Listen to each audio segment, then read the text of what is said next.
We're going to need a copy of that photo when you guys get back.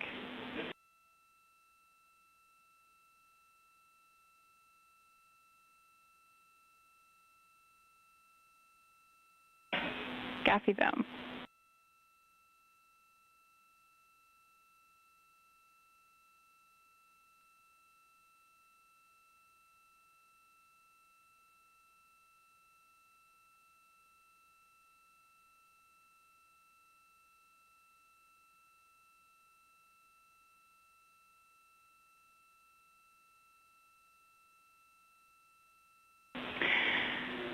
Integrity. FIDO confirmed that that was a great RTC3.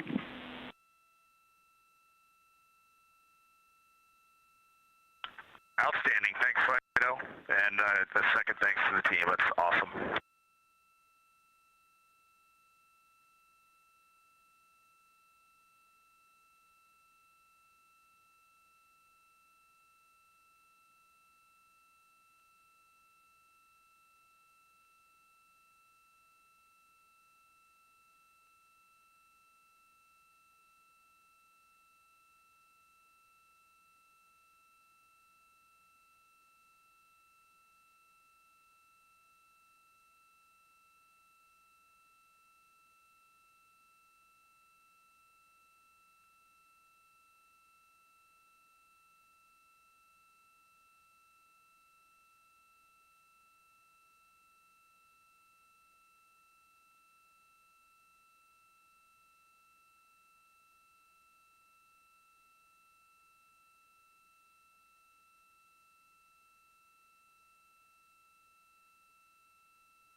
Integrity. Prop post-burn reconfig is complete. And if you were hanging out in step 23.4, you can skip it. We are in a good config.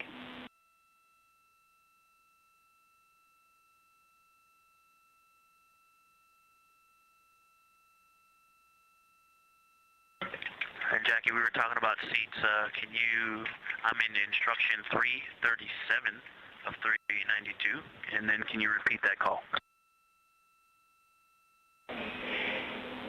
Yep, the prop post-burn reconfig is complete, and there is no need for the remainder of 23.4. You can consider that closed out. Remainder of 23.4, closed out, copy.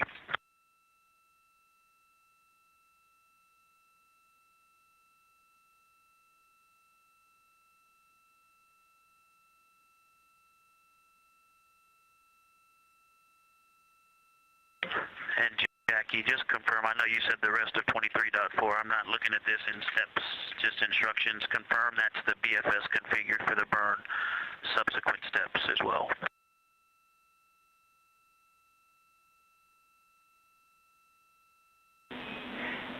Affirm, all the way through instruction 347 can be skipped.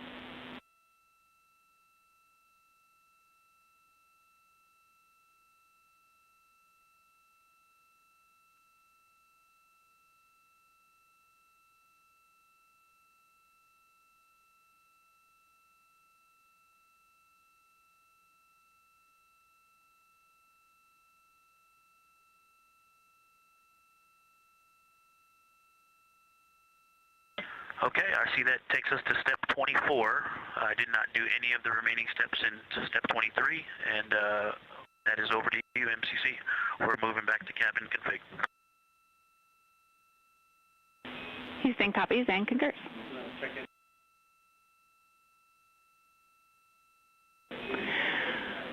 And Victor and the rest of the Integrity crew, the only DPC-related topic we had for you this morning was to sync up on cabin config and get a status of where you are in the procedure. Okay, Jackie, we're with you on that. We are complete through step 7. Actually, step 8 now is complete as well. And step 15 is complete. And we'll update you on the rest as we go along. We copy all.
This is Mission Control, Houston. 8 days, 20 hours, 33 minutes into the flight of Integrity on the Artemis II mission. We are under 5 hours now from the splashdown of Integrity in the Pacific off the coast of San Diego to wrap up this lunar flyby mission. Integrity systems are in excellent shape. The recovery team on the USS Mertha out in the Pacific is at the ready. The ship is basically parked in the right position to be able to expedite a recovery of the crew following splashdown and after the vehicle has been powered down. Navy helicopters, divers, other recovery personnel will move alongside the capsule to set up a large inflatable raft called a front porch that will be used to extract the crew members in one by one after the hatch is opened. That process of extracting the crew is timelined at least and has been practiced to occur some 45 minutes to an hour after splashdown. The weather conditions out in the Pacific are ideal for today's splashdown. We're talking winds just 10 knots and wave heights less than 4 feet. You couldn't ask for better weather for this homecoming for Integrity, the first time that a crew will have splashed down in the vehicle in the Artemis program. We completed the final major maneuver of the mission using the European Service Module's thrusters a short time ago. That was the return trajectory correction number 3 burn that basically fine-tuned ever so slightly the trajectory and the path of Integrity and sweetened the angle of attack so that we hit the right corridor coming in over the Pacific Ocean with onboard computers honed in on the splashdown zone some 1,701 nautical miles downrange from the start of entry interface. Splashdown is scheduled at 7:07 and 7 seconds p.m. Central Time, 5:07 p.m. Pacific Time, 2.5 hours before sunset at the splashdown site.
This is Mission Control Houston at a mission elapsed time of 8 days, 20 hours, 39 minutes into the flight of integrity on the Artemis 2 mission. There is our planet, growing larger in the field of view with each passing minute. We are currently 34,900 nautical miles from Earth and beginning to accelerate toward a splashdown in the Pacific for this four-person crew 4 hours and 52 minutes from now. Everything on board Integrity is in great shape. All the systems are functioning perfectly. The crew is in the process of wrapping up their cabin configuration, stowing final items that they no longer need for the remainder of their journey. They will also move into an entry checklist in about an hour and 45 minutes, reviewing entry procedures and the latest uplink messages to them before we begin the process of getting the crew suited up prior to the crew module, service module separation. All is well aboard Integrity, and the weather is go for splashdown.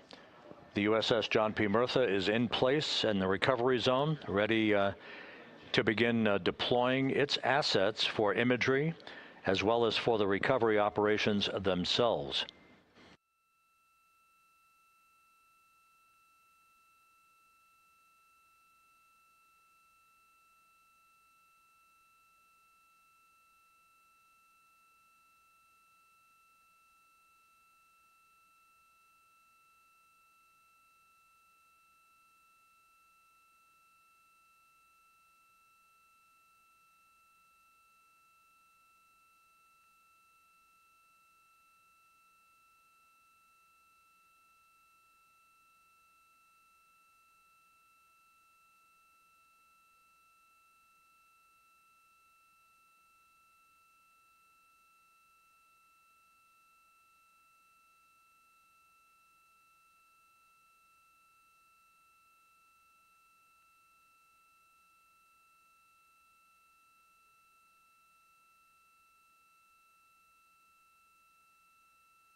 Integrity Houston, for the TLT unconverged caution, we were running orb guide post-burn to look at post-burn targeting, and that particular sequence did not include running TLT. That is what triggered the caution. We have no concerns. Okay, outstanding. Thank you.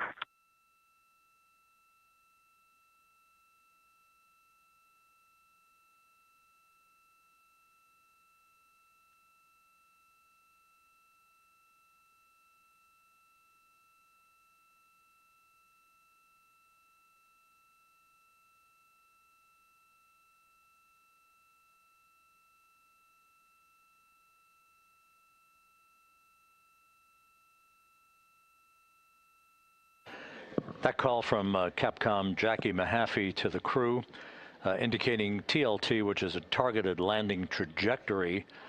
That is simply a value that was placed on board on the onboard computers, but is not being used for today's entry by the crew.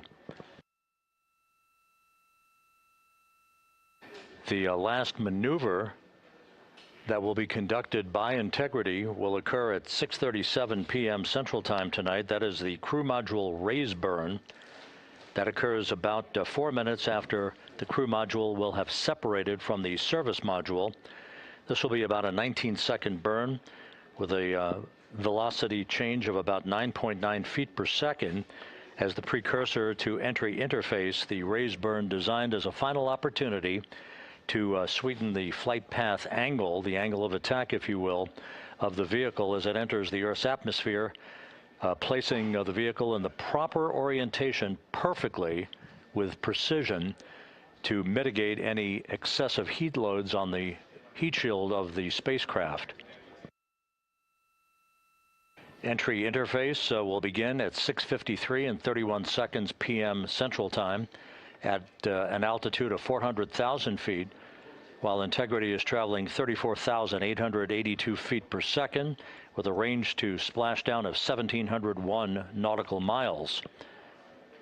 Within 24 seconds after entry interface, which is essentially the top of the Earth's atmosphere where the crew will begin to feel the tug of gravity, we'll start a 6-minute blackout period, that is expected, in which we'll lose communications with the crew and data here in the flight control room. The blackout is induced by the buildup of ionization from the interaction of the velocity of the vehicle with the friction of Earth's atmosphere. It creates a plasma shield around the vehicle, preventing communications from occurring. That 6-minute blackout is scheduled to end right around 7 p.m. straight up. And at that point, the vehicle will have descended to an altitude of 157,000 feet above the Earth, traveling at 13,300 feet per second.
Houston Integrity, could you go off board on the cameras for a couple, please?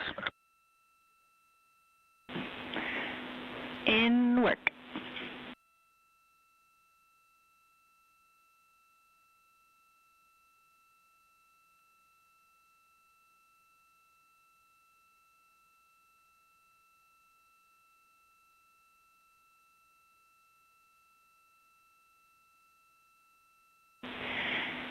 And Integrity, Cab 3 is not streaming.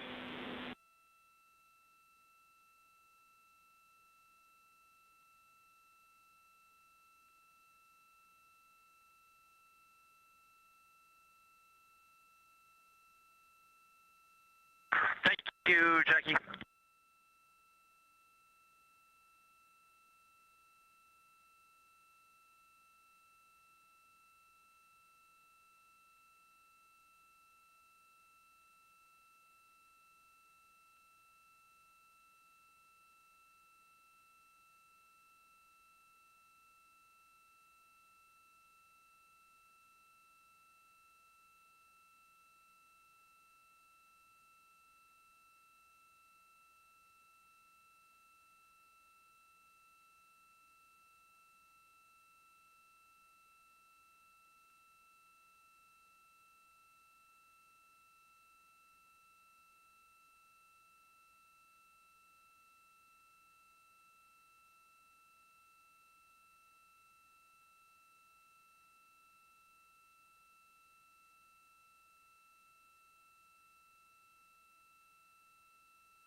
Houston integrity, step 9 is complete. The seats are configured.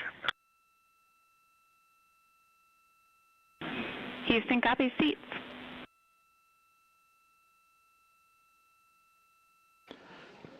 This is Mission Control Houston at a mission elapsed time of 8 days, 21 hours, 5 minutes into the flight of Integrity on the Artemis II mission. Several countdown clocks are ticking backward here in the flight control room as the Earth grows larger and larger in the field of view. In order, the next major milestone will be a raise burn of the crew module. That raise burn will follow the separation of the crew module from the service module this evening. The separation of the crew module is scheduled at 6:33 p.m. Central Time.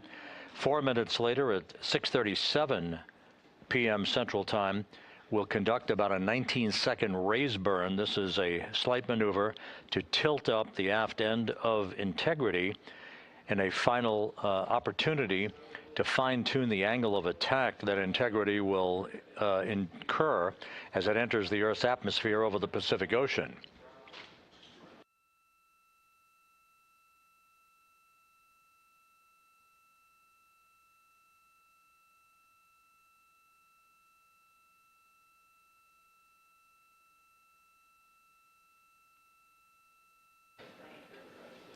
The entry path for Integrity today is portrayed here in this graphic. Basically, entry interface is 1,701 nautical miles uprange, if you will, from the expected splashdown point near the USS John Murtha, the recovery ship, and off the coast of San Diego. The entry interface point is critical because what we want to do is put Integrity in an orientation that will mitigate a peak heating on the heat shield. For a point of comparison, during Artemis I, we had an entry range of 3,178 nautical miles from the point of entry interface and a 20-minute entry profile. That was the so-called skip entry, in which the Artemis I vehicle dipped into the atmosphere to dissipate some energy, then lofted or skipped out of the atmosphere, then dipped a second and final time back into the atmosphere before splashing down. What that resulted in was a higher heat load on the heat shield, which caused unexpected char liberation. So rather than design the heat shield or replace it for Artemis II, we elected to go into a different trajectory profile. This one with a max entry range of 1,775 nautical miles, or in today's case, all of our maneuvers and orbital mechanics will take us 1,701 nautical miles downrange from the point of entry interface. This will only be a 13.5-minute entry profile for Integrity and its astronauts, and results in a much lower heat load on the heat shield. This is deliberate so that we have the lessening effect of charring on the heat shield, should there be any at all, and we do expect some. But this will more than protect the astronauts from the effects of peak heating, which will be some 4,000 to 5,000 degrees Fahrenheit during the maximum peak heating around the vehicle. That will also cause a 6-minute blackout because of ionization, as heat is repelled or thwarted from the heat shield while the vehicle flies in the direction of travel towards splashdown. The raise burn that places us in our final orientation for angle of attack into entry interface, that raise burn is scheduled at 6:37 p.m. Central Time. Entry interface itself is scheduled at 6:53 and 31 seconds p.m. Central Time, when we hit the top of the Earth's atmosphere at an altitude of 400,000 feet, traveling about 34,800 feet per second. We expect our peak velocity just a few moments later, and that peak velocity is forecast by flight dynamics to be 34,965 feet per second, or 23,839 miles an hour. Now, this all occurs after we begin the blackout period of 6 minutes. We will lose communications with the vehicle just 24 seconds after we enter the Earth's atmosphere or entry interface, as you see there. This is an expected 6-minute blackout that will begin at 6:53 and 55 seconds p.m. Central Time and will last almost until 7 p.m. straight up Central Time. Once we regain communications with the crew following the blackout, we will continue a series of role reversals. These are gentle rolls to the left and back to the right, essentially bleeding off excess energy and excess heat on the vehicle as we approach the splashdown site. The vehicle is expected to go subsonic at 7:02 and 25 seconds p.m. Central Time. That's about 8.5 or almost 9 minutes after the beginning of entry interface.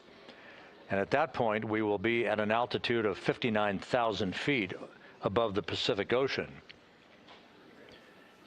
A series of parachute deployments will begin.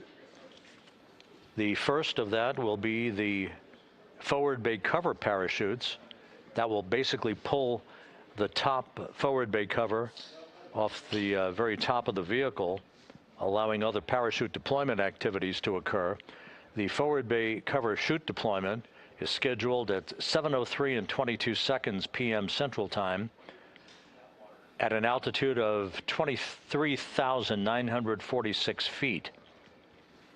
The forward bay cover parachutes are used in conjunction with pyrotechnic thrusters to ensure the separation of that forward bay cover, protecting Orion and its parachutes during the heat of re-entry. Following that, there'll be the deployment of drogue chutes. These are 2 drogue parachutes, 23 feet in diameter.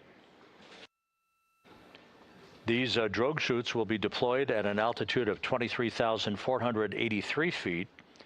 At this point, our velocity will have slowed from almost 24,000 feet per second to just 470 feet per second in a matter of minutes. 3 pilot parachutes will be used to lift and deploy the main parachutes from the crew module forward bay. Those main parachutes, 3 of them, are used to slow the crew module down to a splashdown at a speed that ensures astronaut safety. Each main parachute 265 feet in length from the crew module attachment to the top when inflated. The main chute deployment is scheduled at 7:04 and 44 seconds p.m. Central Time. Now that's just 11 minutes and 13 seconds after the start of entry interface.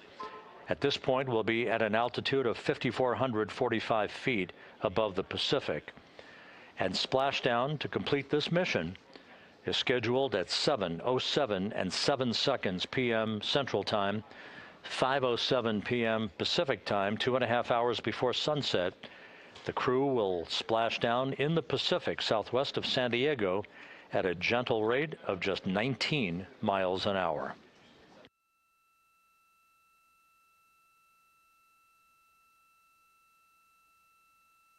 Following splashdown, the flight control team here in Houston is not done. Our work is just beginning at that point as we begin the process of powering down the vehicle. This is after we have established communications with the crew through a very low data rate system. The communications link will no longer be active through the tracking and data relay satellite system, so we're going to be going to a very low data rate system. We hope to establish communications with the crew fairly rapidly. That's not guaranteed. It depends on the orientation of the vehicle. The likelihood is the vehicle will splash down upright in what's known as stable 1.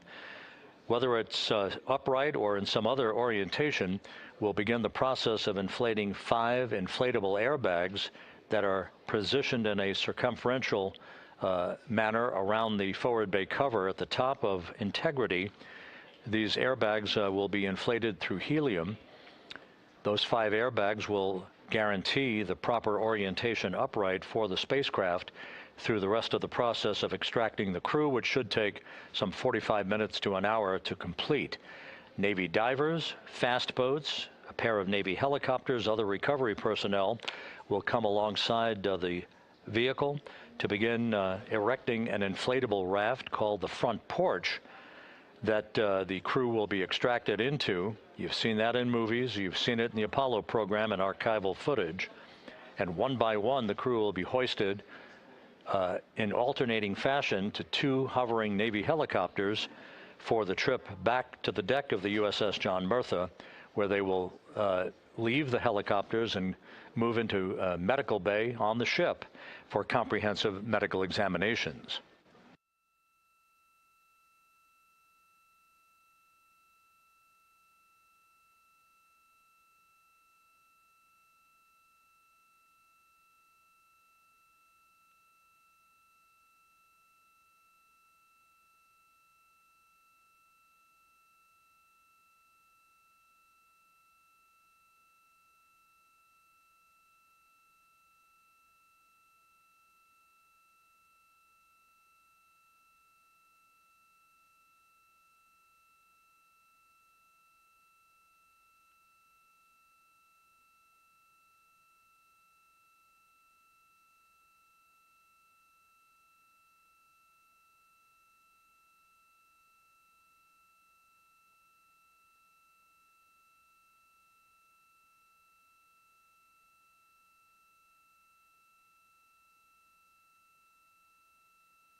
As the astronauts aboard Integrity are in the process of stowing final items in the cabin before they move into their entry checklists, a final review of the procedures and the timelined activities for the rest of this mission.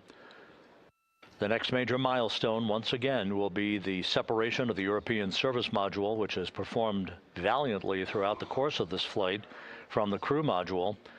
That pyrotechnic separation scheduled 3 hours and 41 minutes from now. Just 3.5 minutes after that will be the crew module raise burn. That raise burn is scheduled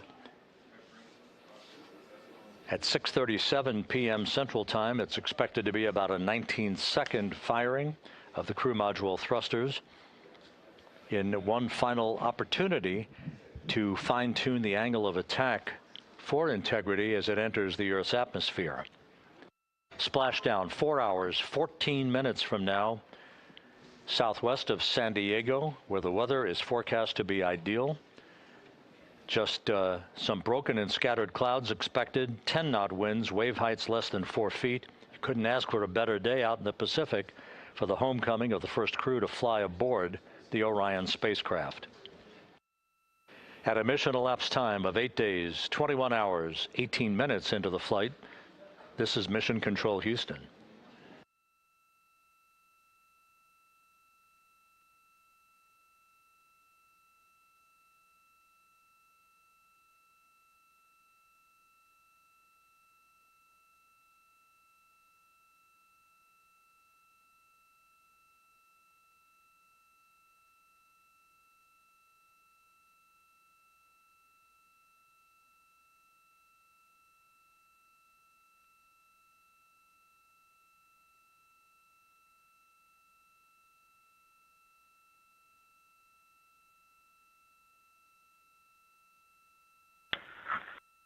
Houston Integrity, Jackie, steps 10 and 11 are complete.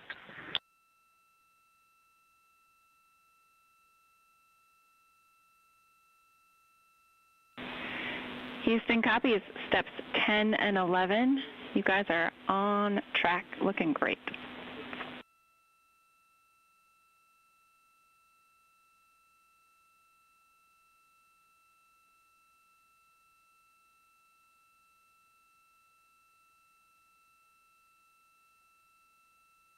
For those just joining this view of the key players here in Mission Control, part of a flight control team. Rick Henfling, second from the right, is the entry flight director for this mission. Seated to his left is Judd Freeling, who was the flight director for Ascent back on April 1st. Jackie Mahaffey is second from the left. She is the Capcom whose voice you'll be hearing throughout the course of the afternoon and evening, talking directly to Integrity's astronauts through splashdown. Stan Love, a veteran astronaut, is on the far left of your screen. He was the Ascent Capcom. He's joining Mahaffey today as a second set of eyes on all the data that we'll be discussing and hearing from the crew during the course of their high-speed entry back into the Earth's atmosphere.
And this is Mission Control Houston. You can see one of the helicopters that will be involved in the recovery operations, having taken off from the deck of the USS John P. Murtha. Recovery operations underway. Several helicopters will be employed not just for recovery, but for imagery activities.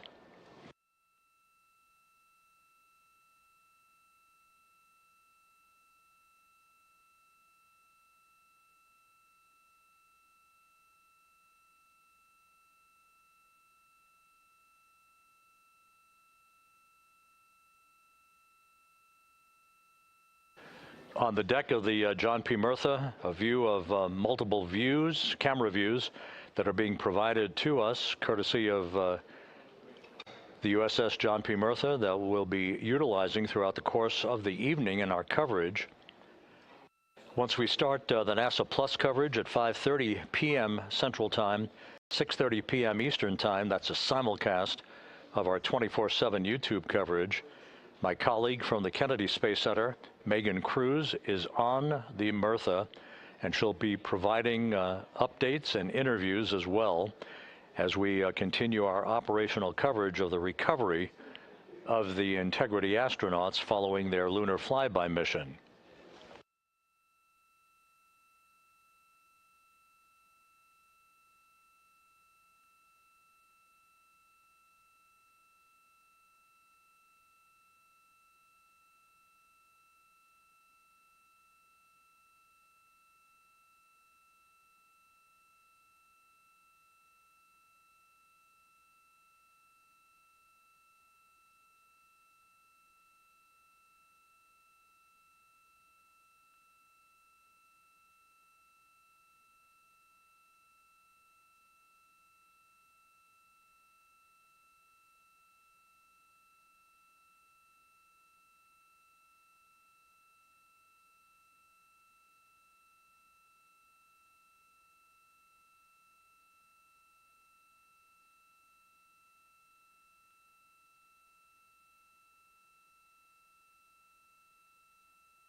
Houston, integrity for toilet configure for return. Go ahead. We have an empty canister. Can you confirm that I don't need to do steps 1.2 to 1.4? Checking.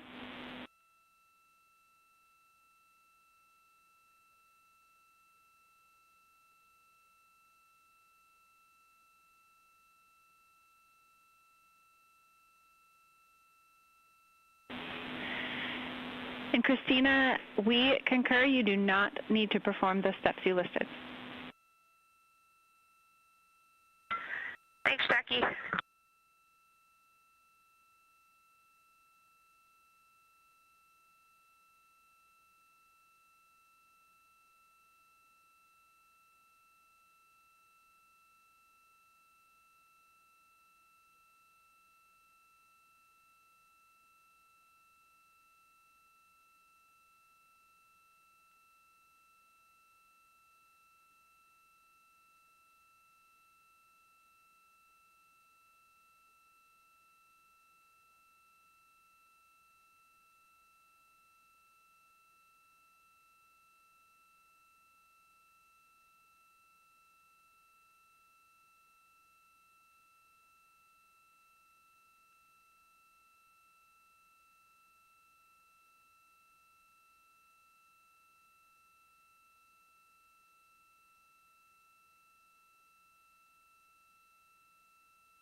This is Mission Control Houston, 8 days, 21 hours, 38 minutes into the flight of Integrity on the Artemis II mission. On board, all is quiet, as it is here in Mission Control, with everything moving along in trip hammer fashion, in good shape, all of Integrity's systems in great shape, and the weather at the splashdown zone off the coast of San Diego couldn't be better. A forecast of go conditions with winds of just 10 knots, wave heights less than 4 feet.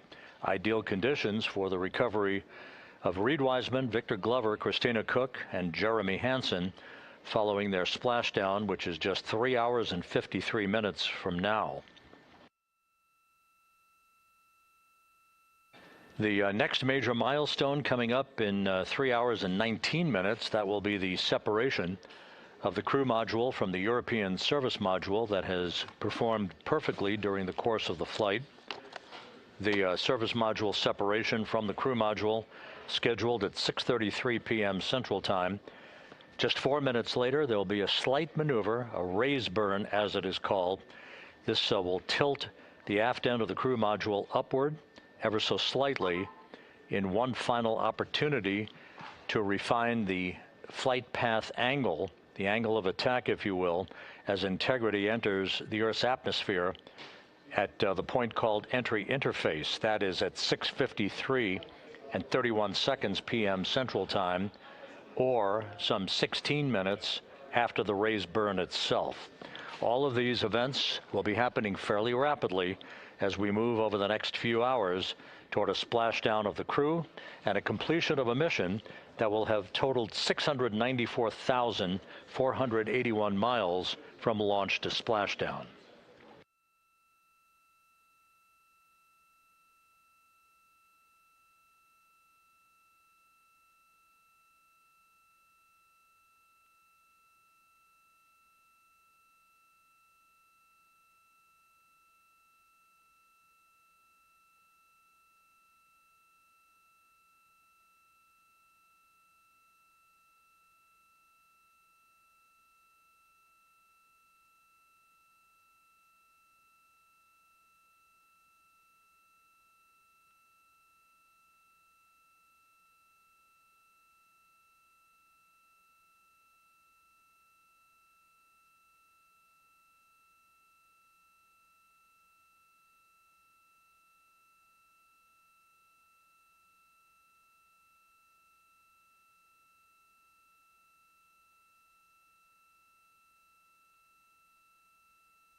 Houston integrity for timeline.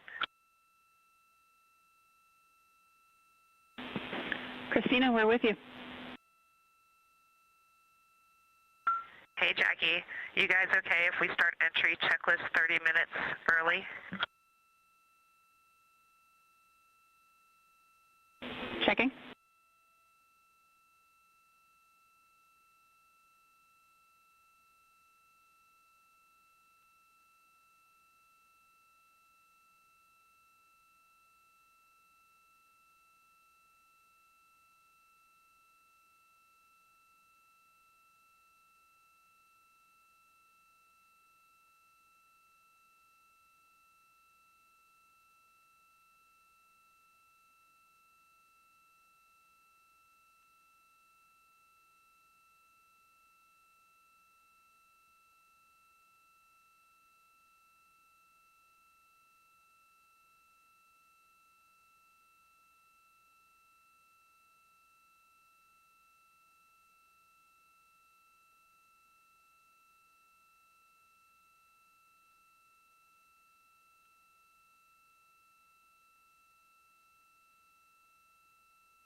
And Integrity Houston for entry checklist.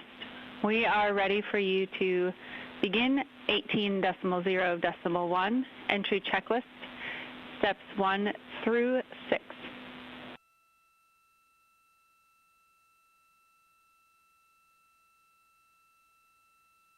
Copy. We're go entry checklist 1 through 6.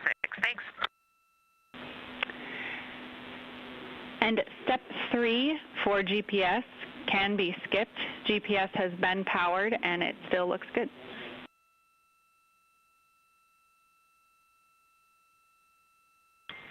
Copy. Step 3 is a skip.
This is Mission Control Houston at a mission elapsed time of 8 days, 21 hours, 50 minutes into the flight of Integrity on the Artemis II mission.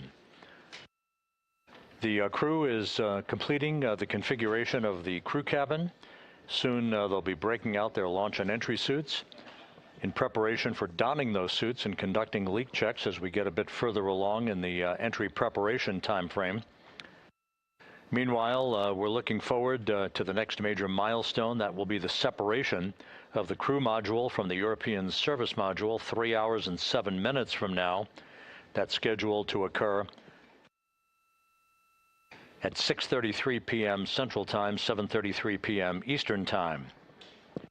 4 minutes after that, we'll conduct a raise burn. This will be about a 19-second firing of Integrity's thrusters with a change in velocity of 9.9 feet per second.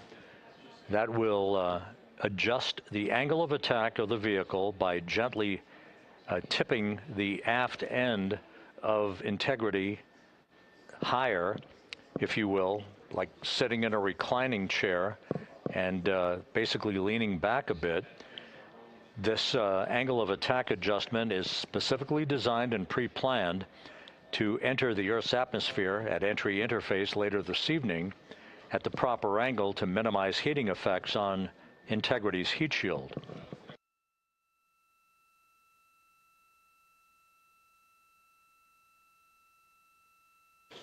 It's worth mentioning once again that the difference between this entry and the uncrewed entry of Artemis 1 is that on Artemis 1, we flew a trajectory known as a skip entry, which involved an initial dip into the atmosphere to dissipate some energy. And then we lofted back out of the atmosphere briefly, then dipped back in a second time before splashing down in the Pacific. After the flight, the post-flight inspection and video analysis showed that there was an area of mechanical char liberation that was not expected. And so after extensive analysis and the review of an independent review team, it was determined to adjust the entry profile for Artemis II, minimizing the range of entry from 3,178 nautical miles to a distance of just 1,775 nautical miles across the Pacific. So instead of 20 minutes of exposure to heating effects, today we're going to only encounter 13.5 minutes of heat loads on the vehicle.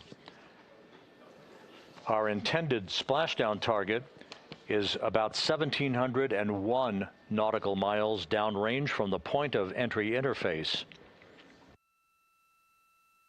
It will be about 13.5 minutes from the time that we enter the Earth's atmosphere at an altitude of 400,000 feet at 6:53 and 31 seconds p.m. Central Time to the point of splashdown at 7:07 and 7 seconds p.m. Central Time.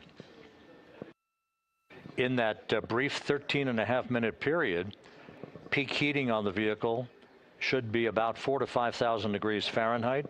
The heat to be repelled by Integrity's heat shield, as it is for any vehicle entering the Earth's atmosphere that has a crew on board. The crew should be experiencing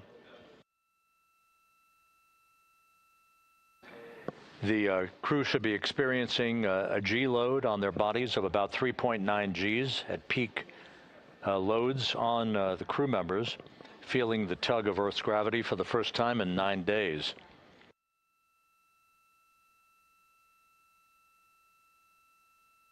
We will decelerate from a speed of 23,839 miles an hour just after we begin the blackout period of 6 minutes in duration to a splashdown velocity of just 19 miles an hour, all that happening in rapid fire succession. Splashdown now 3 hours and 36 minutes from now. 7:07 p.m. Central Time, 5:07 p.m. Pacific Time. The USS John P. Murtha is on station. Some of the airborne assets, helicopters and fixed-wing aircraft, are taking off in sequential fashion from the deck of the ship. These are imagery assets the actual Navy recovery helicopters that will hoist the crew out of the front porch, inflatable raft that will be erected alongside the hatchway to Integrity. And there's a view, a live view from the deck of the USS John P. Murtha. It is a bit overcast. We do expect those clouds to lift a bit over the next few hours. We should have some broken and scattered clouds. It won't be crystal clear blue skies out there in the Pacific, but the weather is go and forecast to be go by the Spaceflight Meteorology Group. The Navy helicopters will be hovering over the spacecraft once it is powered down and once it is guaranteed to be uprighted through the inflation of the 5 crew module uprighting system airbags that will take place shortly after splashdown. The Navy divers and a Navy flight surgeon will pull alongside the spacecraft to begin the process of erecting the front porch. Then they will open up the hatch and begin to extract the crew members one by one. They'll have an opportunity to get their land legs back a bit before they're hoisted one by one in harnesses up inside the 2 awaiting helicopters. They'll be hoisted up in alternating fashion. So there'll be two crew members for each helicopter for the short ride back to the Murtha. Once they arrive on the deck of the ship, they'll be brought into medical bay for comprehensive medical exams. That is all part of the post-flight medical evaluation of these crew members as they complete their mission around the moon and back to Earth.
Integrity Houston for entry checklist.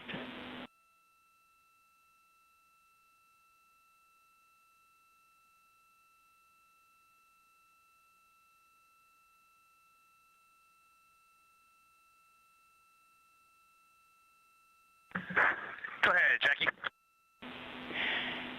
Hey, Reid, a couple of questions for you. We realized we didn't give you an explicit thumbs up to perform step 1.2 for the flight path angle hash mark update, so we wanted to confirm that you did in fact perform the set EI FPA limits procedure. And secondly, we want your opinion on the in and out CMIS caution. Is that something that will be distracting such that we should inhibit it.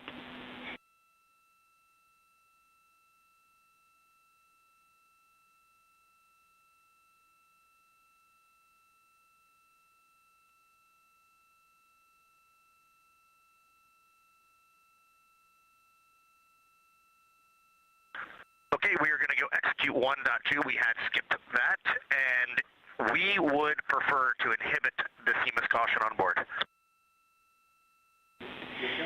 Okay, we copy, and just to close the loop on that, that will mean on flight.landing you would not have a yellow or down arrow indication if that does stay below the threshold.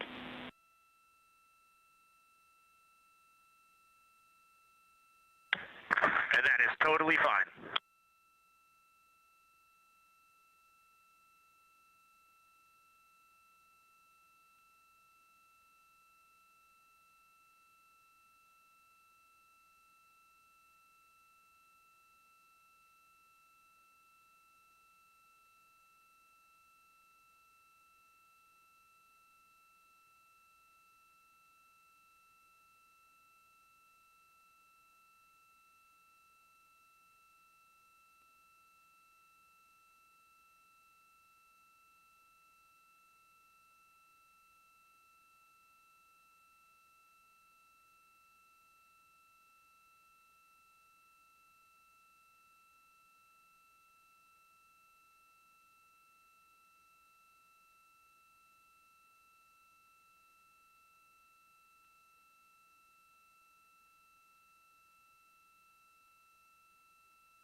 Houston, integrity for toilet deactivation. Integrity, Jackie had to step off for a second. Go ahead for toilet.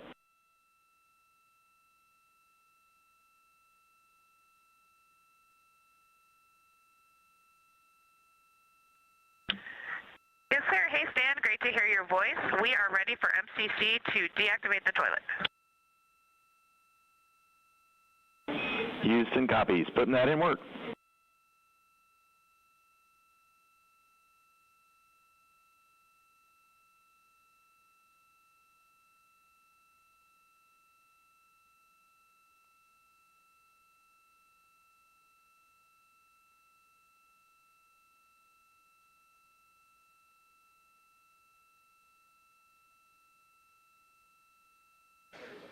This is Mission Control Houston. That communication from Christina Koch on board Integrity to spacecraft communicator Stan Love. Integrity for burn telemetry on CM raise burn.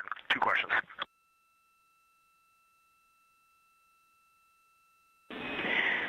Go for CM raise questions. Hey, Jackie, we see a Delta V tote on our display of 9.9, which is fairly close to the 8.5 on the entry pad, but our TIGO on the display is 44 seconds, and the entry pad estimated 19 seconds. Can you all take a look at that for us?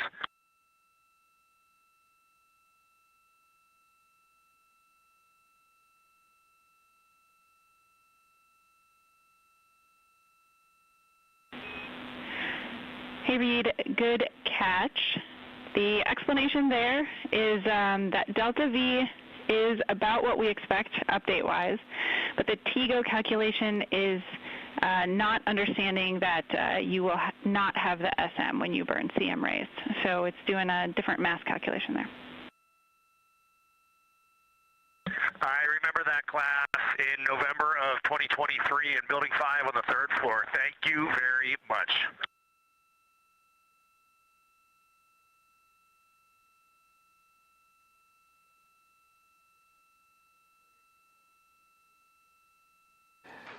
This is Mission Control Houston.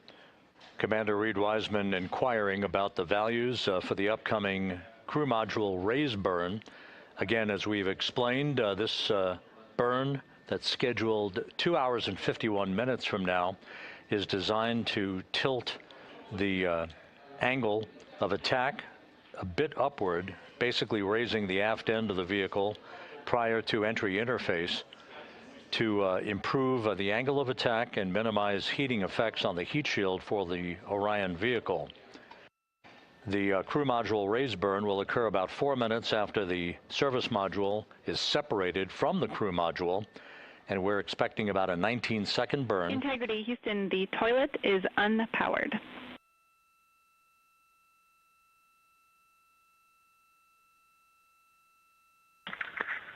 Christina Rogers, thank you.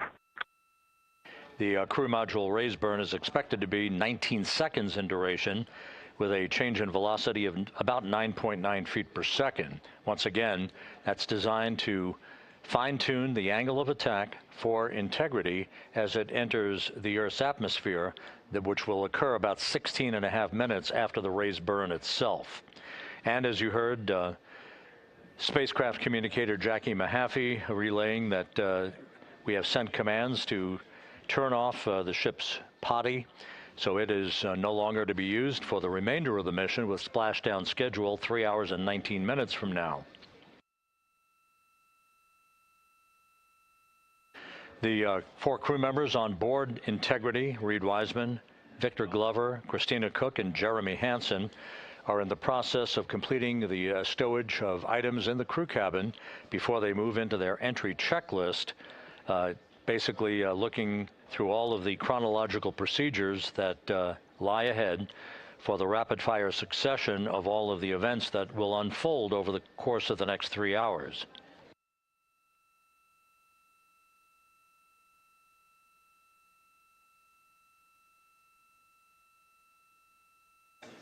Integrity is about 25,000 nautical miles from Earth, continuing to accelerate towards a splashdown in the Pacific 3 hours and 18 minutes from now. All of Integrity's systems are in excellent shape. The crew is great, feeling well, and the weather in the splashdown zone in the Pacific, although a bit cloudy with broken and scattered clouds, is a go forecast with just 10-knot winds and wave heights less than 4 feet.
Views from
Integrity Houston for a post-RTC3 tracking update.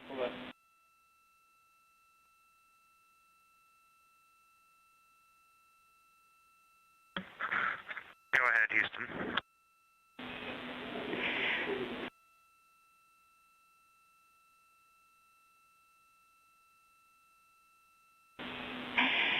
Hey, the post-RTC3 tracking looks great. So good, in fact, that if we got to CM rays and did not yet have GPS acquisition, we would still be go for CM rays from that perspective.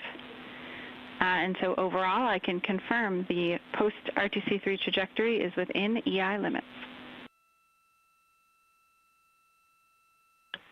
All right, Jackie, we love that. That says a lot about our FIDO folks in this vehicle.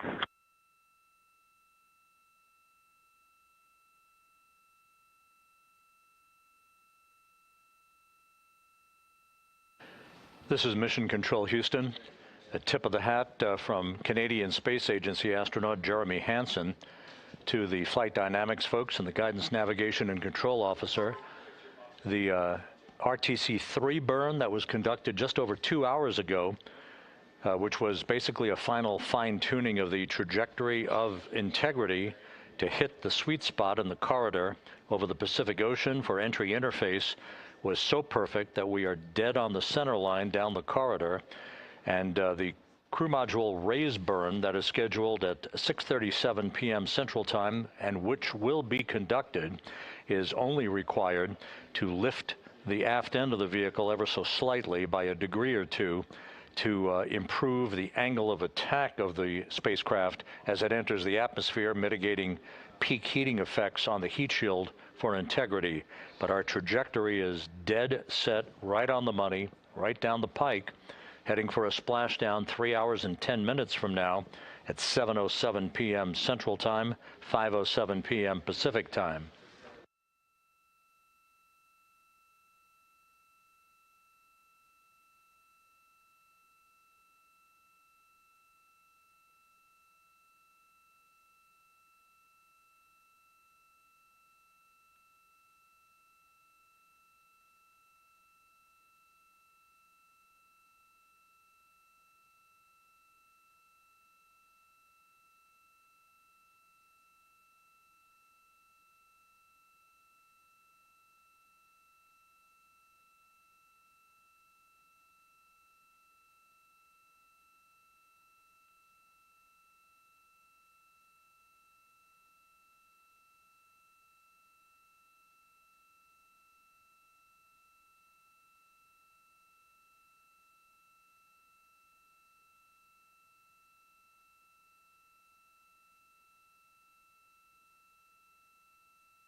Houston integrity com check from seat 1.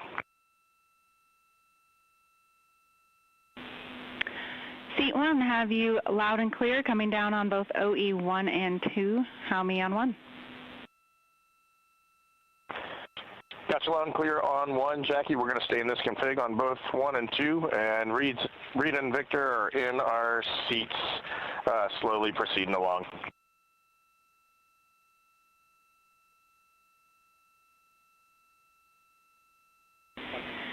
Okay, we copy, and just to confirm, that means that you've got the bulk of your suits donned, is that correct?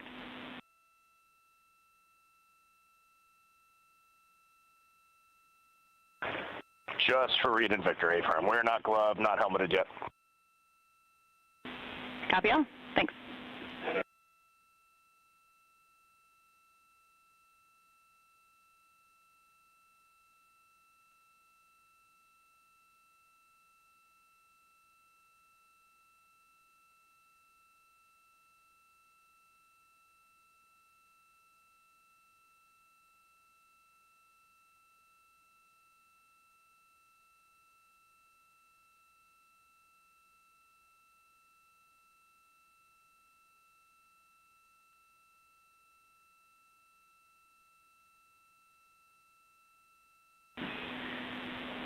Integrity BFS is configured for entry with outputs inhibited. And a reminder, when you get to step 9.3, use your separate instance of 18.3.101 to save off the time. 100%, thanks.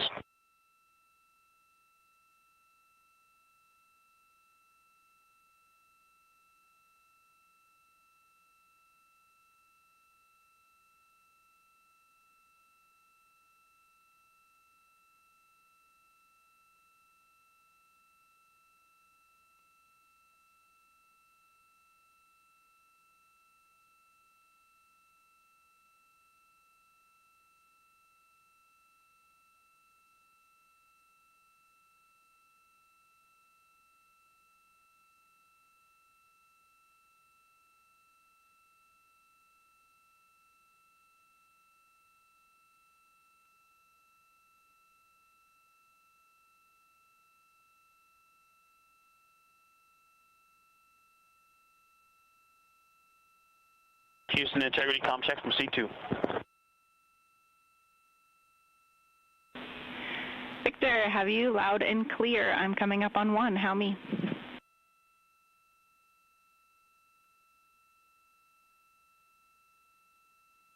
Jackie, I have you loud and clear on 1.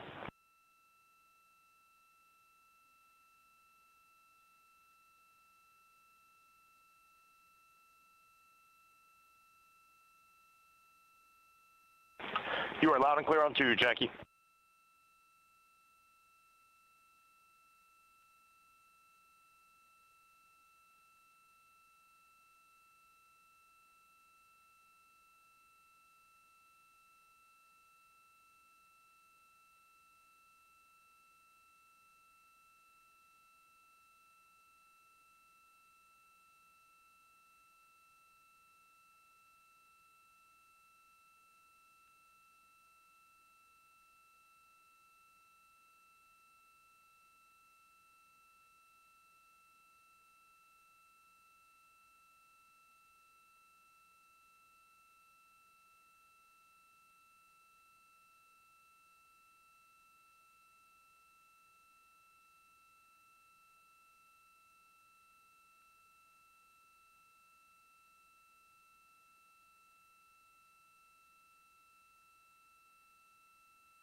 Houston integrity steps 12, 13, 14, and 15 are complete.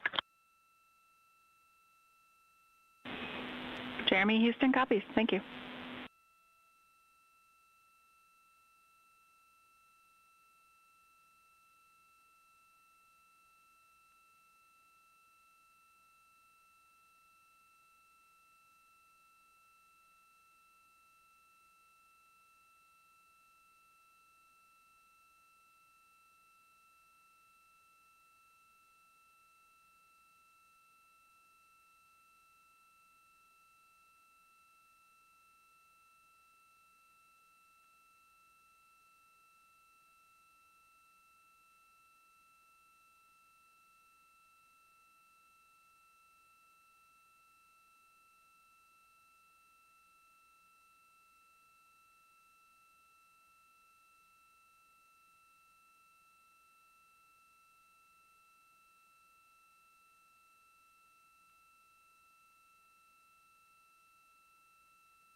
This is Mission Control Houston, 8 days, 22 hours, 55 minutes into the flight of Integrity on the Artemis II mission. On board the vehicle, the 4 crew members, Commander Reid Wiseman, pilot Victor Glover, and mission specialists Jeremy Hansen and Christina Koch are suiting up in their Orion crew survival suits, the launch and entry suits that they also wore during their launch from the Kennedy Space Center back on April 1st. Once the crew is all suited up, they'll conduct a series of leak checks to make sure that they have good suit integrity, aboard integrity, before they strap themselves into their seats for the final phase of this mission that will culminate with a splashdown in the Pacific 2 hours and 35 minutes from now at 7:07 p.m. Central Time, 5:07 p.m. Pacific Time, about 2.5 hours before sunset, southwest of San Diego. And the suits are in the process of being leak checked at the present time. We'll relay all that to you in just a few moments. Right now, integrity is just about 20,000 nautical miles from the Earth, continuing to accelerate towards the next major milestone, which will be the separation of the crew module from the European service module 2 hours and 1 minute from now. That separation maneuver, pyrotechnically, will occur at 6:33 p.m. Central Time.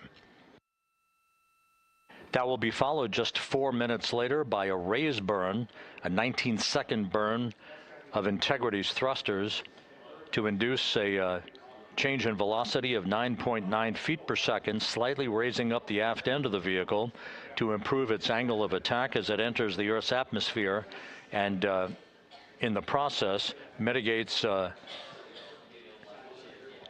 peak heating effects on the heat shield of the vehicle. Out in the splashdown zone, out in the Pacific Ocean, the weather is forecast to be go by the Spaceflight Meteorology Group here at the Johnson Space Center. Winds of just about 10 knots and wave heights less than 4 feet, which should be ideal for the recovery forces that are being deployed from the USS John Murtha to recover the crew, extract them, hoist them into 2 Navy helicopters, and fly them back to the deck of the Murtha to be brought into medical bay for post-splashdown medical checks. We now have a report from the environmental systems officer here that we have good suit leak checks. All 4 suits have passed the leak check, so we are in good shape here for entry and splashdown coming up just over 2.5 hours from now. One data point, just an update on some numbers that we've just received from Flight Dynamics, and these are unofficial and will not become official until post-flight. We now anticipate that the maximum speed that Integrity will encounter as it enters the Earth's atmosphere will be right around the same time as we enter a communications blackout of 6 minutes in duration. We're expecting Integrity's peak speed at 6:54 and 4 seconds p.m. Central Time, and at that point, the vehicle should be traveling at 24,661.21 miles per hour, which will be just 130 miles short in velocity of the record that was set back in 1969 by the Apollo 10 crew, Tom Stafford, Gene Cernan, and John Young, on their return from orbiting the moon. Once again, that peak speed expected to be reached just a few seconds after the start of entry interface, as the vehicle plummets back into the Earth's atmosphere. The peak speed expected to be reached at 6:54 and 4 seconds p.m. Central Time. And that peak speed now estimated by Flight Dynamics to be 24,661.21 miles per hour, which equates to about Mach 33. Houston Integrity, seat 1 and 2, leak check complete. Also, we powered up the AGA, and it's giving us a CO2 alarm at 4.4.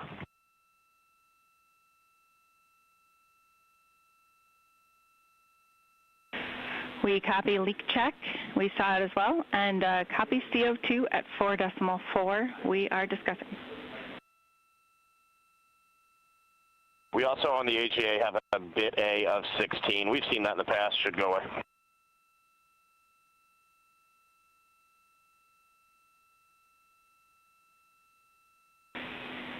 And Reid, is the AGA been powered for 5 minutes yet, or are we still in that wait period?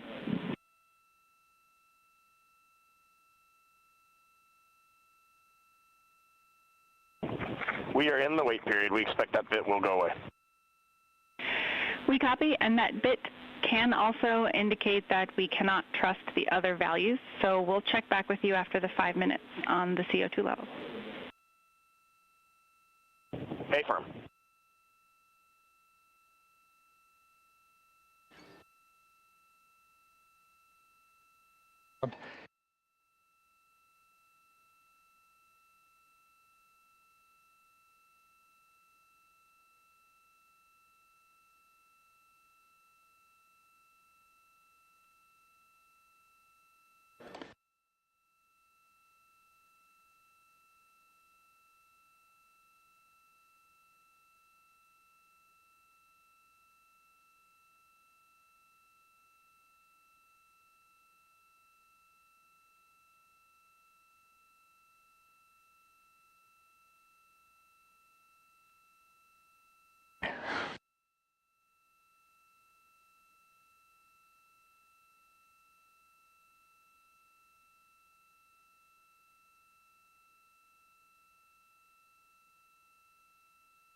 This is Mission Control Houston. Mission elapsed time of 8 days, 23 hours, 2 minutes into the flight of integrity on the Artemis II mission. While we have a moment here, just an opportunity to run down some of the chronological highlights that lie ahead over the next 2.5 hours before integrity splashes down in the Pacific Ocean. Coming up at 5:30 p.m. Central Time, 6:30 p.m. Eastern Time, we will begin a simulcast of NASA Plus coverage that will accompany our 24/7 YouTube coverage that we have been providing ever since we began the mission with the tanking of the Space Launch System at the Kennedy Space Center for launch back on April 1st. Houston integrity, we are complete through steps 18. Seats 3 and 4 are yet to suit, obviously.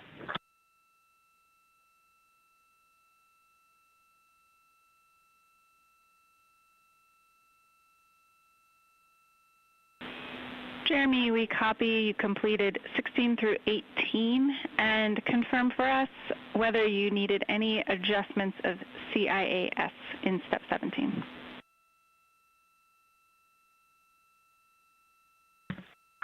Negative. All the settings were still in their launch config. Houston copies.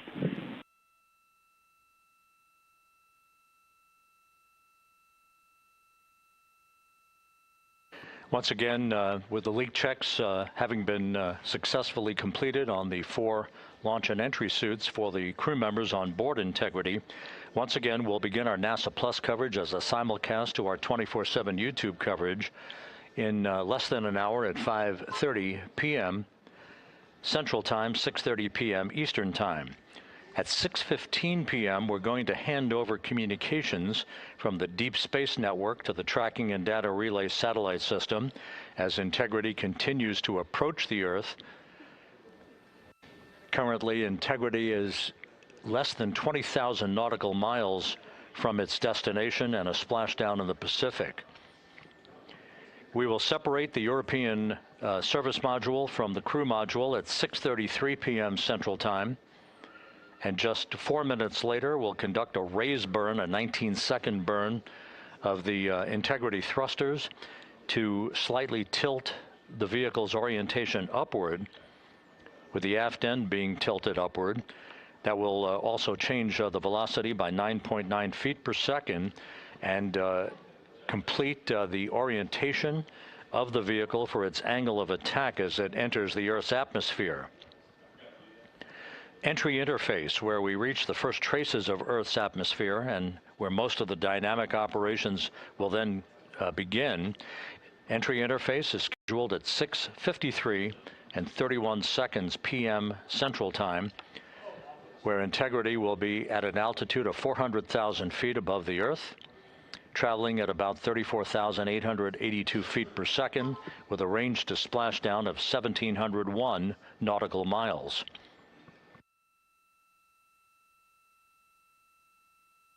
Just 10 seconds, just a few seconds later, about 24 seconds later, we'll enter a 6-minute communications blackout at 6:53 and 55 seconds p.m.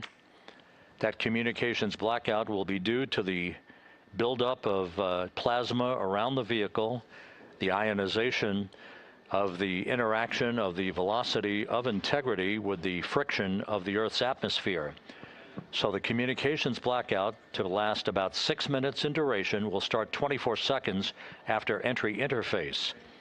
At 6:54 and 4 seconds p.m., we'll reach our peak velocity. This is an estimation from Flight Dynamics.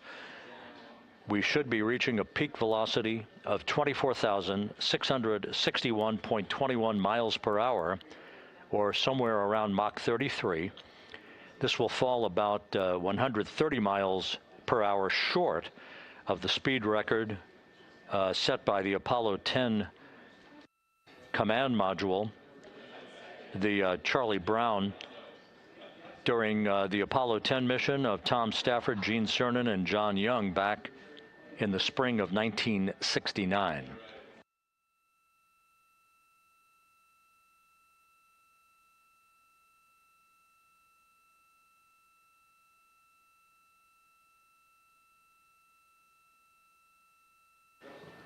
Once the communications blackout ends, which is expected just a few seconds before 7 p.m. Central Time, 6:59 and 56 seconds p.m. Central Time, we will be at an altitude of 157,000 feet over the Pacific Ocean. And at that point, we should be traveling at about 13,300 feet per second with a range to splashdown of just 147 nautical miles. There will be a series of roll reversals, first to the left, allowing Integrity to bank to the left. These are computer-commanded, not crew-commanded, but computer-commanded roll reversals to bank the vehicle first to the left, then to the right. That bleeds off excess energy and helps to reduce the speed and the heating effects on the vehicle during the final phase of flight. Starting at 7:03 and 22 seconds p.m. Central Time, we'll begin the series of chute deployments. In all, there are 11 parachutes associated with this mission. The first 3 will pull off the forward bay cover from the top of the vehicle. The forward bay cover chutes are 3. That'll be followed by the deployment of the drogue chutes at 7:03 and 23 seconds p.m. Then 3 pilot parachutes will pull the main parachutes, 3 of them, from the forward bay cover. The forward bay housing all of the parachutes at the very top of Orion. The main chute deploy is scheduled at 7:04 and 44 seconds p.m. The vehicle will have slowed to just a very glacial speed of 198 miles per hour, feet per second, I should say, at that point, at an altitude of 5,400 feet above the Pacific Ocean. The splashdown velocity, of course, will be 0. 19 miles an hour is the velocity that the crew will feel under the 3 main parachutes as they splash down in the Pacific, southwest of San Diego. So a number of major milestones lie ahead. Splashdown time is currently estimated at 7:07 and 7 seconds p.m. Central Time, 5:07 and 7 seconds p.m. Pacific Time. That will conclude a total traveling distance from launch to splashdown of 694,481 statute miles.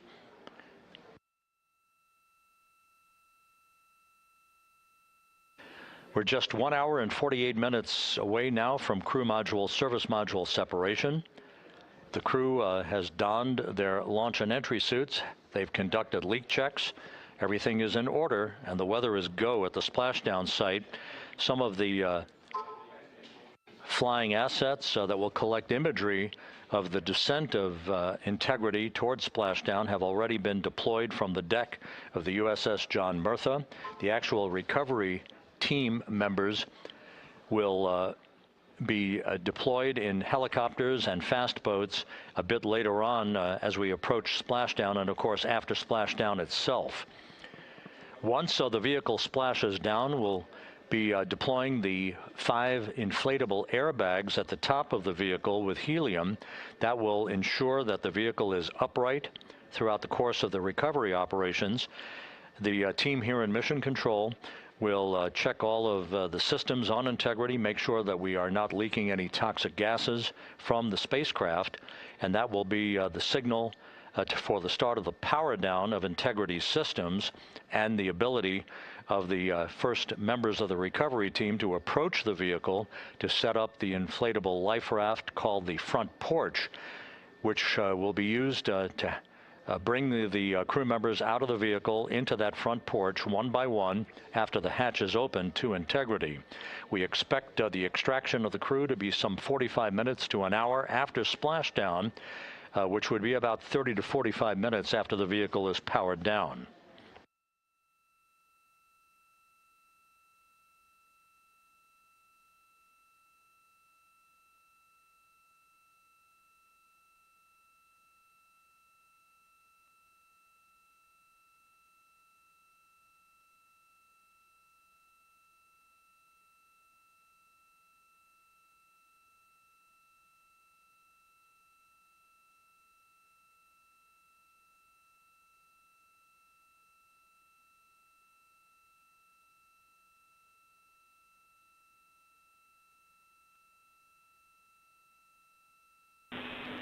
Integrity, Houston, we are ready for another CO2 reading on the AGA.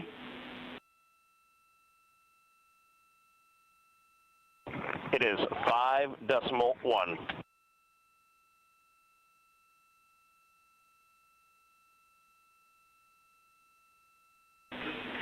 Houston copies.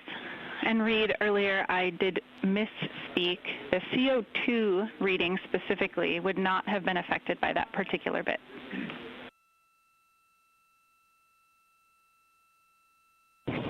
Okay, sounds good. We just know we're in an ARS suit, and that's very likely contributing to that.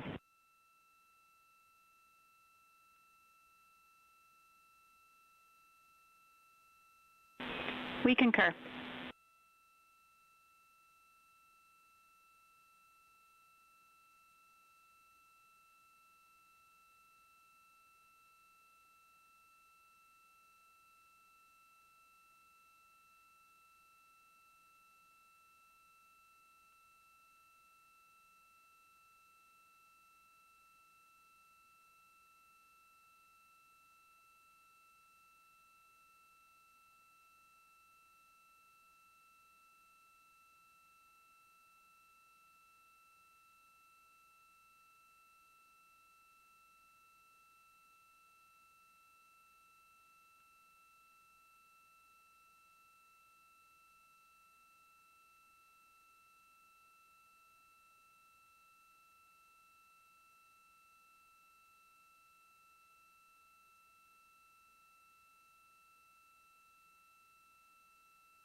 Integrity, Houston, for CO2. Go ahead, Jackie. Hey, Reid, what we'd like to do is open the ARS ISO valve to mix the cabin and suit loop air for the time being. And we would just need a call from you all when Christina and Jeremy are getting in their seats and are a few minutes out from leak checks, and we'll get that back into a good config for you to start the next leak checks.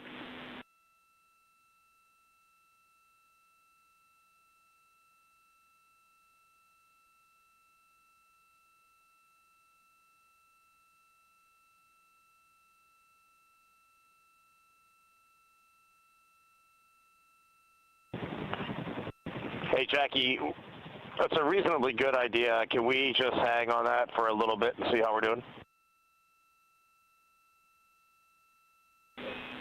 Yep, up to you. We will wait. Let us know if you'd like that cabin air mixing.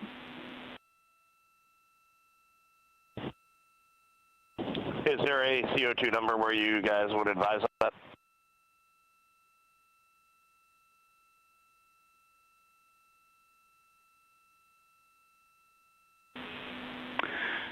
Reid, we would not want to go above 7.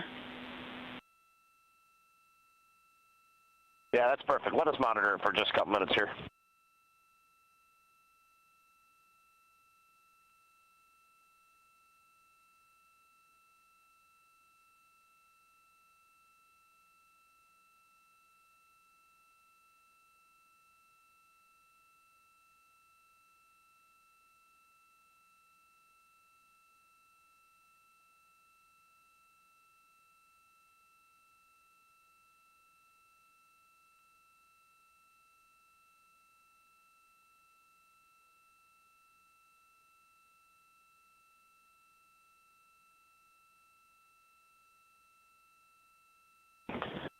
Houston, cabin entry config is complete, and Christina and Jeremy are about to start suit on.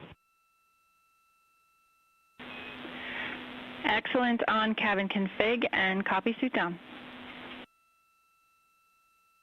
That call from Commander Reid Wiseman aboard Integrity indicating that following the successful leak checks on the 4 launch and entry suits, the crew will begin to actually don those suits now, and then they'll climb into their respective seats, both on the flight deck and the mid deck of the Integrity, in preparation for crew module service module separation that's scheduled 1 hour and 40 minutes from now.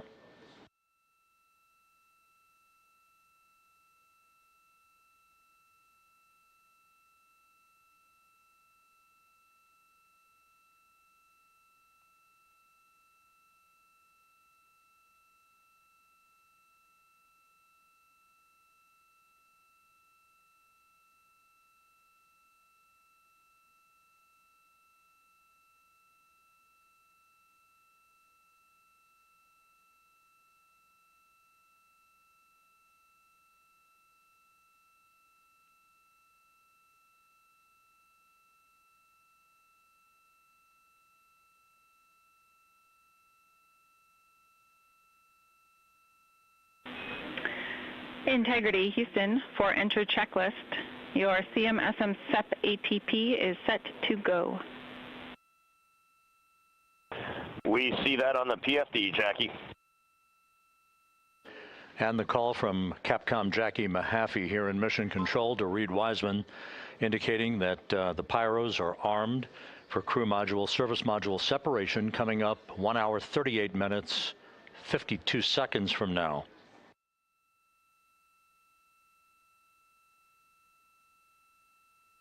Integrity now squarely facing the planet Earth, 17,600 nautical miles away, headed for a splashdown 2 hours 12 minutes from now.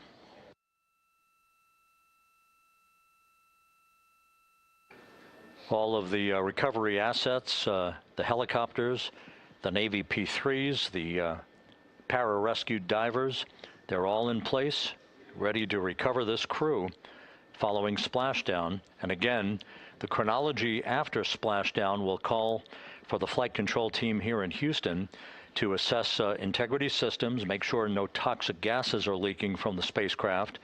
And first order of business will be the command to inflate the crew module uprighting system bags, the 5 inflatable airbags that will be inflated with helium to maintain its upright position as it bobs in the Pacific before the recovery forces reach the crew.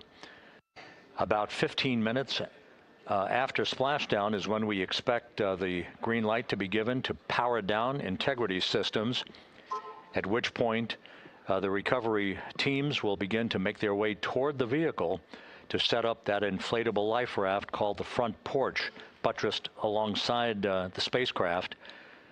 That will be the precursor to the opening of the hatch and the extraction of the crew members one by one into that raft, giving them a chance to get their land legs back as they feel the first sensations of Earth's gravity in 9 days and their high-speed return to Earth, with their peak speed reaching some 24,661 miles an hour.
Houston, Christina's got an amazing view of home planet out the side hatch window, and it's lighting up the cabin, and it's just a great blue hue to it. It's beautiful.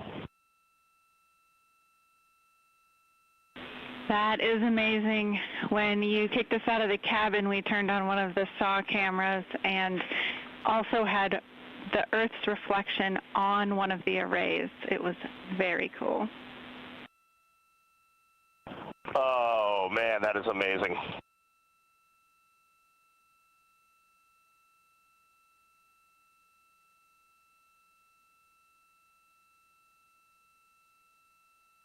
This is Mission Control Houston.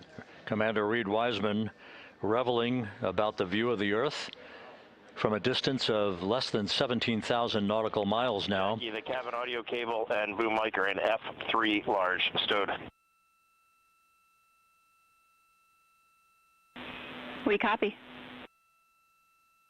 The view that Reid Wiseman is describing is the view you're looking at right now as the Earth grows larger in the field of view with each passing moment.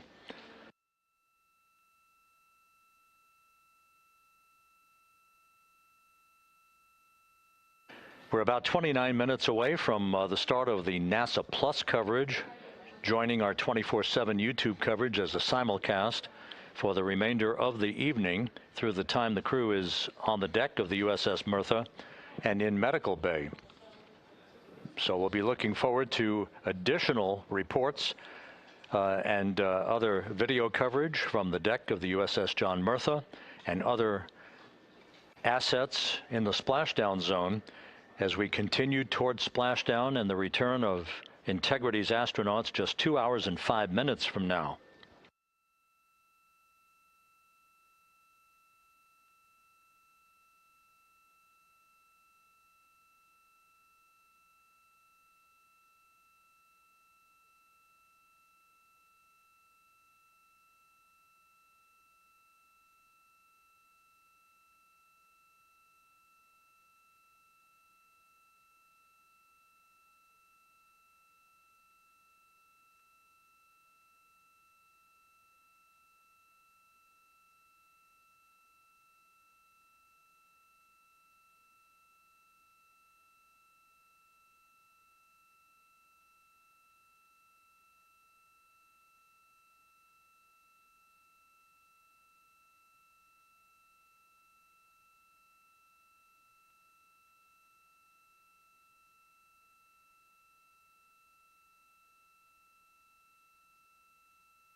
Couple of minor updates, just tweaks by a second or so for some of the key activities that will be coming up. Flight Dynamics providing us with some updated information. The start of the blackout period, just a 1 second change. It's going to be estimated now at 6:53 and 54 seconds p.m. Central Time. The duration remains 6 minutes. That blackout will end at 6:59 and 55 seconds p.m. all Central Time. We expect to begin entering the Earth's atmosphere at an altitude of 400,000 feet at 6:53 and 30 seconds p.m.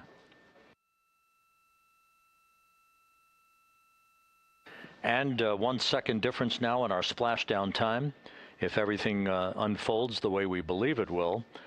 Splashdown now scheduled at 7:07 and 8 seconds p.m. Central Time, 7:07 and 8 seconds p.m. Central Time, 5:07 and 8 seconds p.m. Pacific Time at the splashdown zone off the coast of San Diego.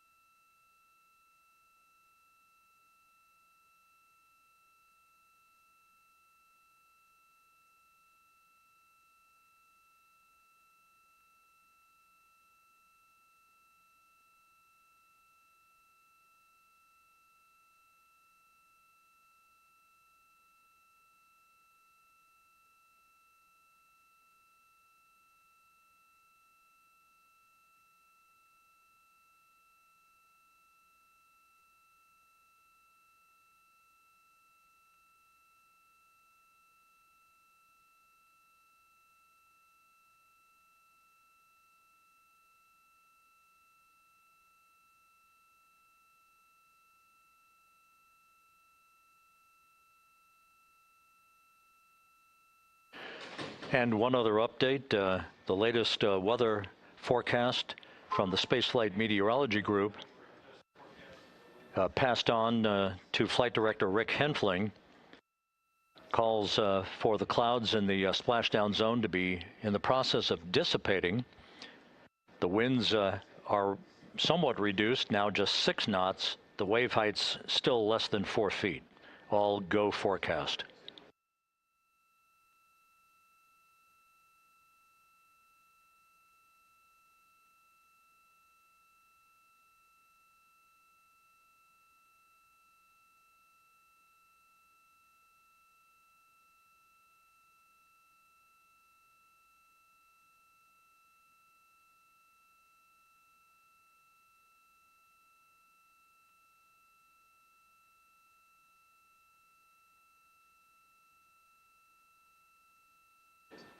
So once again, the stage is set as Integrity continues its inexorable march toward a splashdown in the Pacific 2 hours from now. 16,000 nautical miles away from the Earth. We are just 1 hour and 26 minutes away from crew module, service module separation, followed by a raise burn to tilt the aft end of the vehicle up ever so slightly and improve its angle of attack into the Earth's atmosphere as a mitigating action to reduce heat loads on the heat shield of the vehicle. This is all pre-planned, pre-flight. There's no differentiation between what we had designed this mission to do. We are expecting to reach the first traces of Earth's atmosphere at entry interface and 400,000 feet above the planet 1 hour and 45 minutes from now.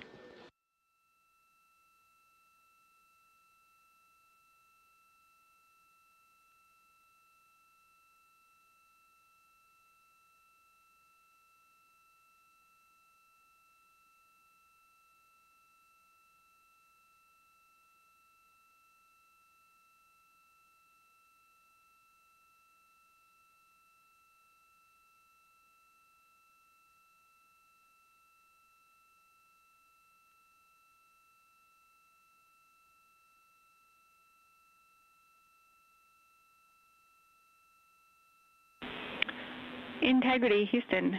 Cabin temp cold soaking is initiated.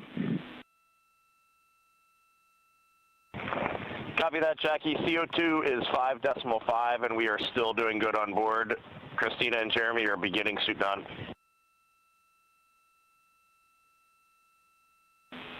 Houston copies all.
Integrity Houston for entry checklist.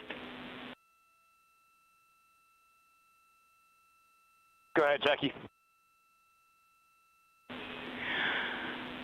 Reid, with this time to EI, we expect you're about to be stepping into steps 9 and 10 in the entry checklist. In step 10 for the SIP switch config, there are no deltas. No deltas to step 10. Copy all.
This is Mission Control, Houston. Once again, a great view of the planet Earth from Integrity from one of the solar array wing cameras. Now just 14,000 nautical miles from splashdown. Splashdown schedule for 7:07 and 8 seconds p.m. Central Time, 5:07 and 8 seconds p.m. Pacific Time. At a point to the southwest of San Diego in the Pacific Ocean, where the USS John Murtha is on station and where recovery team assets are being deployed to the predicted splashdown site to complete the mission of Integrity's astronauts and their lunar flyby. With the Earth growing larger in the field of view, the next major milestone, just 1 hour and 13 minutes from now, will be the separation of the crew module from the European service module. Houston copies. The separation of the crew module will set the stage just 3.5 minutes later. One question. Go ahead.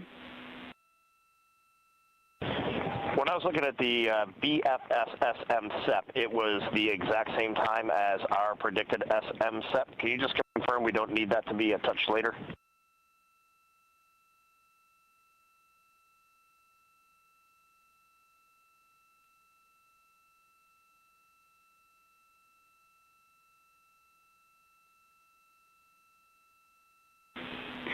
And Reid, matching is expected. That's when the sequence will begin for that whole SEP config.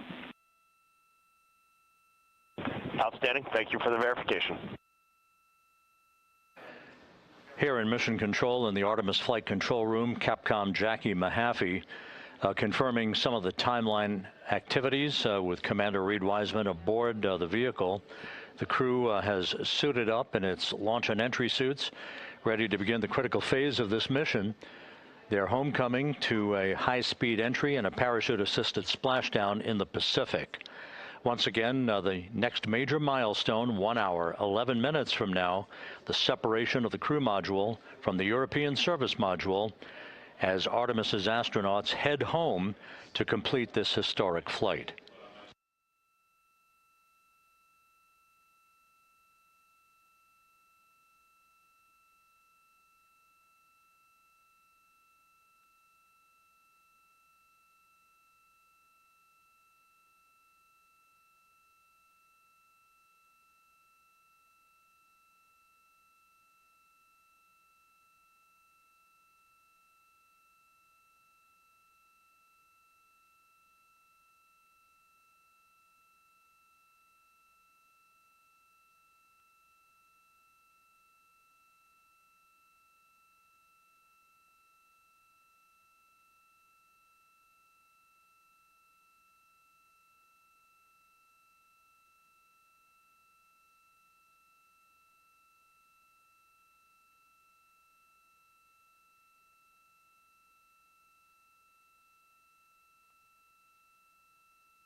Artemis II mission is a test mission of the Orion space capsule.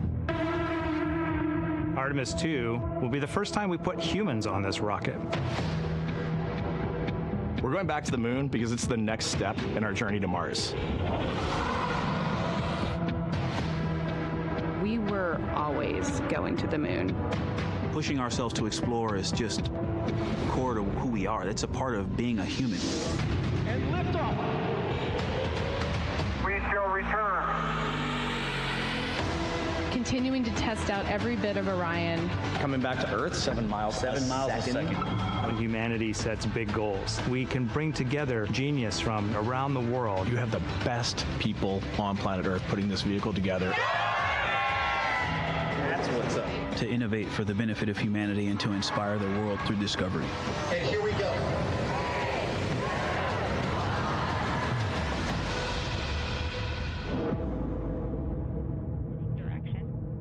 19th, 1972, 2:25 p.m. Eastern Standard Time.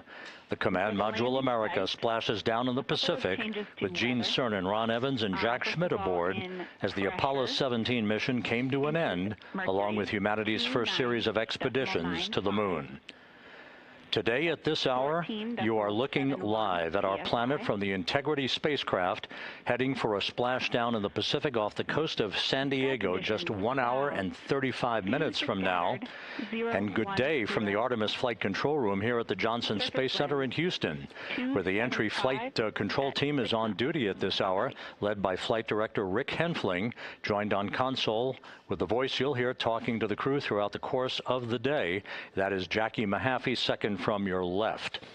Everything has gone extremely well as we are closing in on the return of Artemis's astronauts from their flight around the moon, an historic lunar flyby that will culminate with that splashdown in the Pacific off the coast of San Diego just 1 hour and 35 minutes from now. And with that, it's a good entry pad, and we can continue in the procedure. Integrity. You're looking at a live view inside Integrity. Reid Wiseman on the left doing a fist bump with pilot Victor Glover on the right, and down in the middeck area just below their feet, suited up in their launch and entry suits, are mission specialists Christina Koch and Jeremy Hansen of the Canadian Space Agency. A number of milestones yet to unfold before splashdown just over an hour and a half from now. Earlier today, the crew woke up at about 10:35 a.m. Central Time. They completed the final major maneuver of the flight, that being the return trajectory correction 3 burn. It was an 8-second burn that fine-tuned its trajectory to enter a corridor over the Pacific Ocean a short time from now.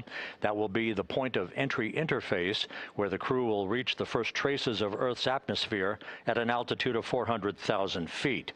The crew moved into its entry checklist just after 4 p.m. Central Time, suited up in those launch and entry suits, conducted leak checks, and now are in the final stages of their entry checklist. Instruction 115 of entry checklist. SM separation ATP is go. Houston copies. The next major milestone on the route home. Fully zipped, and they're working on EBS and then seating up. We copy. Thanks for the status. Jackie Mahaffey talking to Reid Wiseman aboard Integrity. The spacecraft now about 12,000 nautical miles from the Earth's surface. The next major milestone on tap for the crew will be the handover of communications from the Deep Space Network to the Tracking and Data Relay Satellite System. The Deep Space Network came into play after the translunar injection burn back on April 2nd that propelled Integrity toward its lunar flyby. We'll be back on the TDRS network here in about 41 minutes. Following that, the next activity will be the pyrotechnic separation of the crew module from the European service module. That is scheduled at 6:33 p.m. Central Time, followed 4 minutes later by one final critical maneuver. That will be a 19-second burn of Integrity's thrusters in what is called the crew module raise burn. Now, what that does is it basically acts If you were sitting in a reclining chair, you'd basically tilt yourself back.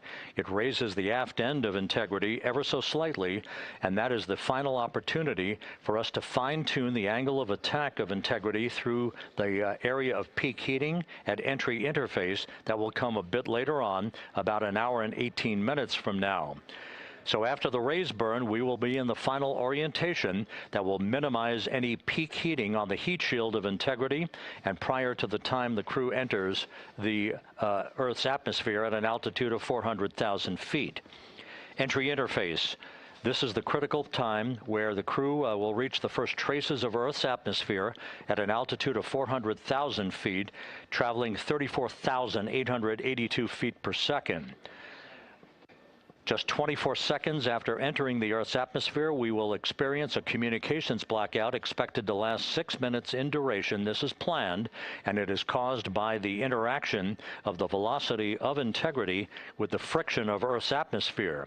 There will be a buildup of plasma around the vehicle, and that ionization will prevent any communications with the crew and any receipt of data by flight controllers here in Mission Control. That blackout is scheduled to begin at 6:53 and 54 seconds p.m. Central Time. Again, a 6-minute blackout that will end, if all goes as planned, at 6:59 and 55 seconds p.m. Central Time. At that point, we expect to regain communications with the crew and a reacquisition of data through the Tracking and Data Relay satellite system. We will have a series of roll maneuvers. These are computer commanded that will roll the vehicle slightly to the left, then back to the right. That will bleed off excess energy as we begin our peak period of velocity. We expect to reach a maximum velocity of 24,661.21 miles per hour, equivalent to about Mach 33 times the speed of sound, shortly after we enter that blackout period.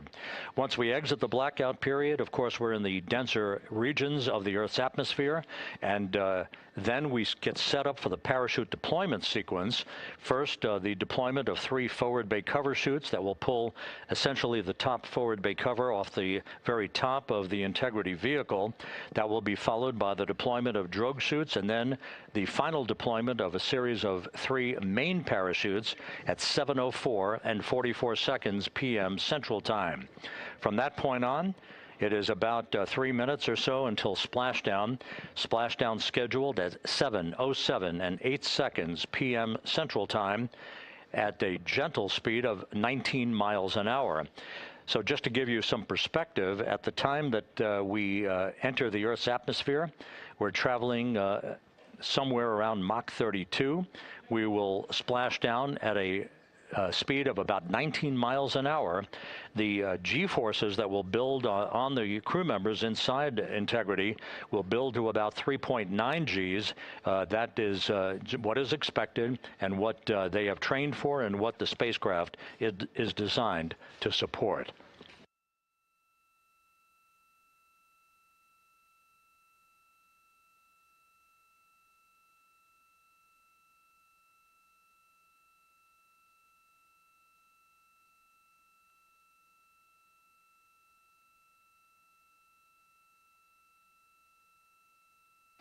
The latest weather forecast out in the recovery zone off the coast of San Diego is a go forecast from our meteorologists here at the Spaceflight Meteorology Group at the Johnson Space Center.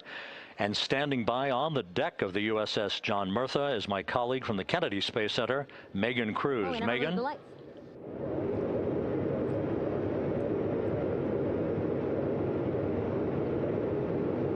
Hey there, Rob. Yeah, welcome to the bow of the USS John Murtha. This is where we will report out live updates from the ship as NASA and the U.S. military work to recover our Artemis 2 astronauts in just about an hour and a half. How exciting. Now, right now, as you can see, we are out in the Pacific Ocean. We are just west of San Diego. We're actually staged about 6.5 miles away from where we expect Orion to splash down. And then we will incrementally move closer. So at the time of splashdown, we'll be about 5 miles away, and then we will will move to 3.2 miles away. At that point, we'll pause, make sure that all the debris that might be coming down with Orion, because basically some parts of like the parachute system, they're jettisoned off Orion during descent. So we'll just want to make sure that those all land in the water and that we are safe to move even closer. So we will make sure that we can move a little closer, and at that point we will move to a mile away from Orion. And at that point the ship will circle the capsule while NASA and Navy recovery forces work to get our astronauts out, and we should have great views of the bow from here. But also we have a ton of cameras all around the ship. For example, we actually have some cameras right to the left of me here on the bow. These are very strong, stabilized cameras. We can really get up close to make sure that we are sharing all the images we have available to you. We also will have some views from above. We actually have 5 planes providing live views of splashdown today. In fact, some of those aerial assets just took off from San Diego minutes ago. And then actually here on the flight deck, you see 4 helicopters, the 2 in the back. Those will take off in about 30 minutes from now, also with live cameras. So again, lots and lots of imagery that we hope to share with you today. And then those 2 helos in the front, those 2 will pluck the crew out of the water and fly them back to our ship. Now, the combined team here on the ship, more than 550 people, left San Diego 4 days ago, and since then I've watched different teams train every day, rehearse, final preps to make sure that they're ready for today. So to give us more of an update about how recovery is going on right now, why don't we turn over to Paul here, Paul Sierpinski. He is the Assistant Artemis Recovery Director. Great to have you here, Paul. Great to be here, thanks. Absolutely. So you just left the landing forces operations center here on the ship. How are we looking for recovery? Right now, it's looking great. When I left, they were just about to get into weather briefing with Mission Control Center in Houston, but listening to the loops this morning and everything that's been going on, the reentry trajectory correction burn, the return trajectory correction burn went great. They were right down the money, right on the money, right down the middle where they should be coming back. Our forces here are teams out in the water. All our boats are launched or will be imminently. So yeah, it's just coming along great. Yeah.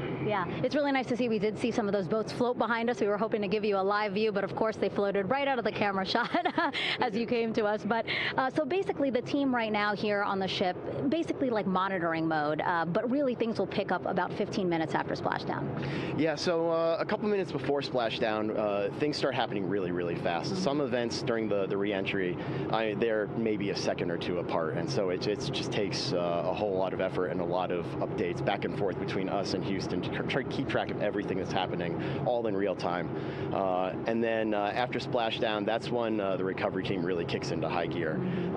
We have our boat teams, our boat crews going out, our divers doing hazardous assessments as they get progressively closer to the capsule, making sure it's safe for all of our people to go in, and it's also safe for the astronauts to come out, because really at the end of the day, that's what we're here for, is we're to make sure that the astronauts get home safe after their tremendous journey to the moon and back.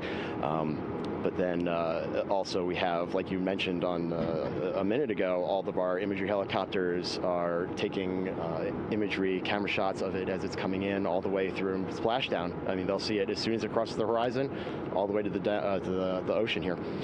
And then afterwards, we have to recover actually Orion to bring it into the well deck of the ship. Absolutely, yeah. And so once the astronauts are safe on board, then those same dive teams are going to transition into securing the capsule.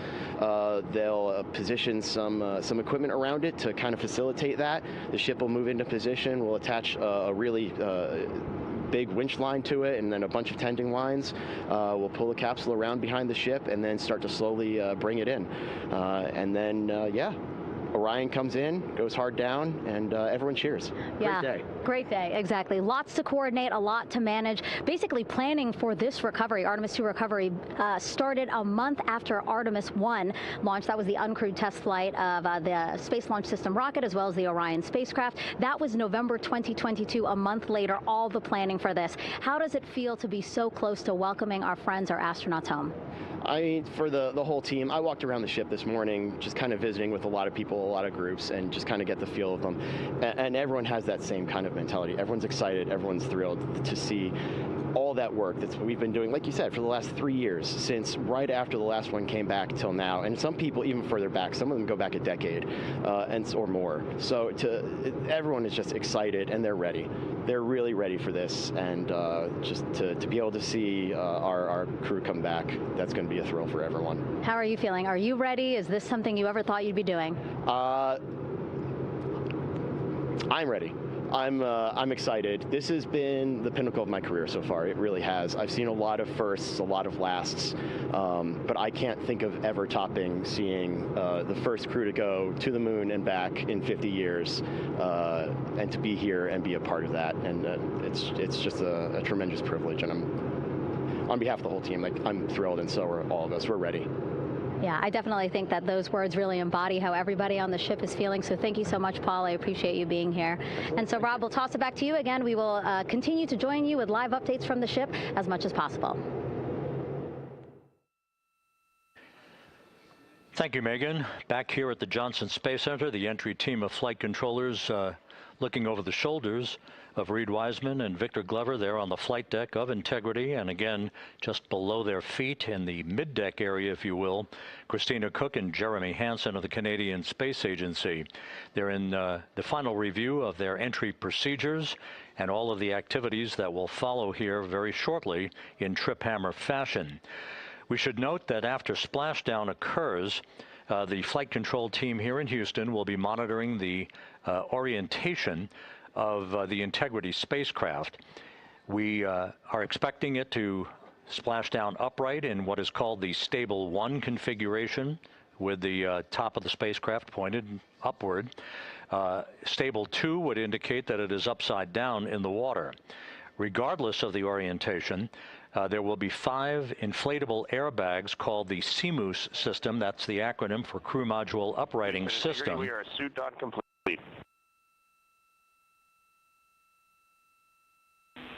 Houston copies. Reid Wiseman acknowledging that the final steps in suit donning are now complete for the crew. Leak checks have been completed earlier.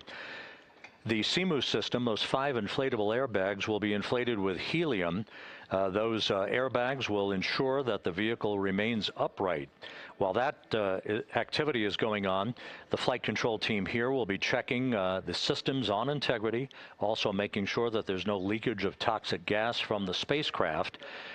It should take about 15 minutes from splashdown to the power down of all of the systems on Integrity. And at that point, assuming everything is in a nominal fashion, then the green light will be given for the Navy recovery teams to begin to make their way closer to Integrity to begin the erection of a large inflatable life raft called a front porch that will be buttressed up alongside the hatchway to the spacecraft. That life raft will be used to bring the crew members out of this vehicle once the hatch is open, one by one. They'll get their land legs back after 9 days of weightlessness before they're put in harnesses to be hoisted one by one in sequential fashion, in an alternating fashion, to the 2 hovering Navy helicopters overhead. Houston Integrity for status. Go ahead.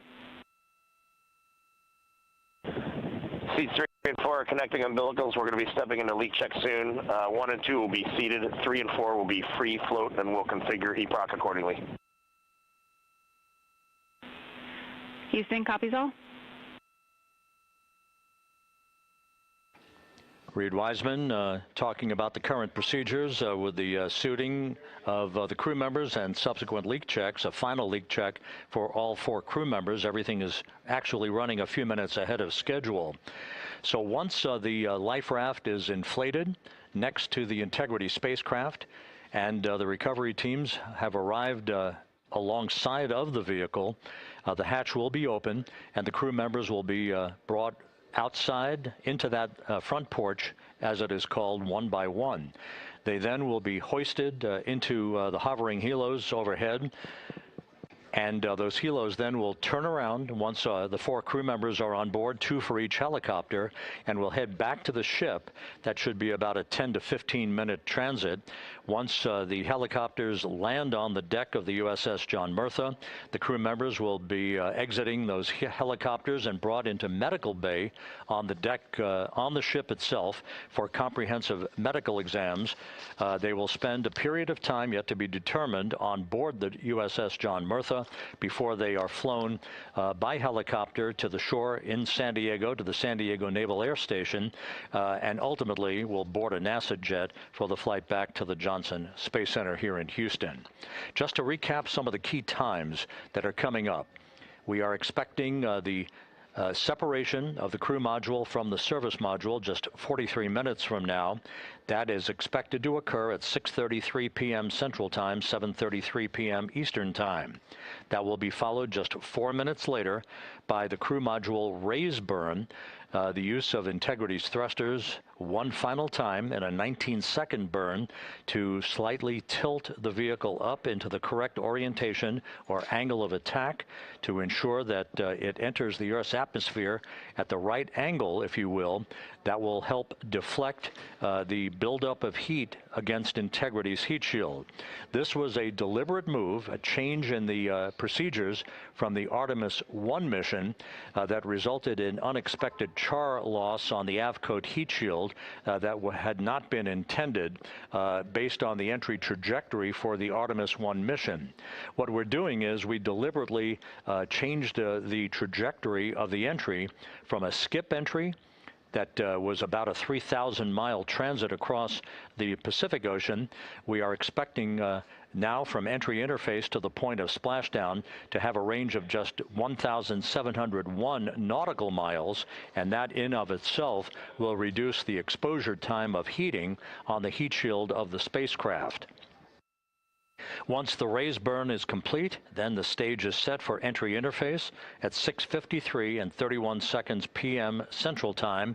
That means that Integrity will be entering the Earth's atmosphere at an altitude of 400,000 feet, traveling at about 34,882 feet per second, heading for its splashdown site off the coast of San Diego, as you just heard from Megan Cruz on the deck of the USS John Murtha. Splashdown once again under those 3 main parachutes is expected at 7:07 and 8 seconds p.m. Central Time, 5:07 p.m. Pacific Time, 2.5 hours before sunset.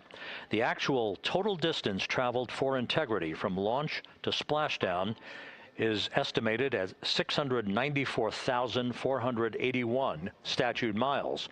Now that includes the first high elliptical Earth orbit following launch that enabled Integrity to move to 43,000 miles above the Earth at its apogee, and enabling a 24-hour period of systems checkouts before the flight control team here and the mission management team gave approval for Integrity to conduct its translunar injection that propelled it on its way to the moon and its historic lunar flyby.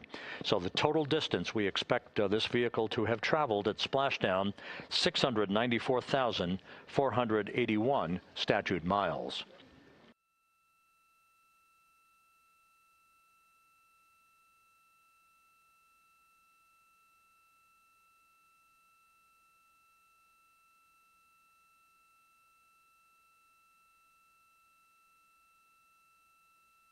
With everything proceeding on track and on time aboard Integrity, the vehicle system is in excellent shape as the Earth grows larger in the field of view.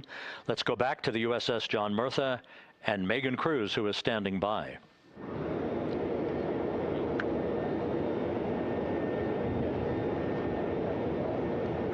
Hey, yeah, Rob, welcome back. Again, we are out in the Pacific Ocean, staged just about 6.5 miles from where we expect Orion to splash down now in just over an hour. How exciting, and the weather awesome conditions here. I know you see some wind blowing around my hair, but really nothing to speak of when it comes to having to recover our astronauts, as well as no waves here, really. So yeah, we're expecting a really great day. Also, hopefully, some really great views. You can see behind me that some of the clouds are starting to break up, so that's really exciting.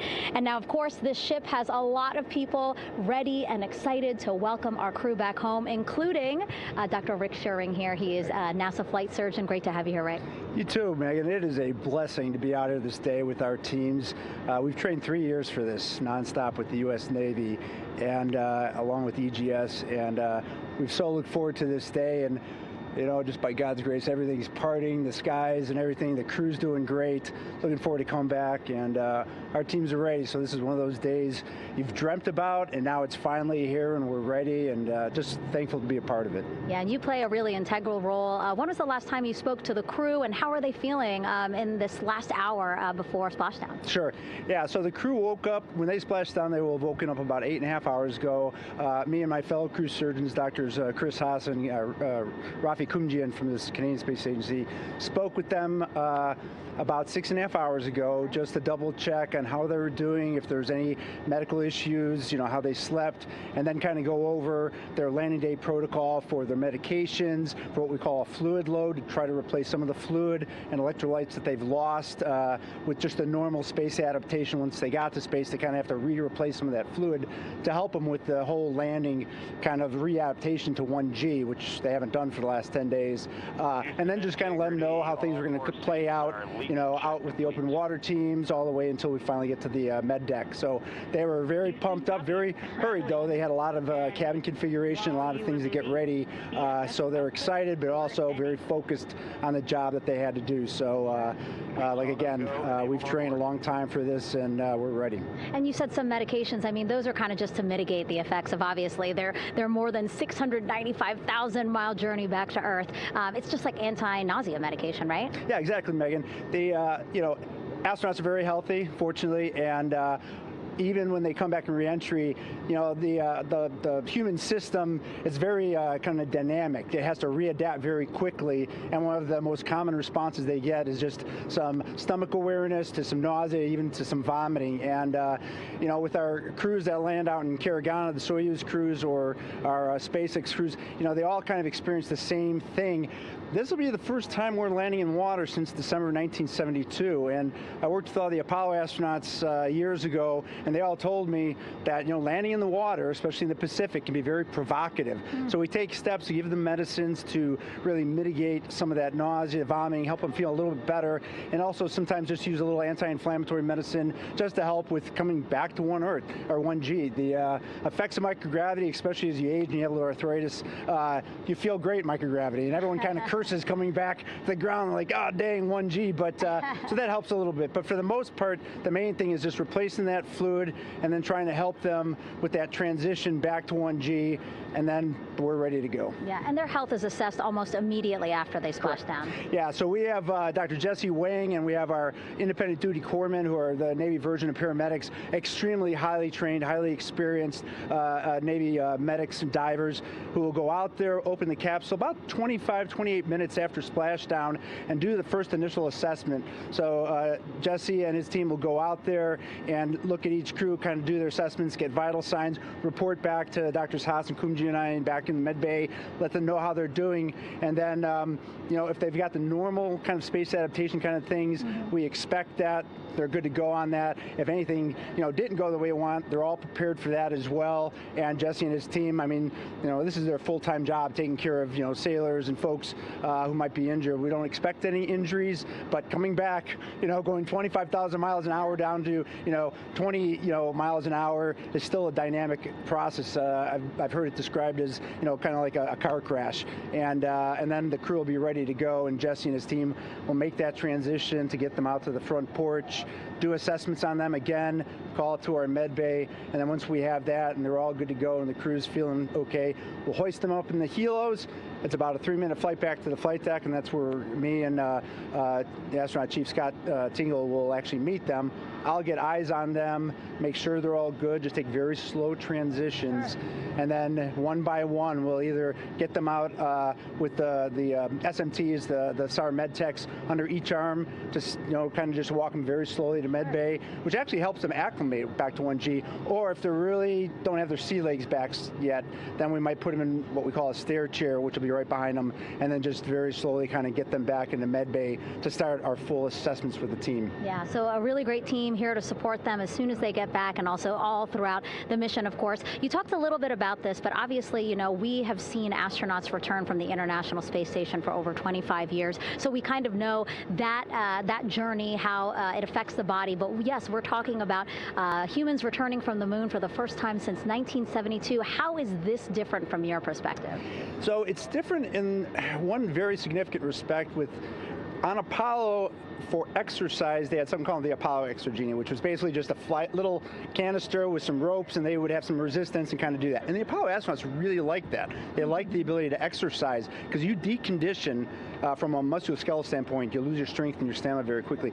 We had something called the Orion flywheel, which was able to impart much greater loads in terms of resistance, so they're able to do squats, deadlifts, different things, not dissimilar to what the ISS astronauts do, but with a lot less room to do it. And they also did rowing activities for cardiovascular health, and the crews loved it.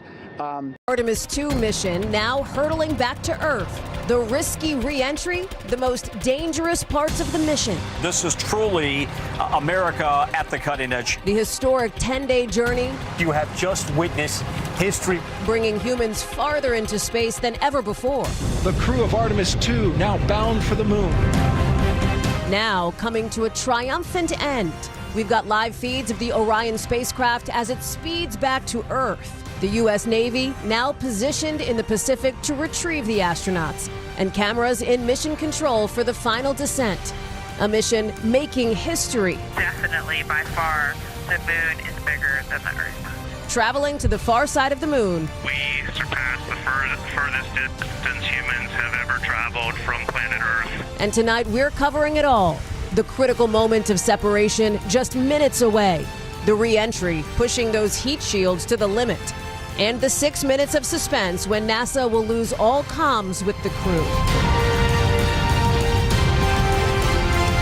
We are live for every moment as these space pioneers return to a hero's homecoming here on Earth.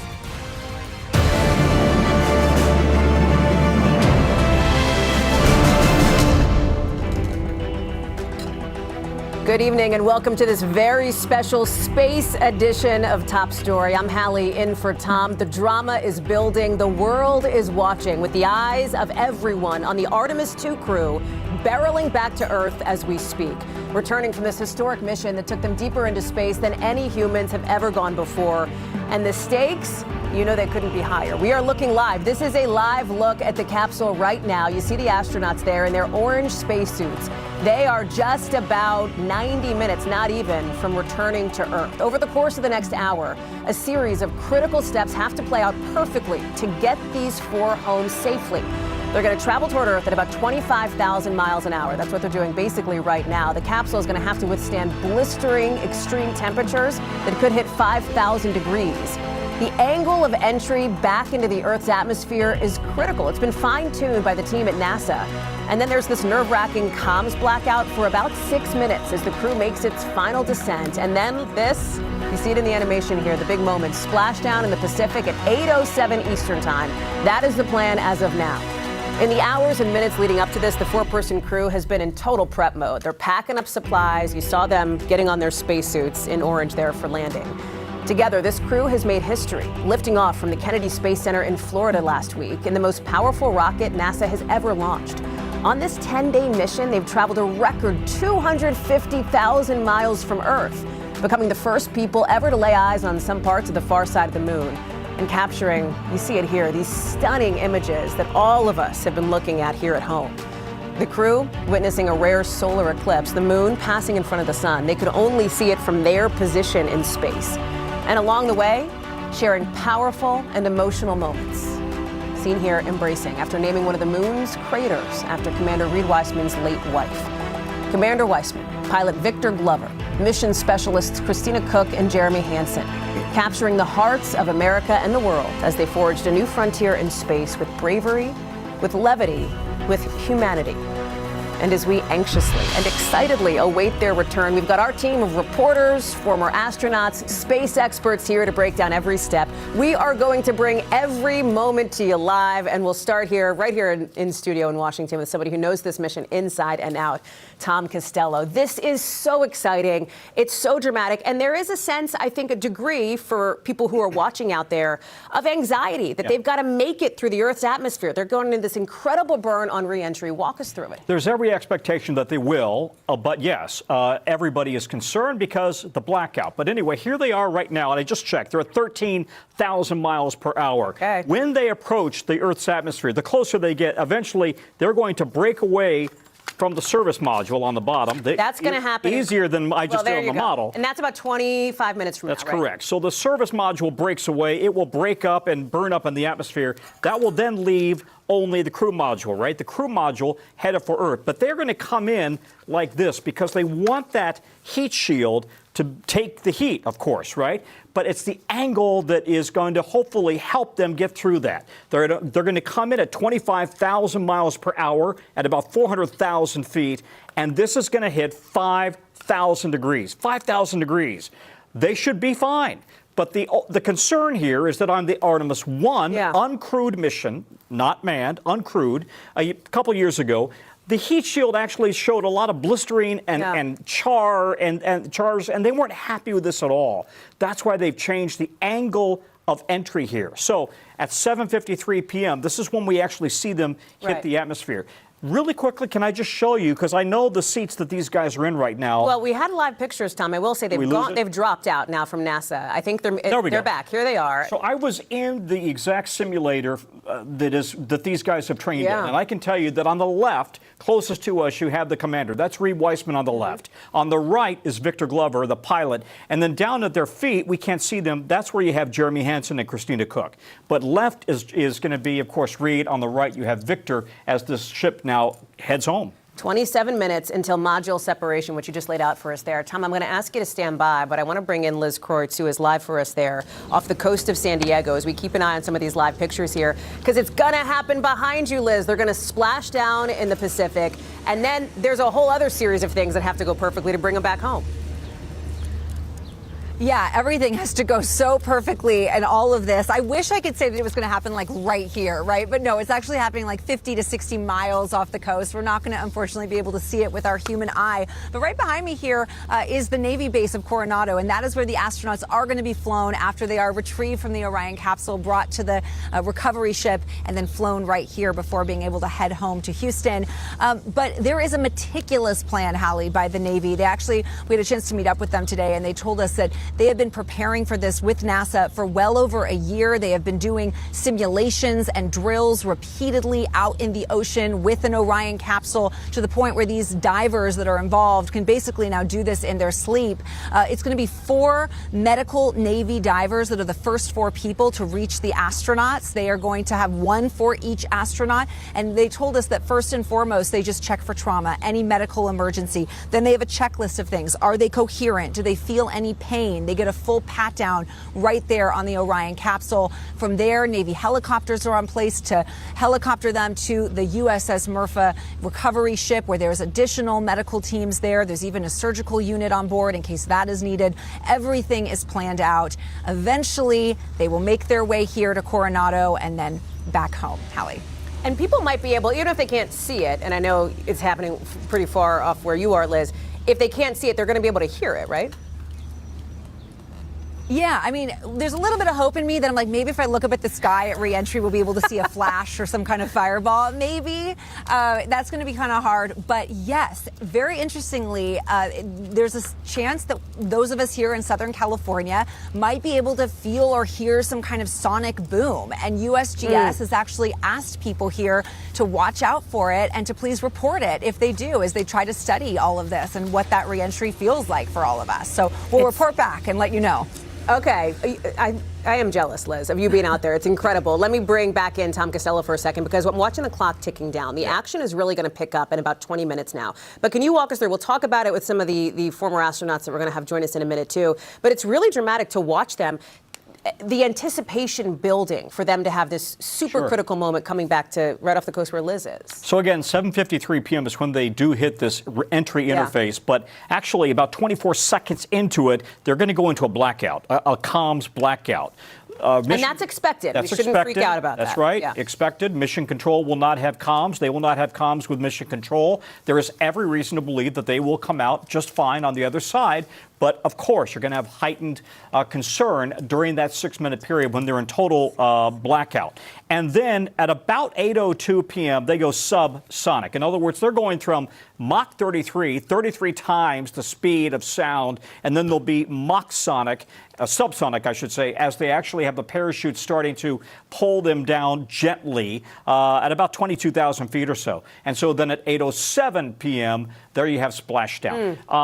By the way, this coating on the bottom here that they're relying on, it's called AvCoat. And essentially the idea of it is it actually helps ablate, if you will, the heat here and decompresses the gases. So as a result of that, it is supposed to very quickly siphon the heat off on reentry. Let me pause you for a second here, because I want to go to Bill Cairns, our NBC meteorologist, who's tracking the weather conditions here. They're coming back to Earth regardless, right, Bill? But the wind is a key factor with the parachutes that'll deploy as the capsule comes into the ocean. Yeah, they have a lot of restrictions. At first, Liz and that sonic boom. I lived in Orlando, Hallie, during the shuttle program landings, and it was one of the coolest things I have ever. I would go outside every time they were going to, glide in and do the landings, and that sonic boom was just incredible. So if you're in Southern California, they give about 10 minutes before the actual splashdown. Head outside and see if you could hear it. There's a chance. I know it's 60 miles off the coast, but I was in Orlando, and that's about 60 miles from the Cape Canaveral too. So the forecast requirements, when they took off and went into space, they already knew that they wanted to have this off the Southern California coast. And these were the rules. It had to be less than 30-mile-per-hour winds. Of course, the parachutes you worry about. Seas 6 feet. Obviously, they got to get the divers in the water. They don't want rough seas for that. And they need clear visibility for the helicopters, too. And then no rain and, of course, no lightning. And they picked really well. Winds are right now at 6 miles per hour. The seas are 3 to 4 feet. This is just ideal conditions. It was cloudy earlier today, and now that marine layer is breaking up. All the white here is the clouds, and you can just see it kind of dissipating. The actual landing spots, almost where it's going to be completely sunny. And then the forecast over the next hour, no problems in the splashdown zone. So, they chose well, and they chose Southern California for a reason, Hallie. They're known for this great weather. Bill Cairns. Bill, thank you very much. I know you'll be standing by for us throughout the night. Let me bring in now our panel of space experts to walk us through this. Former NASA astronaut Steve Robinson has flown on 4 space shuttle missions, spent more than 48 days in space. Jose Hernandez is with us, also a former NASA astronaut who spent nearly 2 weeks on the ISS. Tom's joining us, too. I am so glad to have you all here. Can I tell you something? I'm going to ask our team to pull back up those live pictures. It is mind-blowing, I think, over the course of the last 10 days that we have had basically, minus, a few ins and outs here and there, basically a 24/7 look at what is happening, inside this capsule at these incredible moments here. Steve, you're one of the few people on this planet who can get a moment like this. What are they do? What are they thinking right now? Are they focused on the final checks? Are they thinking about that first hug with their family members? What was your experience? They're focused on the final task and the whole sequence. Their job is to watch to make sure that everything goes the way it should be, and they're wearing an awful lot of equipment too that protect. Tom was talking about that if you need pressurization if you lose it in the capsule, they're in their own pressure suit, and it has cooling, it has radio. It's a very complicated thing in itself. They're making sure they're strapped in case there's vibration on the way in, and they're thinking about what those G-loads are going to feel like. Here's what G-loads is. Each of them will feel 4 times the weight of their own body. And they're not sitting down like you and I are. They're laying on their back. So that force will come through their back and to make it a little bit hard to breathe. Jose, let me ask you, you hear Steve describing the physical impact on their bodies. There is a mental impact, too. Throughout the course of the last couple of weeks that they've been doing these high-profile news conferences, we've been watching them, and even before that, they have been just so cool, calm, and collected. Do you get nervous, though, in a moment like this? Does that come into play at all? Well, it's natural to be a little nervous because it's an unknown. These astronauts haven't done a re-entry with an Orion capsule, and it's hard for us to simulate those effects on land. So it's very natural for them to be a little, with their radars up in terms of what could happen. But I think they have full confidence in the vehicle, full confidence in the NASA folks that designed the thermal protection system at the bottom of the Orion capsule. Steve, we talk about the heat shield and the importance of that when it comes to the re-entry into Earth. We know that, Jared Isaacman has talked about this, of course, the head of NASA here, that they have total confidence in the ability for this capsule to get these astronauts back home safely. Can you talk us through that piece of it? Because, again, this is, I don't want to say untested because we've seen it on Artemis 1, but it is certainly, I think, part of the process of discovery here. The heat shield has to work right, of course. Yeah. It's got a couple of great things going for it. First of all is about 6 decades of bringing people home through the atmosphere on capsules using pretty much the same kind of heat shield. Now, this one is going faster than any one before. And what happens is you're trading off the energy from going fast to heat energy in the air. Now, this heat shield is capable of actually quite a bit more than it's going to be asked to do. Okay. The way it works is it actually destroys itself as it goes. It burns away. It's not like an insulator on the bottom of the shuttle. It actually burns away, takes the heat with it. It's thicker than it needs to be. It's been tested a lot after Artemis 1. They changed the entry dynamics of this entry to make sure that this heat shield was just the right thing for the kind of entry they're going to have. Steve, Jose, I'm going to ask you both to stand by. I want to bring in my dear friend and our biggest, and I say this with so much love, space geek, perhaps second only to Tom Costello at the network here, and that is Gadi Schwartz. He's going to be sitting in to anchor our special coverage in just a couple of minutes now. Gadi, I cannot wait to watch you with Tom and the team walk us through these historic moments. It is now 7:15, and there's something that's happening now. This is a radio comms switch, but this is different from that as that shot just went down. You see it there. Gadi, this is different from that comms blackout that Tom was talking about earlier, right? Yeah. Absolutely. So that comms blackout is plasma is surrounding this thing. Right now, they're just basically switching from long distance to like a local call. It's the Deep Space Network, which is a bunch of powerful satellite dishes and antennas that we beam out to space to be able to talk to our spacecraft that are way out there. And now we're going local. We're going satellites here on Earth. So it's really just a handover. There's not really a massive loss of communication. They're just switching the infrastructure for communication right now. But to hear these astronauts talking about heat shields, like I went to my daughter's elementary school today and I was trying to explain it to a bunch of kids, and I still am so amazed. But let me just try this out for you, okay? You know how when you're driving down the freeway and maybe you're in Colorado and you see those runaway ramps for a semi truck where if their brakes fail, they just go plow into all the gravel? Okay. That's our atmosphere. Hold on, Hallie, I got this, right? Okay, I know so you got props. Imagine one of those runaway ramps. That's going to be our atmosphere. This thing is going to come in, but the runaway ramp stretches all the way from India, which is where they come in, and they make entry into the atmosphere, and they plow through that runaway ramp gravel, but this gravel is basically our atmosphere, which is it's hotter than lava. So the gravel is lava, screeching all the way until they get to San Diego. That's how they do the bulk of the slowing down. It's something that's been tried and true since the 1960s, something that they're going to be doing in just about an hour here, and we cannot wait to watch it because today is Plasma Day. Plasma Day is always my favorite day, and it is one of the most incredible things that humans do. We surround ourselves with this super hot plasma, and then we float back down to Earth, and then we land in the water. It's wild. They're pioneers, Gadi. They sure are. They're pioneers, and they're also riding on the shoulders of other pioneers, going back to the 1700s when the parachutes were invented, when some human was like, you know what, I think I want to go way, way up there, climbed into a balloon. So first we had balloons, then we had parachutes, now we have rockets. It is a wild time, and very soon we're going to have a base on the moon. Okay, I have to ask, before you pick up our special coverage, are you going to have those props when we see you next?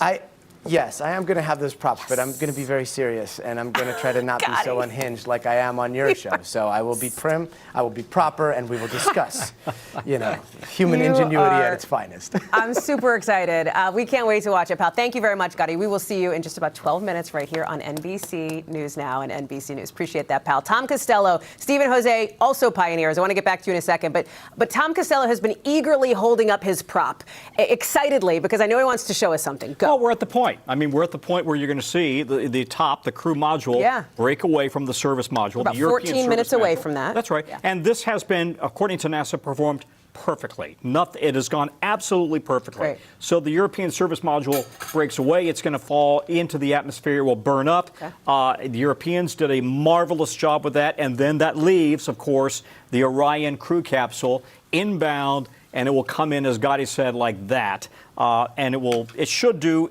exactly as Gotti suggested. It should work perfectly because there is a track record. And yes, they're watching it closely because of the problems with the Artemis 1 heat shield. Even if somebody had been in Artemis 1, they would have survived. But NASA did not like the way that it showed burn and scarring on the bottom, burns and scarring. And that's why they went ahead and said, we're going to change the orientation, the angle of attack, the angle of descent on this. Jose, we are taking a look here at mission control, and I think it's worth noting here because the astronauts have referenced this repeatedly when we've heard from them as they've done these, live streams basically from space, that this is a team effort, that they would not be where they are if it weren't for the people we're looking at live right now in mission control, who are, you have to look at them, they are laser focused on making sure that every single calculation, every single piece of this goes well over the course of the next, 52 minutes here. That's correct, Hallie. The media focuses on the astronauts, in this case, 4 of them. In the shuttle era, it was 7 of us. But there's thousands of people, including mission control, Houston, and then launch control and Kennedy Space Center. Folks that are very dedicated, that love their job, that could be making a lot more money elsewhere, but they love what they're doing. And we're so grateful to have a great team of NASA folks and contractors helping us. Steve, when we watched the splashdown, the parachutes deploying, the capsule coming in, landing in the ocean, the boats going out, and then the emergence for the first time of these 4 for the first time in 10 days. We were live together when we watched them sealed in 10 days ago into the capsule there. It is an emotional moment, and I wonder how you will be looking at that and processing that as somebody who's been through this.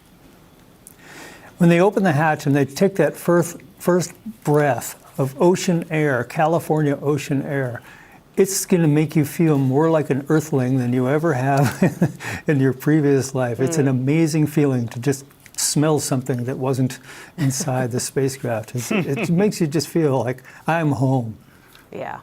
Yeah, I bet. Steve, thank you. Jose, let me ask you, one thing that I have thought about so much, obsessed with this in the last 10 days, like the rest of the world, as we bring it to life the Artemis generation now, the family members who are supporting these astronauts in space, who waved goodbye, and we'll see them now for the first time once they get back to Earth. I have to imagine that for you, for others, that is the thing that you are looking forward to more than anything. Absolutely, Hallie. But first, don't call Steve Steve. Call him Stevie Ray, because that's his name. He is a great guitarist. Fair. But what I want to say is, it's a very emotional reunion, Hallie. I have 5 kids, and you have to come with grips of what the worst could happen. So what do? We write a letter to each of our kids, a letter to our wives. And we have them there. In my case, I said, open them as soon as I blast off. And because you just never know. And so when you come back home, you are so grateful for that great experience, dangerous experience, but that you're back with your family and are able to tell them firsthand what your experiences were. And I mean, that's priceless. Yeah. We are looking live here at Mission Control in the Netherlands, the European Space Agency. That's the live shot you just saw, as now that picture has pivoted here. And Tom, I know you've got, I think, half an ear on the NASA stream, too. Trying to, and maybe, can I just suggest that when we do hear the voice of NASA Mission Control that we dip in, that's Rob Navius speaking. He is the veteran voice of NASA. And Steve Robinson and I have often been in awe of Rob Navius because he has an encyclopedic knowledge of everything with instant recall. And he has been forever. So when he starts speaking, I always want to hear what he has to say because he very often is going to break in and tell us something interesting. What you're looking at is a computer-generated visualization based on real-time telemetry from Integrity. Currently traveling about 16,000 miles an hour. Rob so is this is sitting, a look. This is a look at the deck, by the way. That's right. You're looking at the recovery ships out there on the ocean in the splashdown zone. I would just tell you that Rob is sitting quite literally in Mission Control. Integrity traveling about 16,000 miles an hour. For the prop cautions, we're taking a look. And the female voice is the capsule communicator. Now just about 5,100 miles from Earth. Splashdown scheduled 43 minutes from now. We're just 9.5 minutes away from the crew module, service module separation. So interestingly, the female voice you heard is the capsule communicator.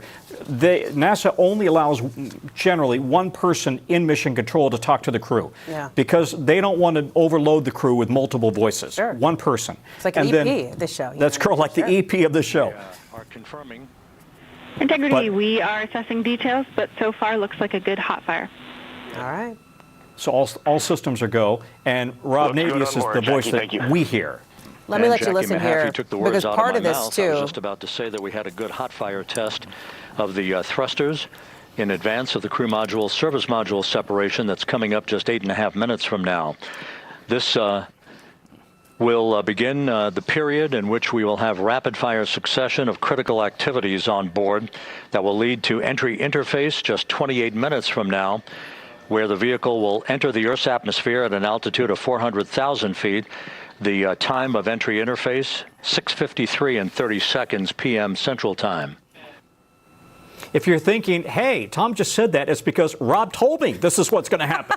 So one of my sources is right there, and he's really good. I'm just telling you right now. We're going to keep an ear on this, but I want to bring in, too, as we talk about, the re-entry back to Earth here, what that does to the bodies and the medical process that these astronauts are going to have to go through after they return, of course, to Earth. I want to bring in the director of UCLA's Space Medicine Program, emergency physician Haig and Tablian. Thank you very much for being with us. And we've lost that live shot, but we're going to keep this one up because that's what everyone's watching, right? I mean, we're now 7 minutes away from the separation, Tom, that you've laid out on this capsule here, that piece of it, and then, of course, the re-entry here. Yeah, so as it relates to... Propulsion officer now reports a good hot fire test in preparation for the crew module service module separation. Okay, that's what we want to hear. That's where they're going to literally take the crew module, as he said, and the European module breaks away and the crew module continues on for re-entry. And what they're going to be doing once they're actually on the water... Until splashdown. Integrity Houston, we have confirmed a good CMRCS hot fire. And although we are not seeing GPS acquired yet, you can skip the troubleshooting steps in 157 for now. Because they're going through their checklist, Tom, right? That's the deal. Going through the checklist before they do separate. All of that is going perfectly. Okay. I have been told in no uncertain terms that you have got to go get ready for our network special report, which is going to pick up in just about 3 minutes now. So, Tom, I'll let you go do that. But we've got Jose still with us as well. And, Jose, at this point, what you're hearing in the discussion from Mission Control, 7:27 now Eastern Time, we are getting within now 6 or 7 minutes of the first critical part of the re-entry back to Earth. And, Jose, you are hearing that, basically making sure that they have green light after green light, that the process is going as expected, right? That's correct. They're going through their checklist and making sure that Mission Control is okay with all the steps and that all systems are go to continue the process of re-entry into the atmosphere. And for you, when you're watching this, Jose, what's going through your mind, right, as you're thinking about what the course of the next 45 minutes will hold? Well, the capsule is a lot different in terms of entry profile as was the shuttle. We came in as a glider and landed on a landing strip. The capsule is a little bit more dynamic, more direct. but it has a two-phase entry system, a very elegant entry system where they come in, and then the same lift of the capsule pushes them up back into space. They bleed off a lot of energy, and then the second entry is the one where they actually start coming in for good. And it's a very elegant process. Think of it as skipping a stone in the lake. You throw and it hits the water, it goes back up, then eventually it comes down and gets into the water. That's exactly what they're doing. Very elegant. At what point will you be breathing a sigh of relief tonight, Jose, when you see that hatch pop open?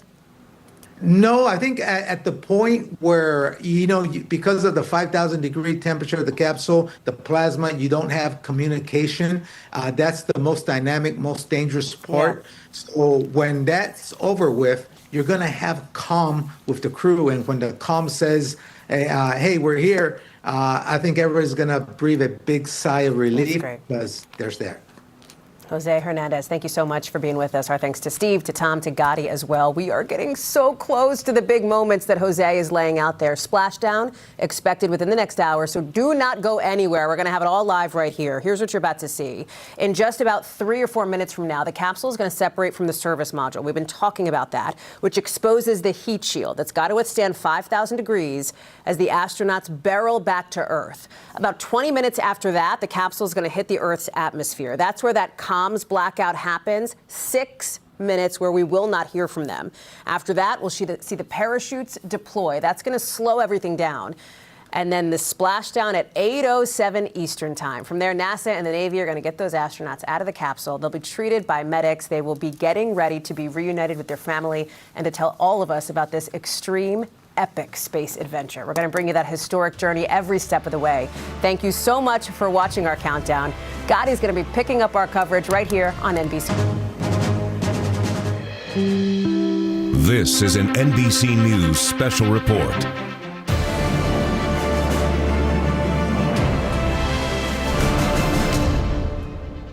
And we are coming on the air with a historic moment in American space travel. I'm Gotti Schwartz. And any moment now, the 4 astronauts of the Artemis 2 mission are about to return to Earth, and their 10-day journey took them further from our planet than any human has ever traveled. A record-breaking 252,000 miles, and right now they are minutes away from re-entering the Earth's atmosphere before splashing down in the Pacific Ocean off the coast of San Diego, where there is a special recovery team and divers waiting right now to retrieve them. From there, they'll be taken by helicopter to a U.S. Navy ship for medical evaluation. And during their time in space, this crew saw parts of the far side of the moon that no one has seen before. Today's splashdown set to mark the end of a mission that has been decades in the making and the beginning of NASA's plans to return to the moon itself. Let's bring in NBC News senior correspondent Tom Costello. Tom, walk us through what we can expect on this historic day.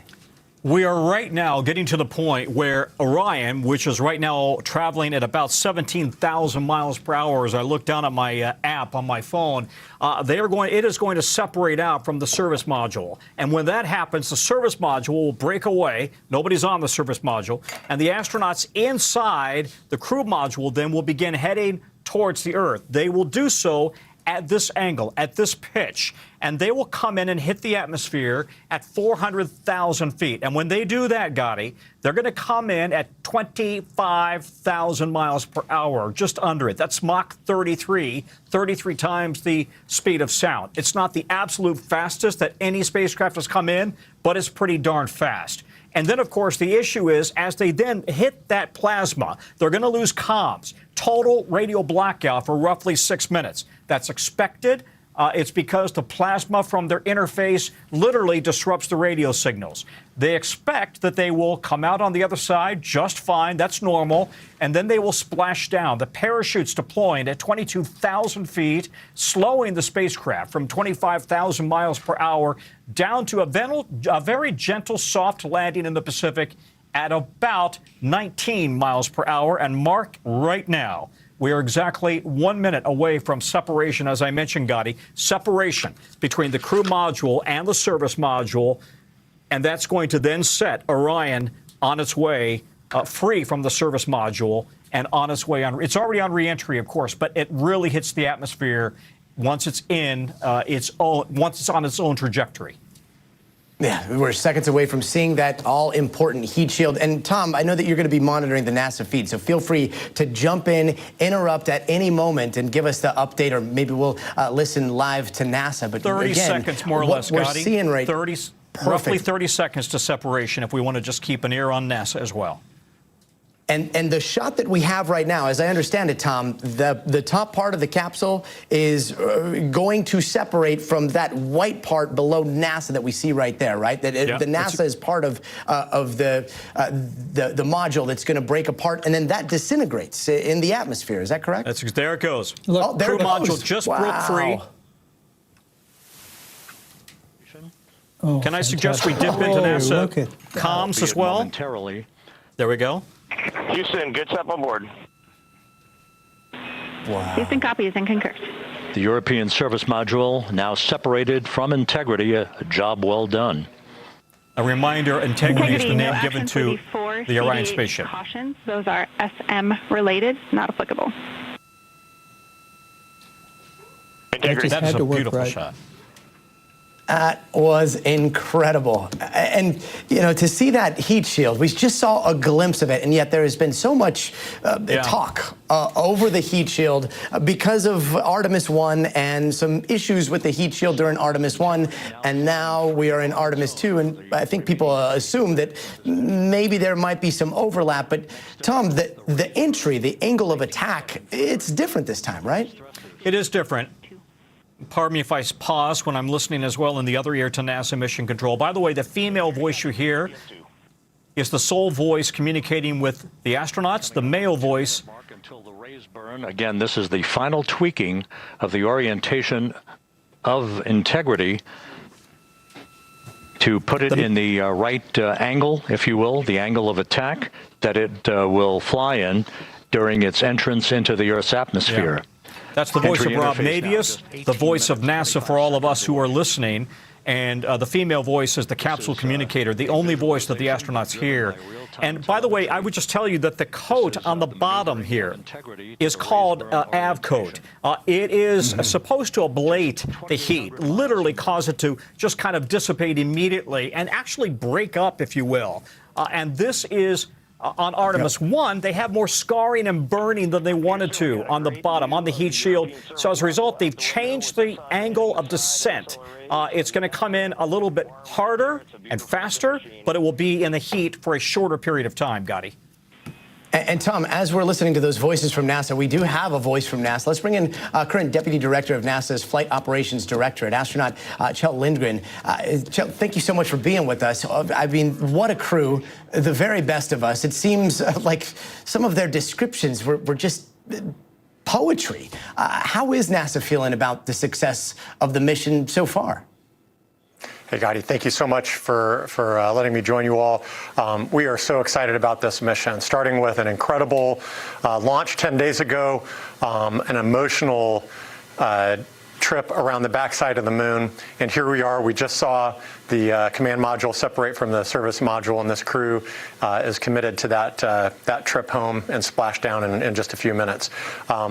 We are so proud of the team that has been preparing for this mission for decades. This team that we have in mission control and in the engineering room, and this crew that we have on board. We were just talking about the heat shield. We got that glimpse of the heat shield, and Tom was describing the AV coat on the back side here, the side that needs to work perfectly as it now makes its approach. But how are you all feeling about the heat shielding going into this?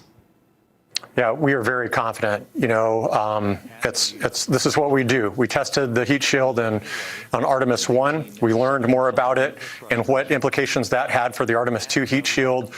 We worked with our engineering team, our flight operations team, flight dynamics team to develop an entry profile that would be well within the capabilities of this heat shield. And we think it's going to do a great job of protecting the crew from the heat during reentry as it goes through the atmosphere, and setting them up for parachute opening and a soft landing in the Pacific. And I know you're very, very close to these astronauts. You're very close to this mission. I do want to ask, what's the part of this mission so far that has brought the biggest smile to your face? Well, you're absolutely right. Their descriptions of the moon were just absolute poetry. And two of the astronauts, so the commander, Reid Wiseman, and Jeremy Hansen, are classmates of mine. And I have very clear memories of going out on geology field trips with them during our astronaut candidate training. That's where we started learning the language of geology, and it's given them the tools, in addition to the training that they're doing right now, to be able to take that human experience, those human observations, and to communicate that back to our teams, science teams and flight control teams back here on Earth. These are the first steps, the very first important steps for Artemis 3 and then Artemis 4 and 5 when we return to the surface of the moon and continue this amazing exploration of the lunar surface and universe beyond. Yeah. The geology is going to be front and center when we build those lunar bases. Thank you so very much for joining us. And I also want to bring in a panel of space experts that we've got. With me here in the studio is former NASA astronaut Steve Robinson, who flew 4 space shuttle missions. We also have NASA astronaut Drew Feustel, who spent a total of 226 days in space on his 3 flights. Wendy Lawrence is a former NASA astronaut. She's a veteran of 4 space flights, logged more than 1,200 hours in space. Thank you all for being with us. And just to pick up the heat shielding conversation, Steve, you here, I mean, I've been following you around all day, asking you all kinds of questions. And the way that you were describing the skipping motion, the skipping that was done by Artemis 1 and the angle of attack, much more direct for this mission. If you could kind of walk us through what's the difference between Artemis 1 and Artemis 2. With Artemis 1, there was a skip entry, so they came into the top of the atmosphere, which is not a hard line. It's kind of a fuzzy top. Come in, build up some actual lift, and it comes back out of the atmosphere, and that allows you to change your downrange entry location. It gives you flexibility and options for that. But what happened was it generated some char layer, and that built up gases on the inside of the heat shield. And as it came back out of the atmosphere, that allowed the gases to still build up and actually pop off some of the heat shield from trapped gas. Now, with this one, we're not going to do a skip entry. We're going to come into the atmosphere a little bit more steeply and not come back out. The charring that we're talking about is called ablation. It's sort of like burning. You know, we know what charring is, but what it does is it makes a porous surface for the trapped gas to come out. So that's why we think this is a much safer entry. Fascinating. We're looking at those images there. We've got a little model here. So if I understand this correctly, it skipped up, then it built up those gases, and when it came down, that's when the extra damage happened, right? But this is supposed to be damaged. It's just supposed to be damaged in a controlled way. So now it's coming straight in like this, and it will dissipate evenly. It's a very small difference, actually, but yes, the charring should be more porous and let the gas escape, and so it won't pop off. But let's be safety-minded here and think about Artemis 1. Even though it lost some more of the heat shield than was expected, it completely kept the temperature on the spacecraft within limits, so it would have been absolutely safe for a person. So they still would have been, sitting there in 75-degree weather inside of the capsule. And Stephen, let's go to Tom Costello real fast. I think we've got an update from NASA. Tom, what can you tell us? Gotti, they are right now about to go to their 180-degree maneuver. So they're coming in like this, 180-degree. They'll pitch up, and they'll come in like this. And when they pitch up at a 180-degree rotation, they expect a 1-minute loss of comms. That is not the 6-minute loss of comms that they will experience. The peak heating on this vehicle, when they hit 5,000 degrees, that is expected to be at roughly, let me look at my notes, we're looking at roughly at 7:54:52 East Coast time. 7:54:52 East Coast time, peak heating, 5,000 degrees on the vehicle, and then they will also be losing their comms for 6 minutes. We will get the comms back at 7:59:55. 7:59:55. So again, they enter the Earth's atmosphere at 7:53 Eastern time, 7:54:52, peak heating, loss of signal until 7:59:55. So they're right now in that stage where they're doing the 180 to come in with their heat shield up. A plasma time, 6 minutes. Incredible. I want to bring in Drew here. Drew, what is it like to be surrounded by plasma in space or in the atmosphere? Yeah, hey, Gaddy, nice to see you. And shout out to Steve and Wendy as well. It's great to see them on the show. We're all colleagues. What's it like? It's a little bit like Mr. Toad's Wild Ride. You're coming back to Earth, and you're coming back in a hurry. These guys are slowing down from Mach 33 to like 19 miles an hour before the water. And so that's a lot of deceleration. And once you hit that atmosphere, all the particles in the air start to race around the side of the spacecraft, and they get super hot, up to 5,000 degrees in this case. And then they start to burn, essentially. So you're surrounded by flames, and we've all seen it on every vehicle that comes back out of orbit to Earth experiences that plasma buildup and that flame covering the windows and the whole side of the spacecraft. It's pretty crazy. And yet, Wendy, when you're sitting there in pressurized suits, what does that feel like? Well, it sounds like the Orion suit is much more comfortable than the suit that Steve and I wore in our last mission. That was not a custom-fit suit. So you do your best to get the suit on, adjust your harness. And when we came back on the orbiter, the shuttle orbiter, we were actually wearing parachutes. So you do your best. It's not that much of a comfortable ride. Now, for the Orion crew, they're coming back in a different configuration because they're actually lying on their backs. They're in a recumbent position. When we returned on the orbiter, it was like landing an airplane. We were upright. Drew, I think you came back in a Soyuz, so you were recumbent as well. That's a better position for the body to handle the up to 4 Gs that the Orion crew is going to experience. Yeah, and I think we've got another update from Tom Costello that we'll bring back in here. Tom, what can you tell us? They're going into the 180 roll right about now. Gotti, you're looking out the window of the spaceship. And as they hit, as you know, as they hit the atmosphere, it's going to get awfully hot outside with that plasma interruption and the loss of comms pretty quickly. So again, to 400,000 feet, at 7:53 is when they will actually hit the atmosphere. Look at that shot. The reflection of one of the crew members in the window. Guys, this is 21st century TV. You're looking at in the Pacific. The weather conditions amazing remain images. Go. Just a few clouds, some scattered clouds. Winds at 10 knots. Wave heights just about 4 feet. A gentle day in the Pacific for the homecoming of Integrity's astronauts. And as we watch the capsule roll there, Steve, I'm reminded of a conversation we were having a little bit earlier. Ballistic reentry. It is a plan B, and yet there is a plan B for something as incredible as reentry into Earth's atmosphere. We've got this little model here. If I understand it correctly, the ballistic reentry would use some of those thrusters, and here's Earth. Here comes the capsule, and if for some reason something went wrong and they needed to drop faster, they could do that, but they would basically start spinning like a top, and that would force them down more quickly, right? Yeah, may I borrow your space capsule, please? I have to say, Gotti made this space capsule today. That's human ingenuity, not its finest. I was very impressed.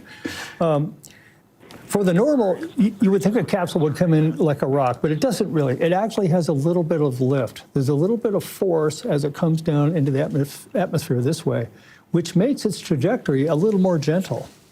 If you had to, you could just spin it like a football. And when it's spun like a football, it's very stable along this axis. It's called spin stabilization. But it doesn't have that lift vector anymore because it's spinning the whole time. And it just comes down at a much steeper, higher G entry. But it's still safe. It's just higher G. So it's everything we try to do, we always try to have some sort of backup plan. Here's your space. Thank you so much. Now astronaut hands have touched my space capsule here. Tom Costello, you've got an update for us, right? Commander Reid Wiseman just reported they are now configured for re-entry. And as you can look out the window with the reflection of the astronauts there in the window as well, you can see that they're getting closer and closer to the Earth's atmosphere. Let me give you a real-time check on speed, Gotti. They're currently at 23,000 miles per hour. Again, their top speed will be 24.5, more or less. And at this minute, they're 635 miles away from Earth. So they are moving fast here. At that point, will be 1,701 nautical miles. Wow. Yeah, the total miles on this mission, total miles traveled is nearly 700,000. So, of course, we mentioned it's 252,000 miles to the moon and back. Keep in mind they did some elliptical orbits around the Earth. So total miles traveled, almost 700,000. Some 24 seconds after entry interface. Listen here to mission control as they are communicating here. During a 6-minute blackout period, when a plasma shield will build up around the spacecraft due to the ionization, due to heating effects. And Flight Dynamics has just confirmed we will have a blackout period of exactly 6 minutes in duration. And once again, that's due to the fact that a plasma buildup around the vehicle will prevent communications and data, so we will not be able to talk to the crew members at that time, nor will we receive data here in the flight control room. Houston, everything's looking good on board. Just confirm no pre-EI downloads. Houston concurs. That blackout period to begin at 6:53 and 54 seconds p.m. Central Time, and again will last about 6 minutes in duration. We're about 4 minutes from that blackout time. Drew, if you're still with us here, I do want to ask, there are those moments in space where all of a sudden you lose communication with the ground, with Earth. What are those moments like? Sometimes those moments are okay. We spend a lot of time talking to ground and, trusting in the system and knowing the vehicle is headed in the right direction, which the crew does know at this point. And Mission Control has already confirmed the trajectory looks good. For the crew, it's just a known condition, something we have to, work through. But in terms of the silence, that's okay. It's a good time to tag up with your crewmates and get a little break and sort of take it all in while you're up there in silence. Yeah, taking in that view in silence must be quite something. Stephen, what do you remember from up there? Well, for blackouts, you get to say things to your crewmates that you wouldn't want Mission Control to hear. And then you realize they're taping it anyway on board. Northeast across the Pacific Ocean, 3 minutes from entry interface. Here's Rob Navius. Yeah, about 3 minutes to entry interface. And again, that's when the capsule starts feeling the effects of the top of the atmosphere. They don't hit it. You sort of slowly slide into it. But quite quickly, it builds up a plasma sheath, which is basically an electrically charged gas around the spacecraft. And through the windows, that plasma turns all kinds of colors. It's just amazing. Starts out very kind of a light yellow, and as they get deeper into the atmosphere and gets denser, it turns all the way through orange into kind of a deep red. They're going to come back with stories about what it looked like through those windows. And Wendy, one of the things that we don't talk about enough is the deep trust that happens at NASA, and it culminates with the astronaut experience. When you are entrusting your life to reach up into the heavens, you are trusting every engineer, anybody that has done any of the computations to get you to where you are. Talk to me a little bit about what that trust feels like on a moment like this when you're about to re-enter the atmosphere. Well, Gaddy, that's really an excellent question, because oftentimes as astronauts, we would point out that we're kind of the tip of the iceberg. All the attention's focused on us. But there's this huge base of an iceberg. That's the team that supports us on the ground. And those folks are absolutely incredible. They're experts in everything that they do. And yes, we completely put our trust in them, and they earn it day in and day out. And without that trust, I don't think we would have the confidence to go in space, but we have the privilege of working with them on a daily basis. They train us, they teach us everything that we need to know. They make us practice everything just to make sure that we are completely ready. But yeah, without that team on the ground, none of this would be successful. So this is a great opportunity to recognize them as well. And speaking of the ground, we are so close to that re-entry. I do want to check in with NBC's Liz Kreutz. She's at the coast in San Diego. Liz, look, you were on boom patrol. If you hear a sonic boom at all, please interrupt and tell us boom, boom, and I want to know what it sounds like there in San Diego. But any booms so far? No booms yet. We're 4:52. I was bringing up a clock with seconds on it, so I'm totally prepared here. But you can see here in San Diego all of the people that are gathering, trying to get a view. We're all trying to figure out exactly where we might see it. The Navy told us it's going to be coming down kind of from Hawaii south. So because of that, we're trying to look northwest. We'll see if we see it. It's 4:50. 3:17. I don't think we felt any boom. I don't think we felt anything. Do we see anything? You're still 10 seconds Everyone's away. Looking up. You still got a few 10 seconds away. Few seconds here. Oh, my clock is wrong. My clock is wrong. You guys need to tell me when. We're looking. Everyone's watching. Any moment now. Entering the Earth's atmosphere. We're at crossing the threshold. Traveling 34,800 feet per second. And they have entered into the Earth's atmosphere. And you're starting to see flickers. Wow. 13 minutes, 10 seconds. Did you guys see anything? You're seeing a glow there. Oh, look. Is this illumination? Everyone's looking plasma up. Here? And there's your blackout. And there's our blackout. Everyone's looking up. Liz, we've gone black.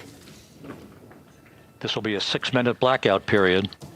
6-minute blackout period starting now. Joining us now from a splashdown watch party, Joe Little, a reporter with our NBC station in San Diego.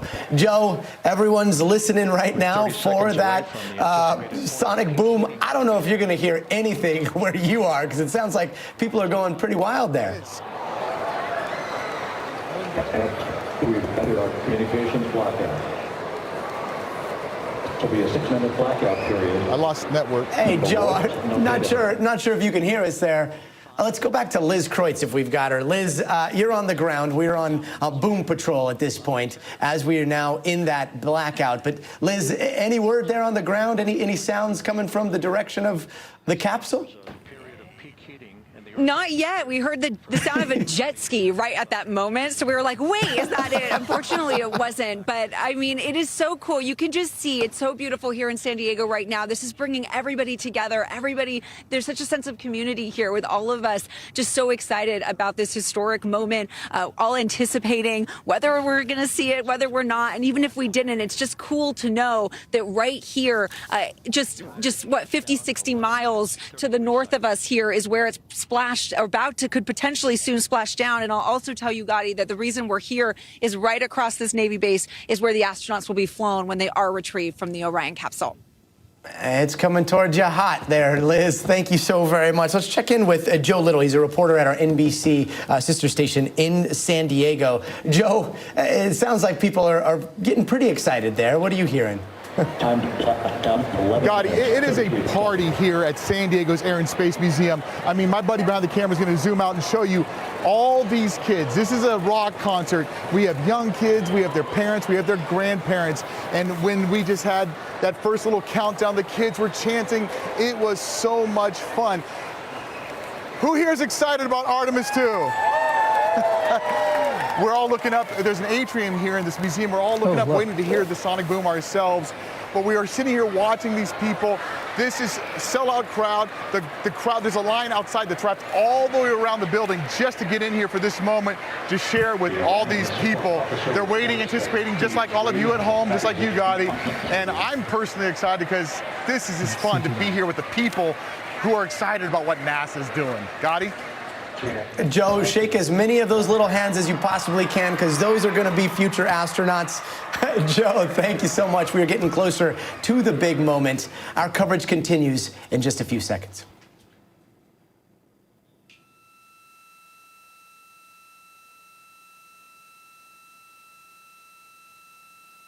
Flight Dynamics reports that airborne assets in the vicinity of the splashdown zone do have a visual on integrity.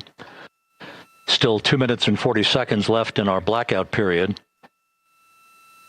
Time to splash down, 9 minutes, 35 seconds.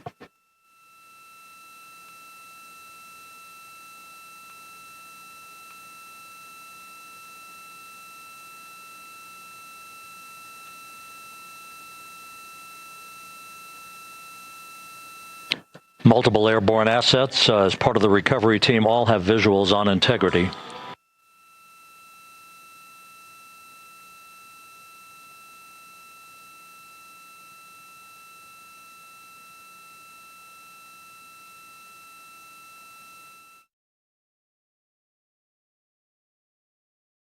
And the WB-57 flying in the splashdown zone also has a visual. And the Navy helos also have visuals.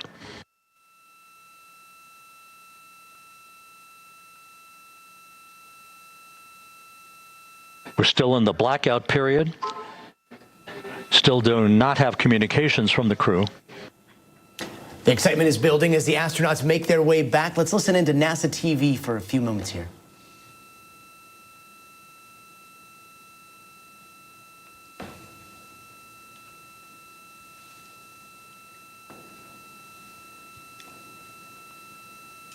"90 seconds left in the blackout."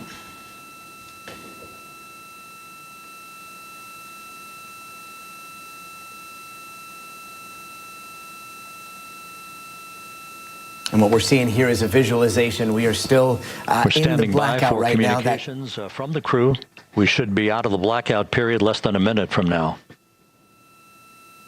In 1 minute, hopefully we'll hear that communication reestablished, but we've been hearing NASA talk about having a visual. So they do have a visual of the capsule as it is now making its approach to splashdown. Any moment now, we should hear.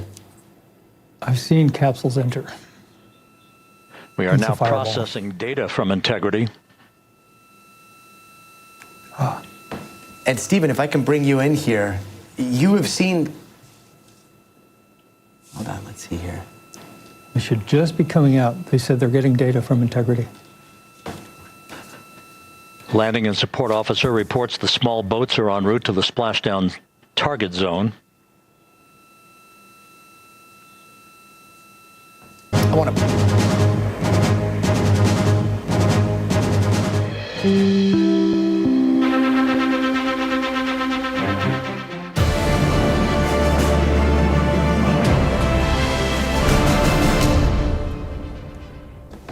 And welcome to viewers just joining us. We are moments away from the historic splashdown for the Artemis 2 crew. 4 NASA astronauts about to return to Earth after a 10-day journey into deep space. This is the furthest humans have ever traveled, and the crew laid eyes on parts of the far side of the moon that have never been seen before. Let's bring back Tom Costello and former NASA astronauts Steve Robinson, Drew Feustel, and Wendy Lawrence. What we are hearing right now, I believe, is the reestablishment of communications with the capsule, right? Yeah, it's ongoing right now, Gotti. Here's ComCheck right now. Let's listen in. Houston, Integrity, we have you loud and clear. Your trajectory is nominal, and your recovery teams have visual. Guidance looks good. No action for the enabled internal camera controller fail. Okay, we are 2 minutes away from splashdown. Voice communication reestablished with Commander Reid Wiseman. For America and a waiting world, integrity is 5.5 minutes away from coming home. And it looks like this might be a visual shot from the ground, right, Tom? Is that what we're seeing there in the? I think you're seeing it from the ship right there. Infrared?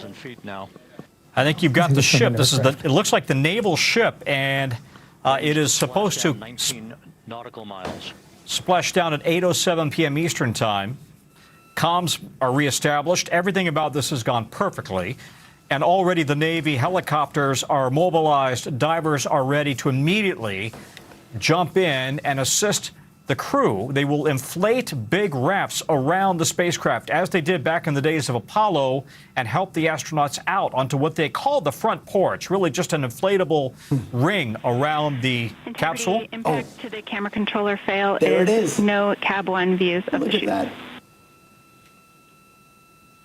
Wow, that tiny dot is 4 humans hurling through our atmosphere. We need the chutes to work. Incredible speed, and a good view of integrity. That time atmosphere. To splash down 4.5 minutes. 8:03:22 Eastern Time. Is when the chutes will begin deploying. 8:03:22 And is when the chutes will begin deploying. WB-57. We're at 50,000 We're moments feet. away from that. And we're going to see 2 sets of chutes, right, Dom?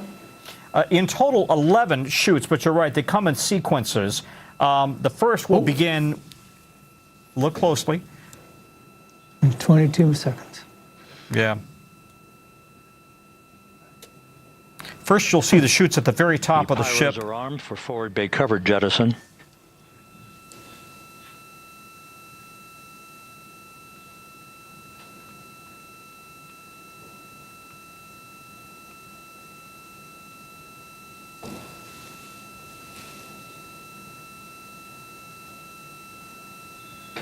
And there go the first series of parachutes. And we're on drogues. And Houston, we're visual 2 drones out the window. 2 good drogue chutes. Next up. We copy. We see them. Next up, the deployment of pilot parachutes that will pull the main chutes out. Time to splash down 3 minutes and 10 seconds.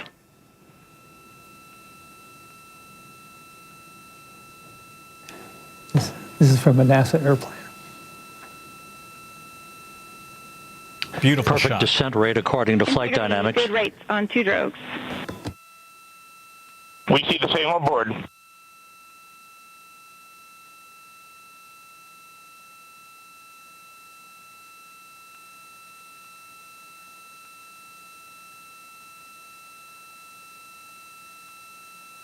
Passing through 10,000 feet.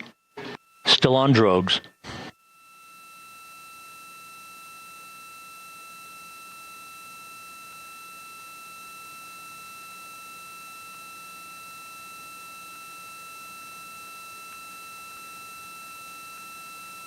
Main chute deploy. We're at 5,000 feet.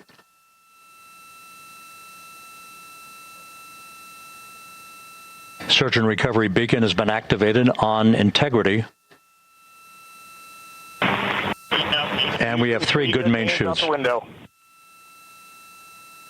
Good 3 main chutes, good reefing, good descent rate. Good rates, and we see 3 good-looking parachutes.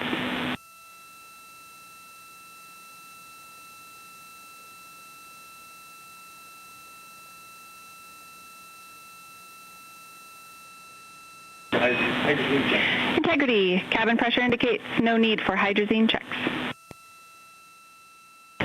Integrity copies.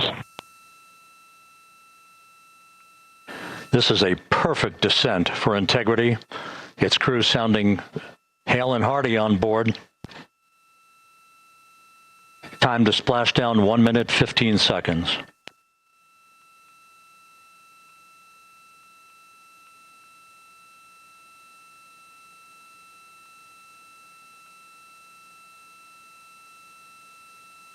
Integrity about to complete a journey spanning 694,481 miles from its launch from the Kennedy Space Center back on April 1st, and a trip around the moon.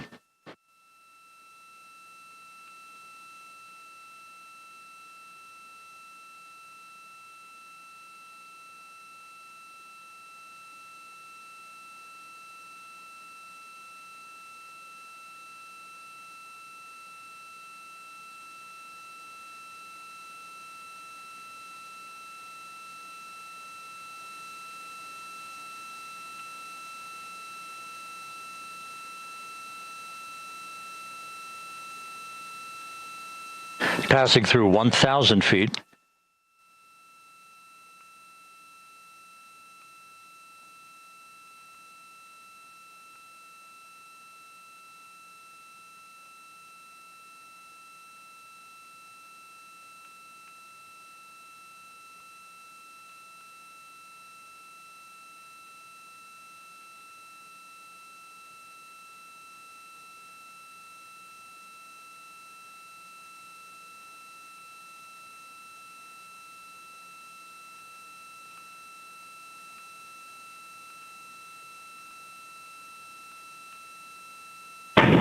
Integrity, splashdown, sending post-landing command now.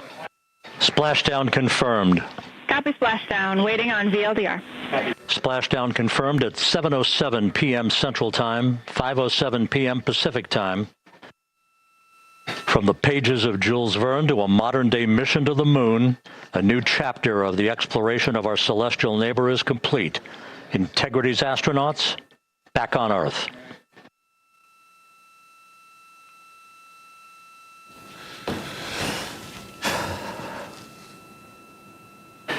And the landing and support officer reports the vehicle is stable 1. We still will be deploying the crew module uprighting system to maintain that orientation. Back on Earth, bobbing there in the Pacific. Those astronauts once again feeling the effects of gravity. Stephen, we're watching this. I can see you getting I was hoping you wouldn't ask me to say anything. but you know, seeing these astronauts on the ground and seeing this new chapter before us when it comes to space exploration, what's going through your mind? Yay, human race. Look at all the things that had to happen just right. You know, their entry window was about 1 degree. They had to hit that just perfectly, and everything we just saw had to happen perfectly. It did. They're back. They're safe. The unofficial splashdown time, 7:07 and 47 seconds p.m. Central Time. We'll get that refined for you. That would put the end of the mission at a mission elapsed time of 9 days, 1 hour, 31 minutes, 35 seconds. This mission over, and yet so much more to come. Drew, I want to bring you in here. You know, one of the things that we hear throughout the day today, and it is one of the most delicious words in the English language, on a day like today, is nominal.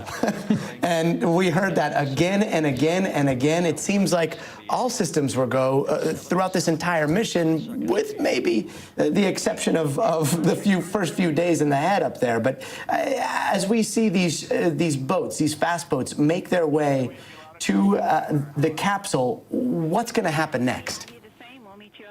Well, recovery is next, right? The crew will stay in the capsule, and they'll slowly bring the big boat around. So this team is going in to make sure everything's stable. The chutes have come off, which they have. We saw them laying there, and that the crew looks okay on the inside. And then slowly that big boat's going to move in, and eventually they'll attach they'll connect the capsule to the big boat and Mirtha, and it'll actually pull it into its lower decks.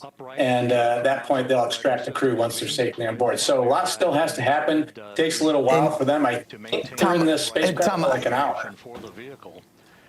And Tom, I know you're listening to all this, and now all of a sudden we see a flurry of activity here on Earth. You see those boats racing out to that capsule.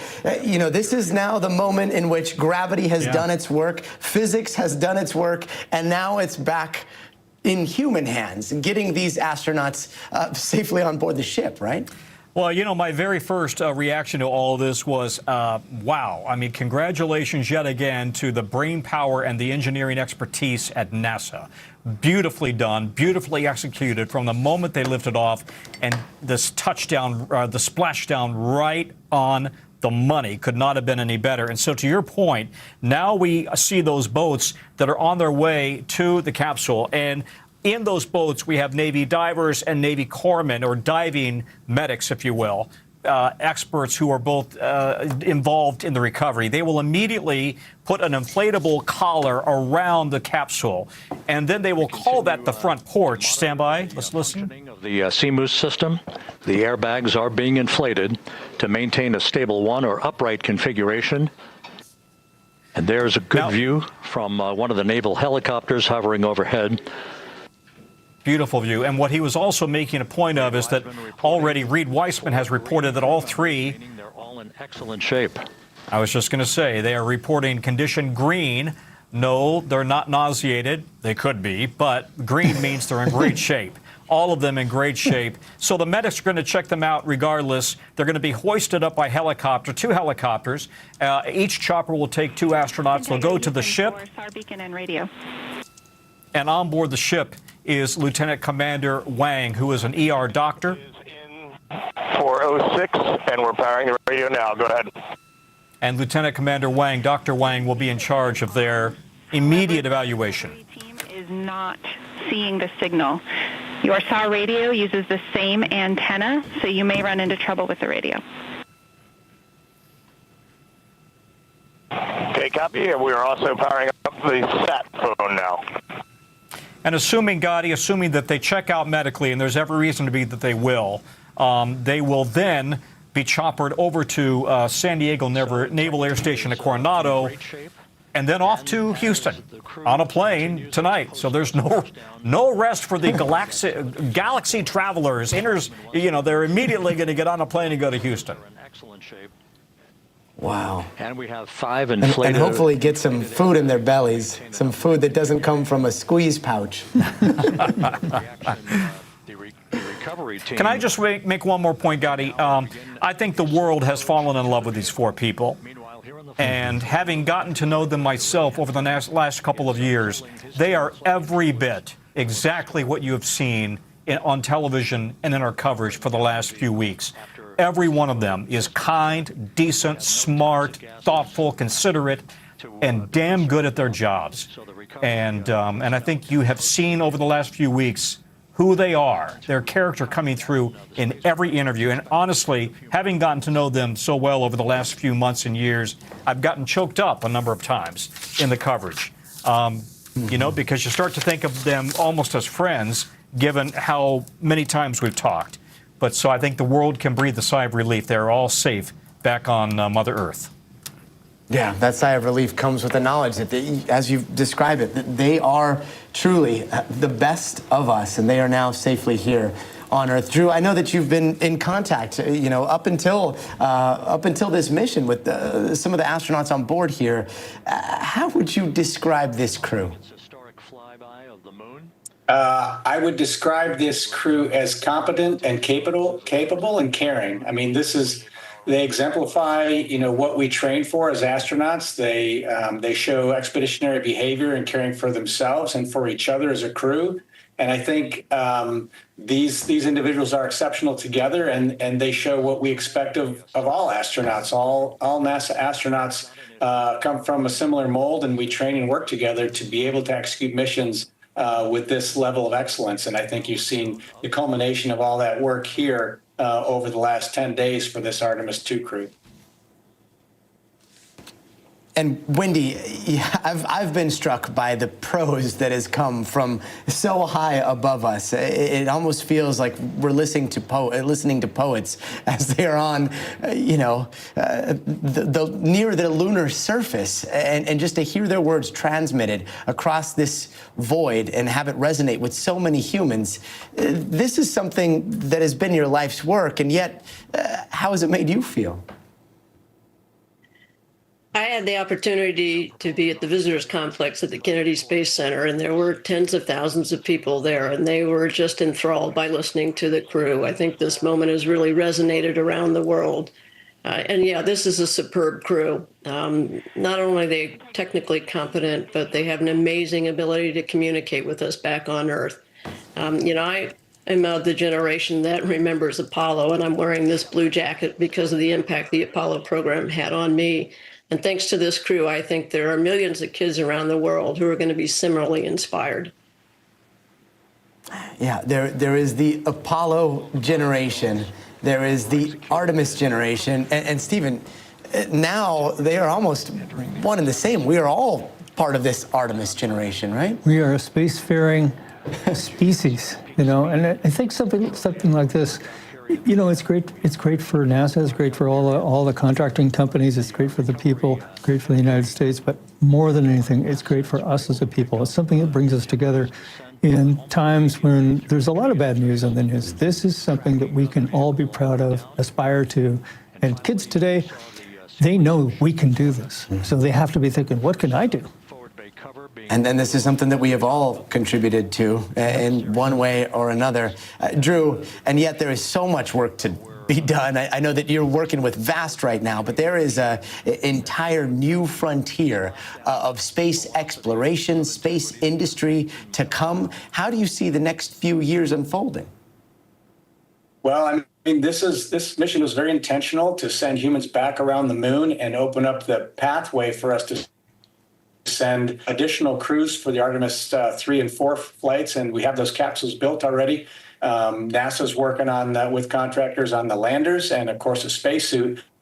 But, from my perspective, this is the start of a new era where we put humans on the moon to stay with operations and capability and habitats, and where we start to commercialize low Earth orbit space as the space station moves towards its retirement. We'll get into that new sector of space where we're talking about commercial and private industry as service providers, and then allowing NASA to start to explore the moon, which is, what we've been trying to do for the last decade or two. We're finally back at it. It's really great to see this, the start of a new chapter.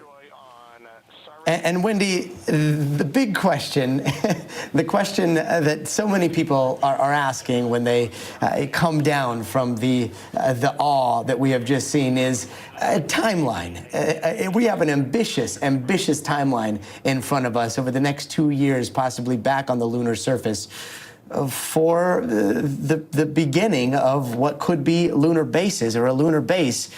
Do you think that's realistic?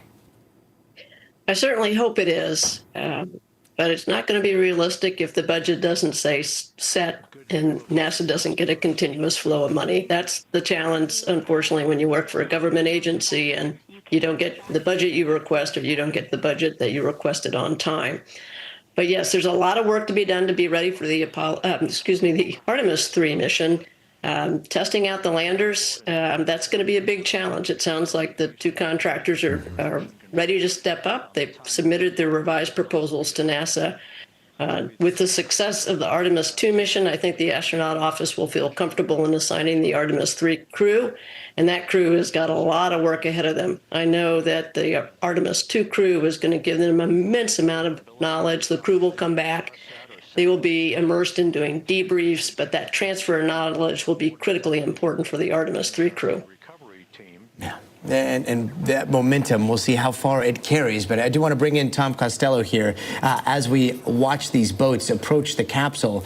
Much, much closer now. Tom, what are we seeing? Let me just... let's just continue to dip in and listen. We haven't had anything come through. So here's what's going on. The master diver will be the first to approach, as I understand. He or she, we believe it's a he, is in one of those Navy boats right there. They've had some issues with their USAR, search and rescue satellite phone, not working quite right. And Houston, if you could relay to recovery that we hear them, but it does not appear as though they are hearing us. This is not going to in any way impact our safety, but it's just a glitch as they coordinate with the master diver. And Reid, just to confirm, you are pushing the PTT on the radio. Oh, there's the technical support, the commander Tom. of the spacecraft. Yeah. Now that would be embarrassing if the commander of the of Artemis is being told push the button to talk. The communications between integrity and the recovery. In this moment, again, it sounds like things are complicated a little when it comes to the communication back and forth with those that are right next to them on the water. But Tom, let's just recap here because, we have seen some issues. We saw some issues with the toilet. We saw some issues with Outlook.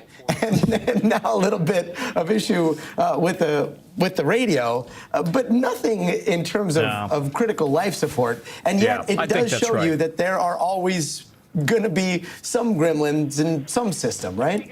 Listen, as I continue to listen. We are going to attempt to call you. Okay, good. So here's the problem, guys. They don't want as I understand it, they don't want the divers touching that ship until they power down. And that's what they're dealing with right now. We are pushing the push to talk, the two buttons on the left side of the radio below the up-down arrows. We are utilizing them. I'm rebooting the radio to see if we get good comms. I mean, literally, they're talking about a handheld, portable, walkie-talkie type radio, sat phone, and just to sat confirm, radio. You are seeing that you are touchdown plus 3030 for power, correct? So that's it. The power, they want to power down before they get the Navy divers touching that ship. But to your point, it's such a minor glitch. It's, after a flawless mission, it is such a minor glitch. Obviously, they're going to be fine. The toilet issues have been a real pain a real pain. You know what I'm saying? It's been very difficult for them. Mission control here, call the crew on their satellite phone. This is all part of the coordination for the power down of the vehicle that will initiate the actual recovery operation. The first boats with the Navy divers on board are standing by, waiting to close in on Integrity to begin the process of erecting the large inflatable raft that's called the front porch that will be where the astronauts are extracted from so that they can have a few minutes to get their land legs back before they're hoisted aboard the Navy helicopters for the flight back to the deck of the USS John P. Murtha. Can I reply? So finishing up just one sentence or two on the toilet issue. Listen, it's not, we may laugh about it. It's no laughing matter when you're in space for 10 days and that thing's malfunctioning. And it's the dinner hour. So if you really want to know more, you can Google it. And there are lots of descriptions about what the problem has been. Thankfully, they're all back. But they clearly got to work that out before the next mission. It is, in fact, one of their higher priorities. They've got to work that out. Please reply. NRD, very weak. And Stephen, if I could bring you in here, it is such a wild juxtaposition to hear about little problems like this, and the juxtaposition of technology that we're seeing. Some of this technology dates back to Apollo. Some of this technology we've had since the 60s, and yet we also saw them with cell phones in their pockets, those iPhones. And now we see them talking on the radio. And so it's this weird time where you have very advanced technology, tried and true technology, and somewhat of a mix and a mess when it comes to what works and what doesn't work. Oh, I don't think it's a mess at all. I think you count on the stuff that you know works, and you invent new things for things that you can't do with the old things. And this is exactly the approach for the space program. You know, and people say, oh, that looks just like Apollo. Didn't we do Apollo? Well, the reason that capsule looks like an Apollo capsule is because the physics of the atmosphere have not changed. On OE1, is there any chance to tie us into NRD? And Costello, Tom Costello, if you're still with us, it sounds like they're trying to patch into the comms that Mission Control has. Is that what's going on? I think that's right, buddy. And the bottom line here is that obviously the commander of the ship needs to talk to the master diver to coordinate when he approaches, and they need to power down and make sure all of that's coordinated for obvious reasons. You don't want to take a chance of somebody being injured, especially a Navy diver right now. While we stand by for the establishment of communications between Integrity and the recovery team that is basically standing by very close to the spacecraft, we're going to go to the deck of the USS John P. Murtha, where Megan Cruz is standing by with Administrator Jared Isaacman.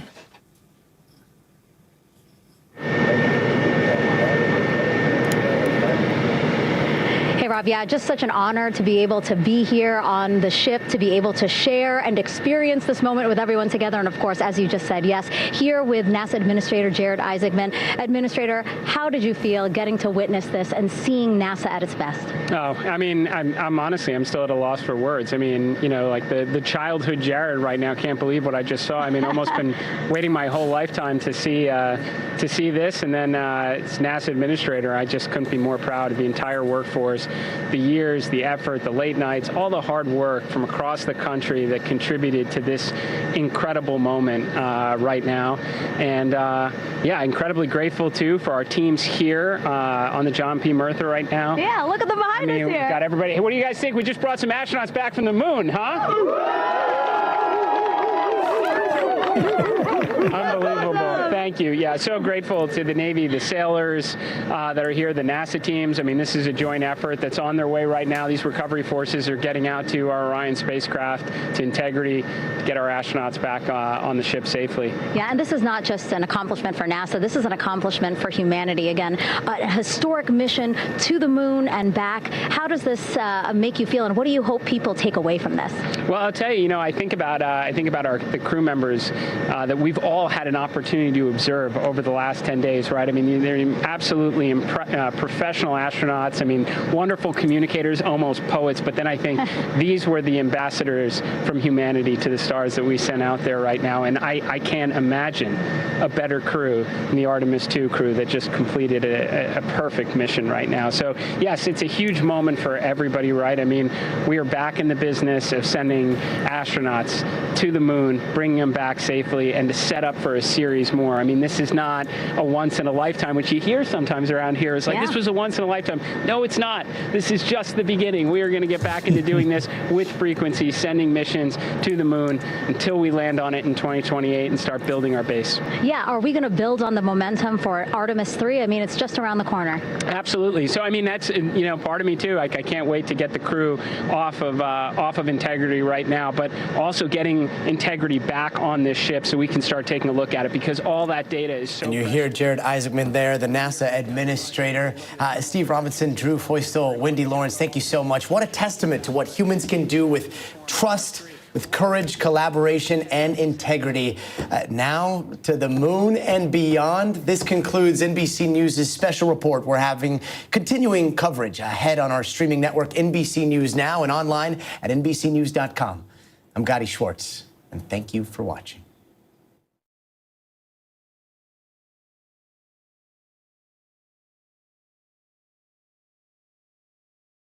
What we can accomplish together with our international partners. What do you think about the fact that we're going to keep doing this more and more and more? It's incredibly exciting. I mean, yes, it's the contributions, like the best and brightest across the NASA workforce from across the country, our industry partners, our international partners. We had a Canadian Space Agency astronaut on board in Jeremy. We had the European Service Module. And you think in the days leading up to this launch, I mean, 48 hours prior to launching Artemis II, I was meeting with the Italian Space Agency. We signed a memorandum of understanding to build a habitation module on the moon. I mean, you have countries, all of our allies and partners coming together saying, we are committed to this effort. We are returning to the moon. We're doing it to stay. We are building that enduring presence. We are going to master the skills on the surface of the moon so someday we can undertake missions to Mars. It's just an incredibly exciting time, and we're not going at it alone. We're bringing everybody along with us. Absolutely. And speaking of everyone, one more time, we're going to.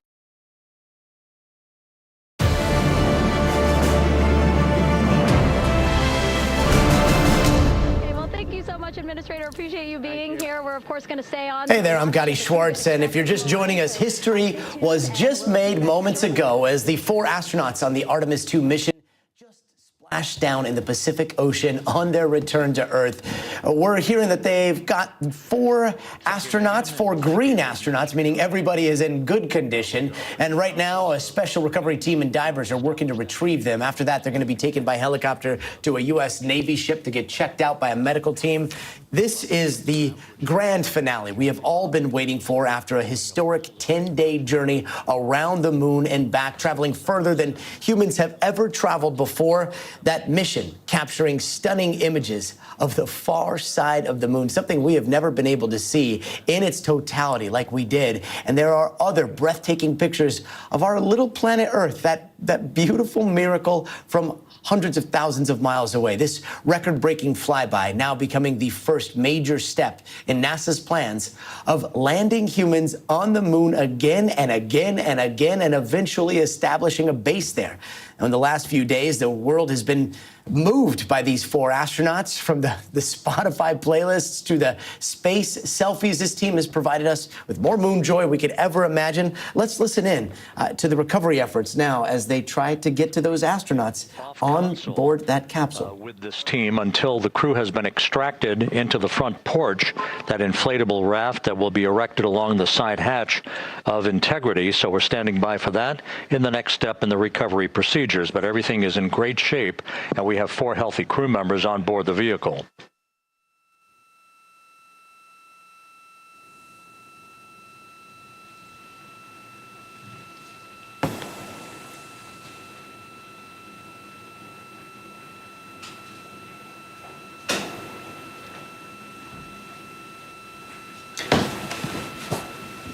Looks like we've got All of the entry little bit events of radio went by the silence book. here. No issues. Perfect trajectory But you for hear integrity. Mission Control That was talking about culminated, how with one final nominally raise burn things went, how everything went according to plan. What we are watching right now, you see those boats there in the Pacific Ocean. Those boats have been circling the Orion capsule, Integrity there, floating in the Pacific Ocean, and you've got these Seahawk helicopters that are flying above. If I'm not mistaken, they will be rolling out what is an inflatable front porch. They will attach that to the front of the capsule, and then those astronauts will be brought out one by one. And again, if I'm not mistaken, they will be lifted, hoisted up into those helicopters and then taken to the deck of a nearby Navy ship and then taken to San Diego, where they will be readjusting to the effects of Earth's atmosphere here. Tom Costello, I'm not sure if we have you out there, but we don't have Tom Costello right now, but we do have Stephen Robinson, who is an actual astronaut, unlike myself and Tom, wannabe astronauts. Stephen, you have been in situations similar to this. You've been in situations in which you've come back to Earth on a space shuttle. These moments on return to our planet, what are they like? These human beings have been through an amazing experience in just the last hour. They started out in microgravity. They're floating. Everything was floating, and you get used to that. And then they strapped into their seats, and they felt the G-force coming on. It's kind of gradual, and it went all the way up to 4Gs, and then they saw things out the windows they've never seen before. I guarantee you, you're going to hear them talk about that with the colors of the plasma and the force building up. And then after they get down through the atmosphere, the drogue chutes come out. That's a big shock in the spacecraft. And then when the main chutes come out, it's another big shock in the spacecraft. And so then they hit the water, which is not that gentle kind of thing. It's a big smack on the water. So they have really been through a lot in the last hour. And they're sitting there now, bobbing in the ocean, just thinking about, did I really do that? Did that really happen? And could I do it again? Yeah, I guarantee you they're thinking that. It's funny, we were hearing somebody a little bit earlier today, and they were wondering how comfortable those seats were if they're sitting in those seats for quite some time, but they're in zero gravity. You're not sitting. There is no pressure on their body at all. Yeah. I imagine that is extremely comfortable. Yeah. And then all of a sudden, gravity gets pretty heavy, right? It's the next morning that it gets to you. Huh. You go to bed, you go to sleep, you wake up, and you have to get out of bed. Where for the last, for the mission, you weren't getting out of bed. You were just floating before you went to bed, in bed, and out of bed. And you have to actually expend effort to climb out of bed. And you think, I miss zero gravity. Oh, and one of the other things that people don't realize is, in the vacuum of space, you were describing seeing stars. I mean, you've done some actual spacewalks. Mm-hmm. But seeing stars, even from the window there, they look different, right? They look different. We see the stars through the atmosphere, so they all look kind of bluish and they twinkle. And we learn songs about twinkling stars. So you go out to space, you go to low Earth orbit. The stars don't twinkle; they just look at you. and to me, it seemed more friendly. They seemed more direct, and you felt like stars were different distances, not different sizes. And strangely enough, surprisingly enough to me, all the stars were slightly different colors from each other. Huh. I did not know before I went to space at age 41 or whatever it was that stars were actually different color. Of course, it makes a lot of sense from a planetary physics point of view, but I didn't know you could actually detect that with your eyes. Just very subtle differences. And there's so many small things about being in space that the human mind adjusts to and takes in as it feels like some sort of gift of nature, that a human can actually experience these things. And a gift that hopefully more people will get to experience here. We've also got engineer and former NASA astronaut Danny Olivas. He's with us. He's a 5-time spacewalker. Danny, we were just, I don't know if you heard us talking here, but the things that humans here on Earth will just never understand about space, add to the list here. Boy, everything from sleeping in space, and Stevie Ray can talk about this. It's a wonderful experience, and I know that when I came home, I always felt like I was floating. Felt like the whole Earth was rocking back and forth. And in fact, when I went to bed at night, I'd have to leave one foot hanging off the bed so I could feel the floor. Otherwise, it was very disorienting to me. The body adapts wonderfully once it's in space, and eventually it adapts when it comes back home again. And that's kind of the beautiful thing about the human body is it's so adaptable. But there are some really, incredibly nuanced things, from the smell of space to just what it's like to be outside. Stevie Ray and I both did spacewalks, and it's just a wonderful experience, and I know that they're going to come back with wonderful stories. They're going to drop some knowledge on us, drop some knowledge on this entire planet, because we as human beings have never been where they have been, and that's breathtaking. That's incredible. That's something to just celebrate today. Yeah, and drop some knowledge and drop some eloquence, which is what we keep hearing from the far side of the moon. It's been pretty wild. Tom Costello joins us. Tom, you've been monitoring the mission to recover those astronauts, get them on the deck of that ship, and then get them back to terra firma here. How's it going? Yeah. What's the latest? By the way, I had to leave you momentarily to go over to NBC Nightly News, Gotti, so I apologize. I don't want to repeat something you just said, but we're now waiting for the divers to approach because they needed to power down the ship before the divers actually touched it. And we're in the process of seeing that right now. It looks like they're getting closer. And again, at the risk of repeating anything you said, the divers include medics who will do a quick cursory check of the astronauts inside the capsule. But we've already heard from Commander Reid Wiseman that all 4 are green. And that is not a commentary on how they're feeling. It is that they're all in good shape. And so they will be put onto helicopters, hoisted up into helicopters, taken over to the USS John P. Murtha. And on board the John P. Murtha, you have a medical team led by Lieutenant Commander Wang, who is an ER doctor, and says he expects some nausea, some vertigo, maybe, and maybe some dehydration. But all in all, he thinks that they're probably in great shape. And assuming they are, they will be choppered over to San Diego. Then they'll catch a flight back to Houston tonight. By the way, the NASA administrator is right there on that Navy ship as well, waiting to greet them as soon as they come aboard, I should say. I've had a lot of texts and messages and emails over the years. It feels like years, over the last few days, asking me about, is this any different than Apollo?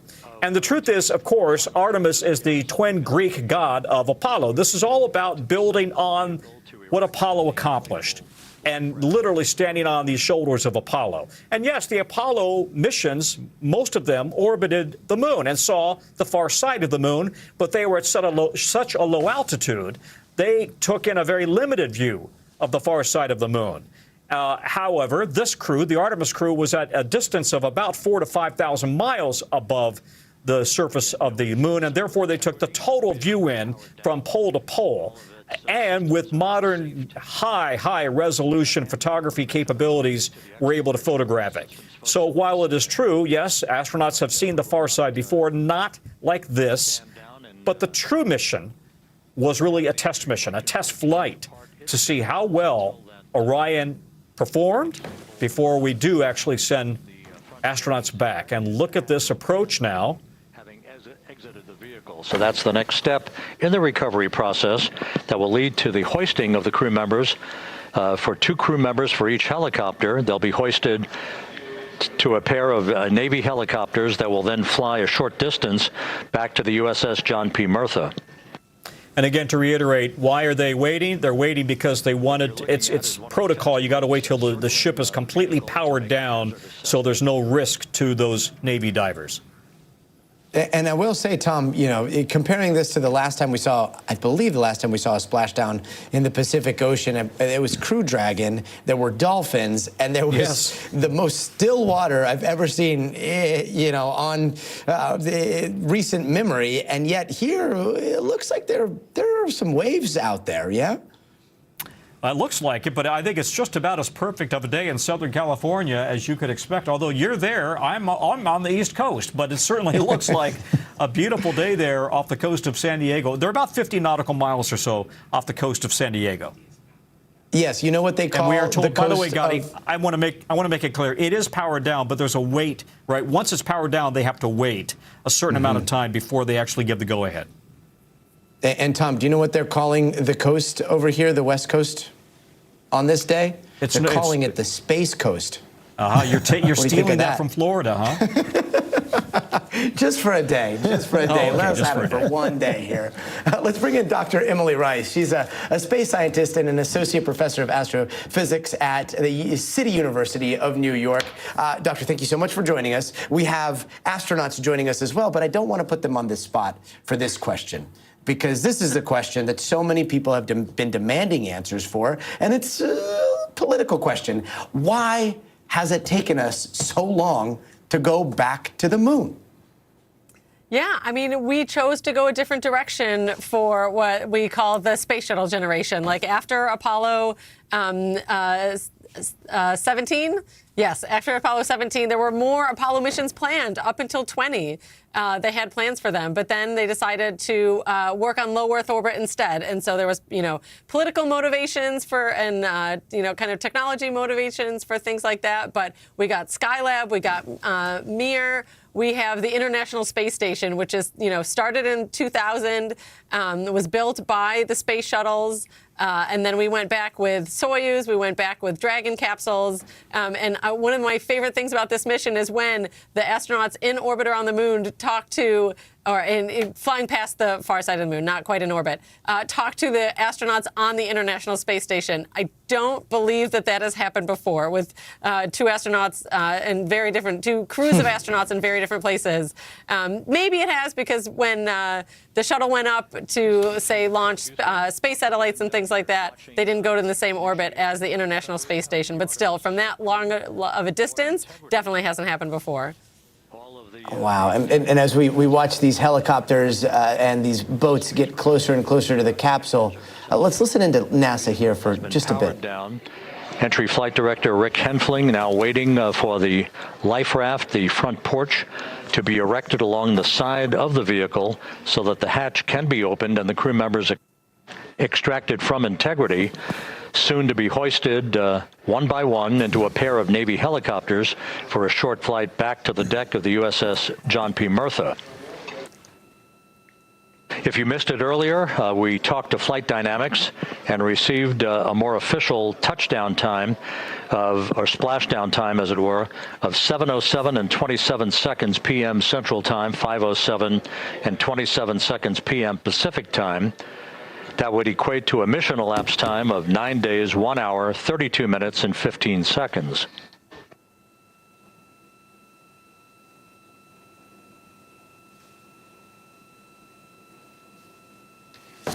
And this is a mission that has been such a long time in the making. Even those boats, those fast boats that are approaching the capsule and waiting to make first contact with those astronauts. I want to bring in Liz Kreutz. She's in San Diego. She's been monitoring all this, and she's been talking to some of those service members who have been preparing for this day. Liz, if you can hear me, what does that preparation look like?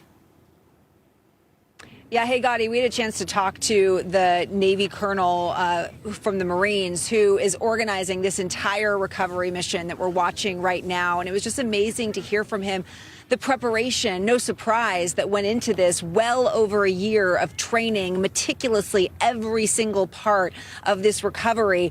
They said that even just recently, for 2 different times for full weeks, the team that we're watching right now, this dive team, went out with NASA far off the coast of San Diego and simulated exactly what we're watching right now over and over again with an Orion capsule to the point where they basically could do this in their sleep. These are the best of the best. And they were saying, really, it's only the Navy, the U.S. Navy, that can do something like this. And it's no coincidence that San Diego is the place they chose. Of course, as Tom mentioned, it is a beautiful day. It is classic sunny San Diego weather, which is perfect and much needed. But it's also really about this incredible collaboration collaboration between the Navy and NASA that's evolved, and they work together in tandem to what we're witnessing right now. And it's hard because the sun is just this way, so it's a little bright. But right here across the way where we are is Coronado. This is the Navy base, and this is where after they are hoisted onto the recovery ship and they are evaluated medically,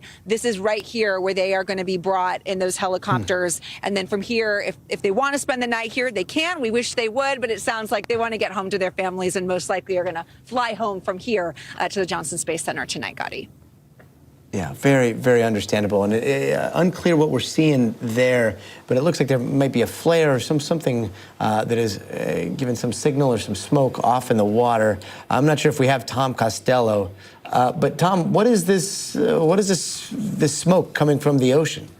You know, I can't answer that, buddy. I think it's probably just a flare for wind direction for the choppers and the crews. But I'm a novice, and I don't profess to have any naval expertise at all. I did want to tell you, however, that NASA Administrator Jared Isaacman tweeted out a short time ago, "Splashdown, America, stand by." Let's listen. From the imagery assets out at sea in the Pacific of Integrity, we continue to get good reports from the landing and support officer, who's in contact with the recovery team, that the crew is in excellent shape, no issues. They're just currently biding their time, waiting for the front porch to be erected. We have no hazardous hazard gases and no hazardous situation with the vehicle. It performed perfectly all the way down from entry interface to its splashdown in the Pacific at 7:07 and 27 seconds p.m. Central Time. Sorry, the front porch they're talking about is inflatable. The first phalanx of recovery personnel now pulling up alongside of Integrity.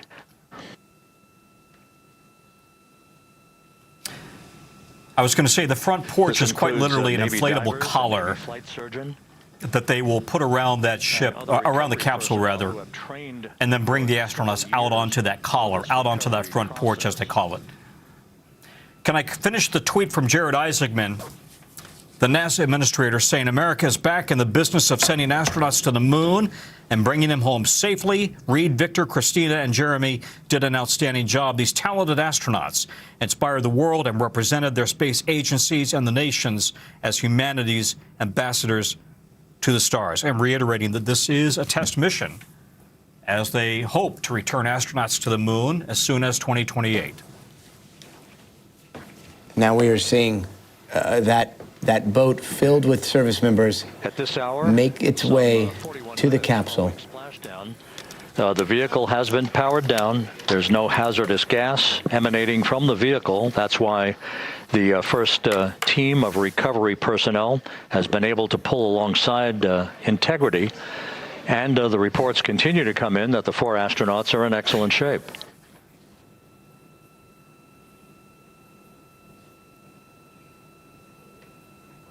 Gotti, it's probably worth making the point. These guys have practiced for this, as Liz Kreutz has mentioned. They practiced for this not just for weeks, but for years, because they were also involved in the Artemis 1 recovery. And this is a very complicated mission. And to approach that ship, and in the event that there were any hazards, to know how to handle that.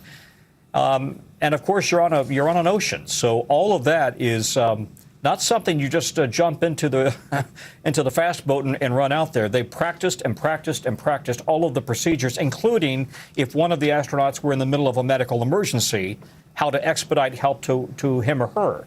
But again, everything has gone perfectly. And Tom, do we know who's coming out first? I read earlier it was Christina out first, then Victor, then Jeremy, and then Reid last? I know Reid is last. I know Christina is first. And I'm sorry, I don't have my cheat sheet on that particular issue. You would, of course, ask me that question. I don't have my cheat sheet on that issue. But the commander is coming out last. I know that. And they're going to be hoisted one up to one chopper, then another to another chopper, and then again a third to the first chopper and a fourth to the second chopper. And the medical evaluations, those come next, right? When do they get a little bit of time to finally take it all in? Yeah, well, I think a quick corpsman, paramedic type evaluation right there at the ship, which is, I think, probably going to be, how you feeling? You okay? You want to come out? And then, let's listen for a second. Be brought out of the spacecraft onto a large inflatable raft just a short time from now. In the meantime, we can go back to the USS John P. Murtha, where my colleague Megan Cruz is standing by to provide her situation report. Megan, can you hear us? This is NASA TV we're listening to.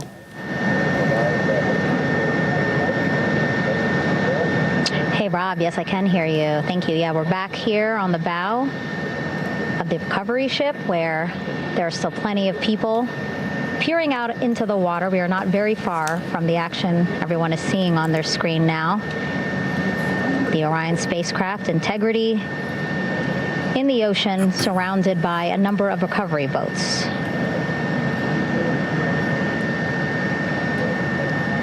As Rob has been saying, to answer your question about on the ship, they have a full medical suite staffed by led by an emergency room doctor, a lieutenant commander in the Navy, and he has got a full suite of personnel there to treat anything that might have developed.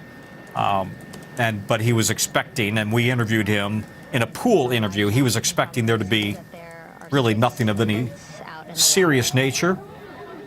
But they'll do a quick evaluation on the ship and then put them on helicopters to San Diego. In the water right now on those boats. And it looks like they're getting very, very close to the hatch there. And as you can see, there's not very much room on that Zodiac there. But Tom, you were talking about a front porch being assembled, right? An inflatable front porch that'll be used to bring those astronauts out. Yeah, it's coming. And I think that's what you're looking at first. They got to essentially wrap a collar, an inflatable collar, around Orion, also known as Integrity. The crew named it Integrity. And then once that's inflated, then they will slowly bring the astronauts out onto what they refer to as the front porch. But it's the inflatable collar around the space capsule. And the stabilization collar. You might also hear it referred to as. And we've got astronaut Stephen Robinson with us here in the studio. They're bobbing in the ocean now. Gravity's doing its thing. Are they still strapped into their seats, or are they allowed to unbuckle and assume a more comfortable gravitational position? Well, that brings us to those orange balloons you see there. And what they're there for is if there were large waves that tipped it over sideways, or it's actually stable upside down in the water. And it could have bounced and landed that way. And so now it can't tip over. And so it may be that they're able to unstrap and kind of relax their limbs a little bit. But, they're feeling gravity for the first time in 10 days. They're bobbing around in the ocean. It's very obvious they're on planet Earth again, and I'm sure they're really looking forward to that hatch getting open. And they're going to see somebody other than each other for the first time in 10 days. It is interesting, and yet, time is moving very slowly for us, very anxious to see them, right? Yes. In that capsule, is time moving quickly? No, they're ready for the hatch to be open. They're ready to get out, and now that they've gone through all that. And, you get pretty darn, focused and keyed up in your brain as it's working at 112% as you go through all the events of entry. And now they can relax. I mean, really, their job is just about done. Looks like they've got something open there, if I'm not mistaken. What's shining in the sun there? Something is that maybe shining in the sun. Let's take a listen. Take a listen to NASA TV here. There is a mission audio loop here on the ship. And it was just reported out that the side hatch is open. Right. Side hatch of Integrity is open. You're getting these beautiful shots from our aerial assets. The ship itself, where I'm on, just 3,000 yards away. Again, plenty of people on the boat here. glued to the side closest to where they can see all this action. And again, with just 3,000 yards separating us, great views from the bow here. You can see now that side hatch is open. One of the Navy personnel is about to get inside there.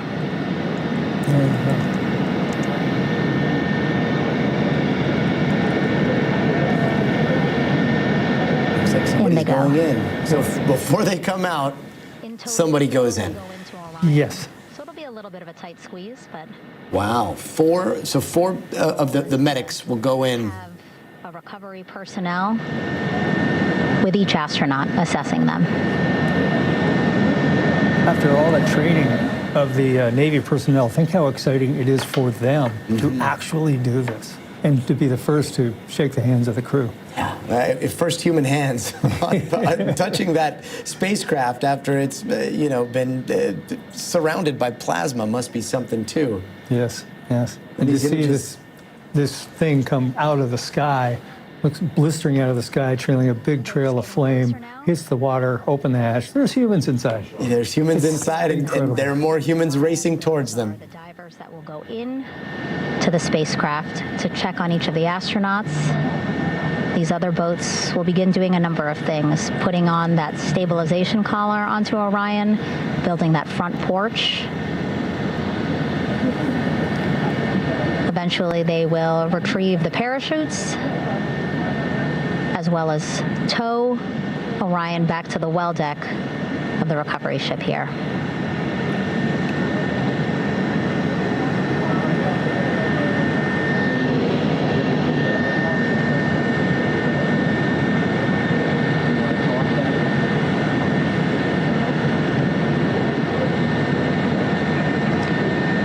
And so as we wait for the Navy and NASA personnel to get their assessment of the crew inside of Orion, why don't we toss it back to Rob for an update? Yeah, thank you, Megan. Here in Mission Control, Flight Director Rick Henfling and the entry team of flight controllers still on duty. The vehicle has been powered down for some time now. There are no hazardous gases emanating from Integrity. That, of course, allowed the recovery personnel to approach the vehicle and then open the hatch to begin the initial medical assessment of the crew, as you just indicated. Now we're standing by for the erection of that inflatable raft, the front porch, alongside of the vehicle that will enable the crew to be extracted one by one onto the raft, have a moment or two to get their land legs back before they're hoisted into two hovering Navy helicopters, 2 crew members for each helicopter, for a short flight back to the deck of the USS John P. Murtha.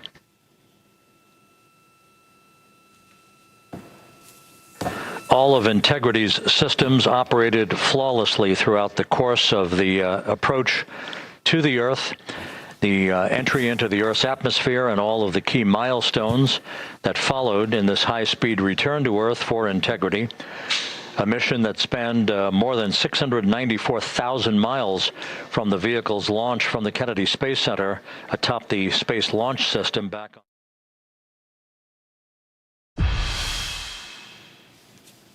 Hey there, I'm Gotti Schwartz, and any second now, we are expecting to see a special recovery team extract the 4 Artemis astronauts from their spacecraft that splashed down in the Pacific Ocean just a little while ago.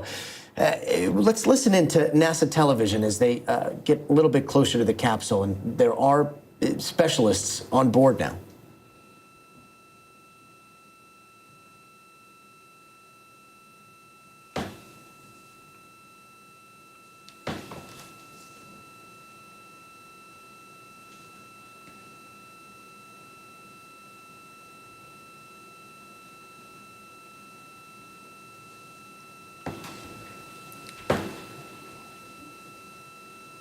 It doesn't seem like there's any commentary coming down from the NASA Mission Control right now, but what you're seeing is service members from the Navy and specialists that are circling around the Artemis 2 Orion capsule that is now in the Pacific Ocean after making entry. That entry started in Earth's atmosphere somewhere above India and made its way all the way across the Pacific Ocean, coming down as we mentioned at the beautifully top deployed of the broadcast, parachutes to land in the Pacific Ocean now. That all the systems Apollo inside have been powered down. Splash down in the Pacific was Apollo 17 back on December 19th, 1972. So for the first time in 53 and a half years, we have reenacted that with the arrival of Integrity's astronauts as they flew around the moon in that historic lunar flyby that began with a trans-lunar injection burn that took them out of Earth orbit following 24 hours of a high Earth orbit trajectory. The high Earth orbit trajectory enabled flight controllers here to have a full 24 hours to evaluate the systems on Integrity and the condition of the crew before they would commit to flying to the moon. And it appears as though, as we're watching these live images, they are unfurling what I believe is going to be something called the front porch to allow those astronauts to come out to a platform and then be hoisted up into some awaiting Seahawk helicopters. If we have Tom Costello, Tom, what we're seeing being put into the water right now, is that to stabilize the capsule, or is that part of the inflatable front porch? I don't know the answer to that, Gotti, but I'm looking at the same thing, and I'm noticing you've got divers in the water as well as that what looks like a very long inflatable tube. So I think that may be the collar. It looks like they're swimming it over to the ship, if I had to guess, and I only say that based on having read and watched all of the exercises over the last few weeks. You know, I had a quick question for Steve, though. I mean, these astronauts have been locked shoulder to shoulder for 10 days, unable to shower, no real privacy when it comes to, you know, using the facilities, of course. And I'm just wondering what they must feel like. Are they all just desperate to breathe fresh air, to take a shower, to get, you know, brush their teeth? I'm wondering, what is it like to be locked in shoulder to shoulder with they may be your best friends, but after 10 days, you're like, okay, enough already. I'm wondering, Steve's kind of lived through that. Steve, what's it like? Well, they're either more of your best friends or you just can't wait to get away from them, you know. No, generally, you know, this is what you sign up for, and these folks have been in astronaut training a long time. They've been in the military for the most part before that. They've got 3 out of the 4 of them have experience in space already. This is part of what you sign up for, and to tell you the truth, it kind of sounds bad when you describe it that way, but it's part of the adventure. It's part of the mission. Part of the thing that you share together is these close quarters, pretty austere conditions, and the people who do well in the astronaut business are the people who think that's fun. But you know, the other thing, Steve, that strikes me, having interviewed so many of you astronauts over the last 22 years with NBC News, is how all of you seem so mild-mannered. That's not to say that you don't know how to put the metal down when it needs to be put down, but you are all thoughtful, and I don't think I've ever met one who came off as ill-tempered. Everybody seems to be awfully balanced and easygoing.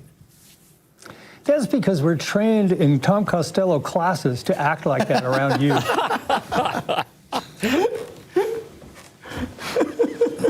I'm not sure which class that is, Steve, but by the way, can we mention Steve is Professor Steve Robinson at UC Davis. I've often said I should be taking his classes because he's very good at explaining detailed physics to a layman. To be erected alongside the spacecraft for the extraction of the crew. It sounds like we're getting an update on what's about to be inflated here.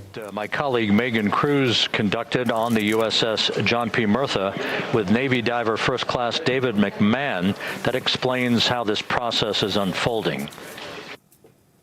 Okay, Davey, so you and some of your team, one last look over of the stabilization collar, correct? Yes, ma'am. Okay, so what is this stabilization collar? This is what's going to stabilize the capsule out there in the ocean. We don't know how good the weather or the waves will be that day, so this will help prevent any unnecessary occurrences from happening, stabilizing the capsule and the astronauts inside. So basically this is a float that will go around Orion. I'm assuming that what they're doing right now, these are the lines that will attach the collar onto Orion? That is correct.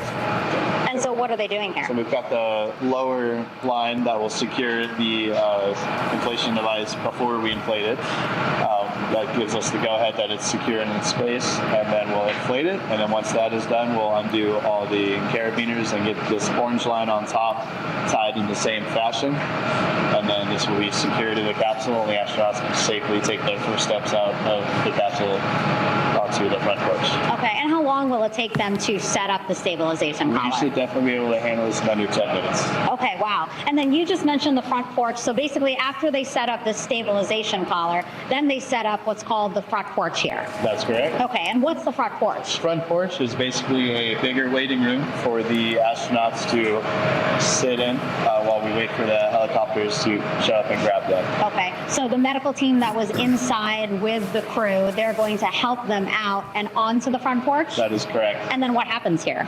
We have hired trained medical personnel also on board the front porch that will give them lookovers and just make sure they're okay while we wait for the helicopters to show up. Okay. How does it feel, I mean, your team, you, to be part of a mission that's returning astronauts from the moon in more than 50 years? We all feel extremely honored to be a part of this, as well as a bigger mission for the Navy and joining up with NASA to do great things. And do you feel like you and your team are ready? Yes, very ready. Cool. All right, thank you so much. Thank you. You learn something new every day, Tom. I did not know that, I mean, it looks like one of those lifesavers, one of those things that you see at the beach that are thrown in, but large enough to stabilize an entire capsule. So that eventually will be inflated all around, and then that will be what gives it stability, yeah? Yeah, I mean, what a great description and an explainer by that NASA TV reporter who's providing it on NASA television. Continue to listen. Control room to receive congratulations from entry flight director Rick Henfling. But we're going to stick with our operations out in the Pacific as we await the extraction of the 4 crew members who are reported to be in excellent condition. Gotti, I would just tell you, President Trump on Truth Social a short time ago said congratulations to the great and very talented crew of Artemis 2. The entire trip was spectacular. The landing was perfect. And as President of the United States, I cannot be more proud. I look forward to seeing you all at the White House soon. We'll be doing it again. And then, next step, Mars, President Trump. To be erected alongside of the side hatch of the vehicle. And as we wait for that collar to be put into the water and inflated, I do want to bring in space medicine researcher Dr. Farhan Asrar right now. So, Doctor, can you walk us through what are the first checks? What are the first physical checks that the crew will be given? And what are the immediate effects on the human body for, you know, they weren't up there for too long, but 9-10 days in zero gravity. That's a very different environment than where they find themselves now, yeah? Exactly. So, I mean, it is short duration, but there does involve a bit of like muscle wasting. So they may be feeling a bit weak as well. Could it impact their basically walking abilities? Initially, all astronauts do feel a bit of dizziness and lightheadedness. So the immediate assessment is basically their vitals. So they would be looking at their blood pressure, their oxygen, their breathing, heart rate. And then immediately after that is just more of the neurological as well as their balance itself, their ability to stand and walk.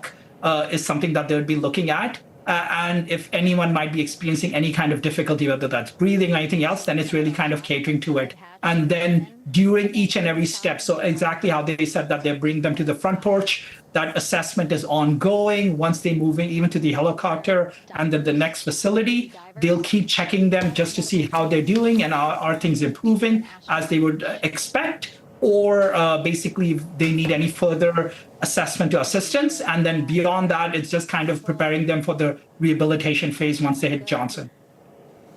Doctor, thank you so much. And Tom Costello, if you're still with us, I saw some sort of tether that was attached and drawn out by one of those boats. What are you seeing there?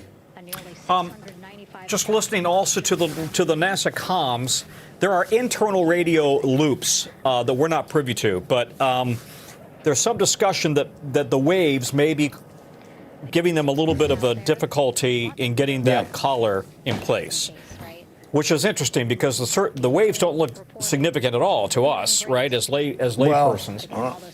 Yeah, I don't know. I've been surfing out there, and that would definitely make me sick if I'm sitting on my board for too long.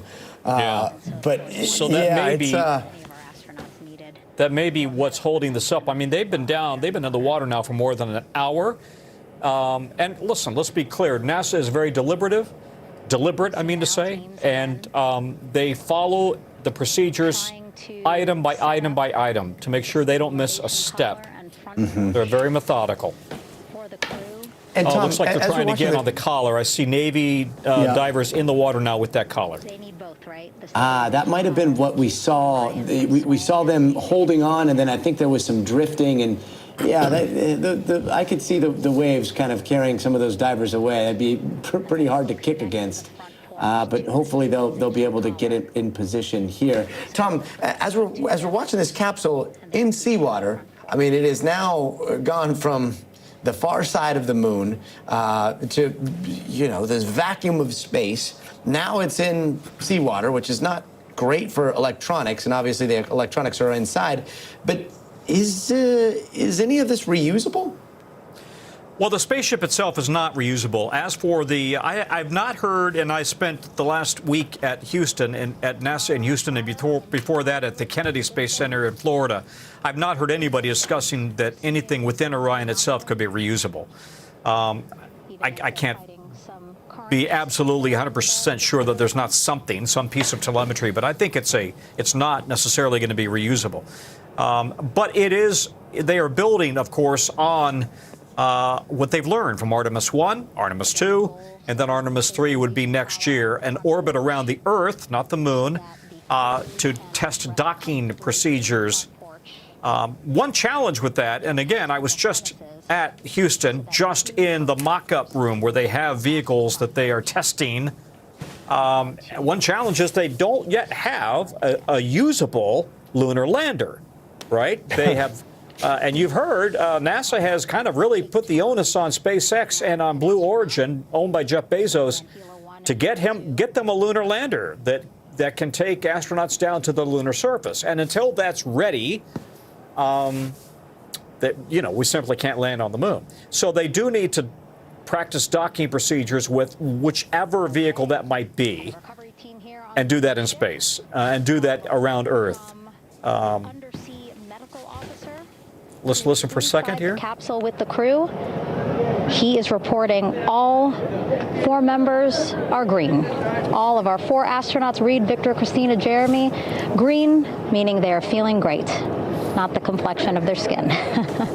They are feeling great, happy to be home, and ready to be extracted as soon as possible. Well, I would be green at this point. I would be green. I would be green in those waves. Yeah, that is a lot of rocking back and forth. But Tom, you bring up such a good point about what is to come in the future with the HLS. We do have Drew Feustel with us as well, NASA astronaut. He's with doing some incredible stuff right now with VAST. They are building the next generation of space station. And if there was anybody, and Drew, I hate to put you on the spot, but if there was anybody that might have an inside loop as to, I don't know, how the HLS development is going in SpaceX and Blue Origin, maybe it's you. What can you tell us? Well, I think we all have a lot of the same information about how things are going. We're watching the tests down in Boca Chica with the Starship, and we know that Blue Origin lander has gone through some thermal vac testing as well. So those companies are definitely marching along, and they want to succeed because we clearly had, NASA has tasked them and awarded them contracts to make this happen. We know SpaceX hasn't slowed down in the past, and they'll keep moving forward to try to find success. And I think Blue will as well. And I think it's also important if we could, create some competition in the space for landers, so that we have, assured access to that, the surface of the moon, and potentially, creating the ability to put habitats up and build infrastructure to allow us to stay on the moon indefinitely. I mean, that's the whole point. But it seems like they're working hard. But none of this is trivial. We haven't been around the moon in 52, 53 years, and so it takes a lot of effort and a lot of ingenuity and a lot of talent. This mission was pulled off, perfectly, which is amazing, and it's a testament to the work that NASA does. And we'll continue to work with the contractors to, create opportunities for us to get back to the surface of the moon. Andrew, as we watch this capsule bobbing here in the Pacific Ocean, I mean, it reminds me of Crew Dragon, and it reminds me of watching Crew Dragon get lassoed in, and the dolphins coming down to greet Crew Dragon and SpaceX. And when we're talking about what we may see next year, and I don't want to diminish what's happening here, so let's leave this picture up. But if we can put maybe a smaller picture alongside, if we have any of the mock-ups of what Blue Origin is hoping to build and what SpaceX is hoping to build to land on the lunar surface, would love to have a little bit of that discussion, because that's where we go next, right? We're talking about massive systems. There they are. That's the Starship HLS, and that's Blue Origin's Blue Moon. Two very different concepts, but both of those, as you can see, are very, very different than the capsule that you're seeing bobbing up and down. And Stephen, if I could come to you, Artemis 3, the next thing that we are going to see is some sort of coupling, some sort of interface between the pieces that we right now see in the ocean with those images that we have not seen publicly, right? That's right. The next capsule that will become our Artemis 3, the next Orion capsule, has docking mechanism built into it. This capsule does not have that. And then its mission will be to test the operations of one or both landers, not too sure which yet, and docking will be part of it, but you realize those landers have to support human life too. So the whole life support system, the navigation system, the communication system, all of that has to be checked out and can be checked out in low Earth orbit before you go shipping way off to the moon. It makes a ton of sense to do this. Wow. And it looks like they've got part of the ring that is starting to be inflated there. If we can take a closer shot, yep, there it is. So you're starting to see that collar, and it's definitely stabilizing the capsule just a little bit. Tom, if we have you, it looks like some of the divers are on the platform, others are underneath it. Quite a bit of securing. Yeah, and it looks like they do have the hatch open, right? So at least they're getting some fresh air in there, which I'm sure they're all excited about. By the way, in answer to your question, the one and only, our great space and aviation producer, Jay Blackman, has already looked up the answer on how much, if anything, out of Orion might be reusable.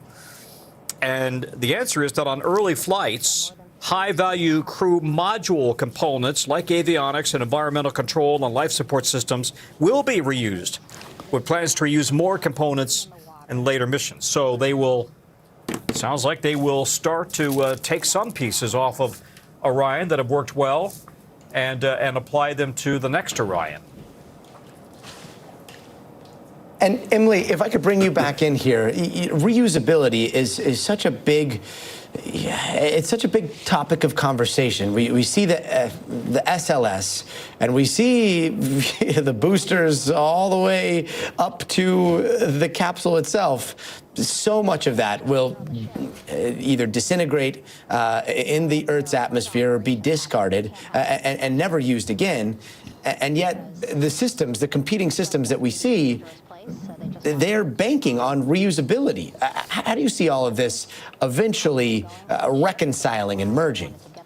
Yeah, there's different aspects of reusability, I think, for different sections of the mission. So if there's like the rocket aspect of it. So when the rockets come back down and land on the platform with SpaceX, like then you don't have to create a new rocket to put fuel into. You can reuse it. For this, where it's the crew capsule and things like that, like Tom said, the systems inside, if you can take those out and use them again, great. That probably saves you a little bit of money too. I think it's also important to note that like this capsule will be used. It won't be maybe reused in space, but it will be studied. It'll be they'll look at it to see how well the heat shield did. They'll look at other parts of it to make sure that everything held up, to see what stayed within specs, what might have gone out of spec, and then they're going to use that data. They'll use it to test in different on-the-ground systems and things like that in order to prepare for making the capsules for the next several missions that much better, that much stronger, that much more reliable. No, and on behalf of everybody here in Los Angeles, California Science Center could definitely make some room for an exquisite piece. I wonder where it's going to go. I wonder if the astronauts are already looking forward to visiting it somewhere. I don't know if anybody called dibs.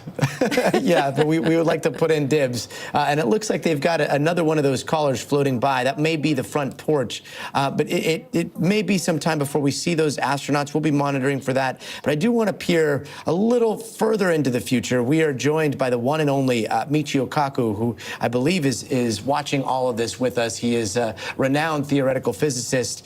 He has written so much about the future, and one of my favorite people to talk about when we're thinking about where humans can go next. Michio, how do you define the success of Artemis 2 that we're seeing here?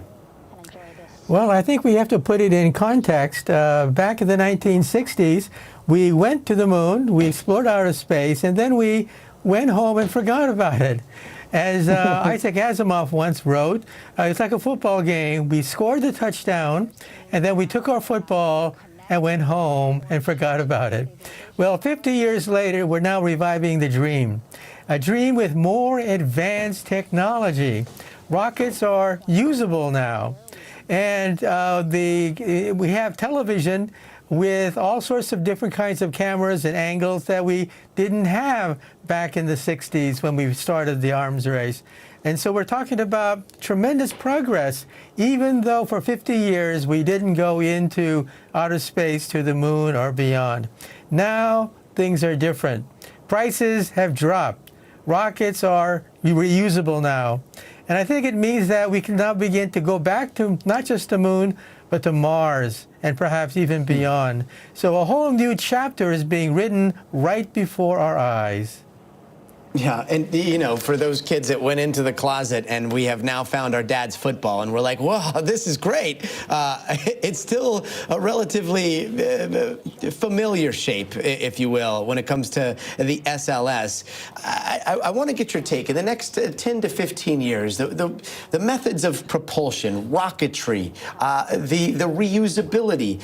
For a little while, we were talking about space planes. We were talking about exotic forms of space propulsion, and there's talk of nuclear propulsion in space. Do you see, the physics aren't going to change, but do you see the way we get around changing over the next decade in a meaningful way? Well, when I was a child, Walt Disney had a book, Our Friend the Atom, and he had a beautiful picture of the atomic airplane. You have a jet airplane with a nuclear reactor on board. Well, back in those days, no one asked a simple question: what happens if the airplane crashes and all of a sudden you have all this uranium floating around? So now we're a lot wiser that we want to use nuclear, but in very, very specific ways so we don't endanger the population. And we have to realize that, of course, it creates nuclear waste and things like that. So we've come a long ways. We've come a long ways from the 50s when we just dreamed of all these exotic forms of propulsion. Now we're serious. We're serious about the next step, which would be to build a permanent base on the moon. Think about that. Going to the moon, not just to have dinner and come back again and forget everything, but going to the moon and staying there and having astronauts live there for a while. So we're talking about a whole new era. And then after that, decades after that, we're talking about perhaps going to Mars. and using the moon as a station by which we can launch ships all the way out to Mars. And with we Mars, cannot wait we're for talking that. about a new home. Those days are hopefully coming. But Dr. Koch, I do want to listen in to NASA's stream here, because it appears as though those astronauts are about to make their way onto that front porch and stand for the first time in quite some time.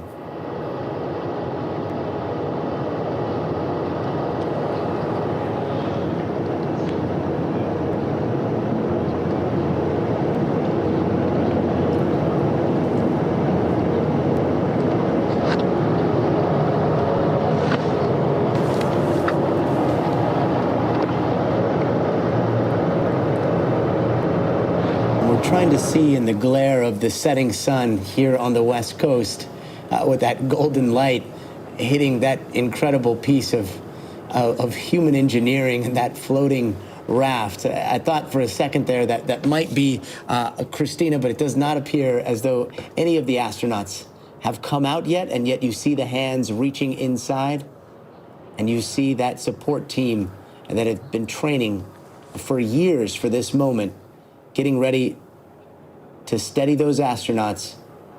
And then they will put slings around them, and they will lift them into the air via helicopter and take them to an awaiting ship. They will be medically cleared there. They will make their way to San Diego. Behind me, a fairly and then raucous eventually scene, Houston. as hundreds of flight controllers have poured into the flight control room here. This is reminiscent of the scene after the final shuttle mission of STS-135, although that was the end of a program. This is only the beginning of a program with the textbook splashdown of Integrity and its 4 astronauts. We're standing by for the crew to be extracted from the spacecraft. Entry Flight Director Rick Henfling invited all of these flight controllers who have contributed to this mission to enter the flight control room to have an opportunity to receive well wishes and to share the mutual glow that exists in the wake of a textbook mission for Integrity. On the front screen here in Mission Control, a sign that says "Welcome Home, Integrity," taking humanity back to the moon, going further, and returning safely to Earth. So all of that jubilation, part of the post-splashdown activities, even as we await the crew being extracted from the vehicle to be hoisted onto Navy helicopters for the trip back to the USS John P. Murtha.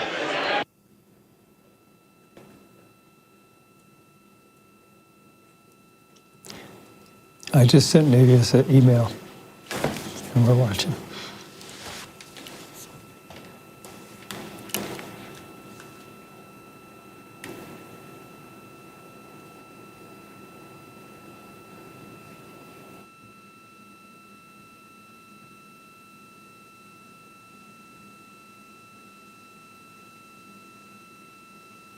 What a moment there.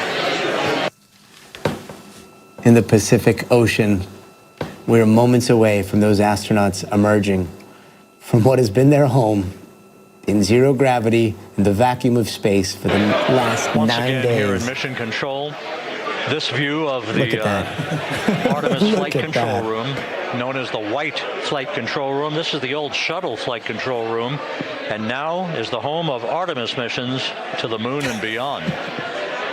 Once again, quite a few flight controllers were invited in by Entry Flight Director Rick Henfling to share in the jubilation following the successful splashdown of Integrity.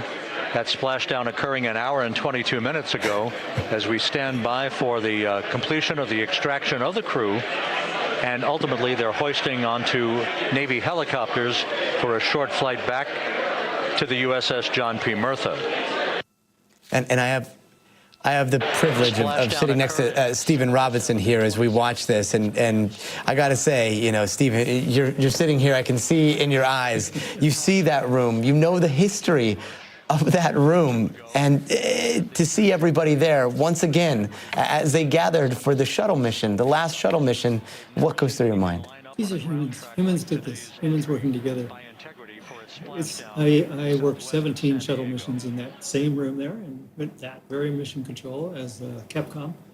And the feeling of being at the center of the vortex of so much competence. I've never felt that anywhere else. And that's just when you're an astronaut on the spacecraft, to know that they're there for you and with you gives you, the courage and the confidence to go and do missions like this. Let's take a listen in here.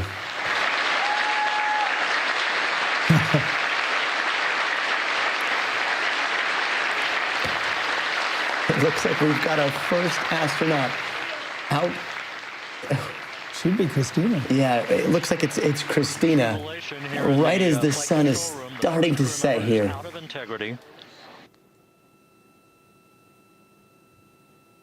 That's a happy person. What a picture-perfect moment.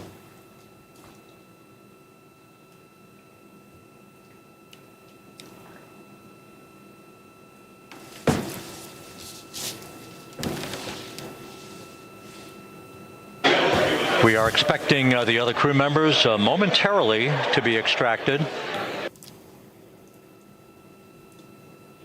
And there's the second.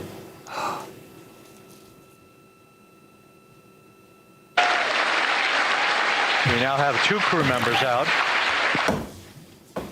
Because of the cheering in Mission Control. The cheers of Mission Control are echoing across the country right now. And Tom, if you're still with us, you were in Mission Control. I imagine the emotions are running so high there. We have Christina and I believe Victor 2 crew now members out, 2 to go. On the front porch.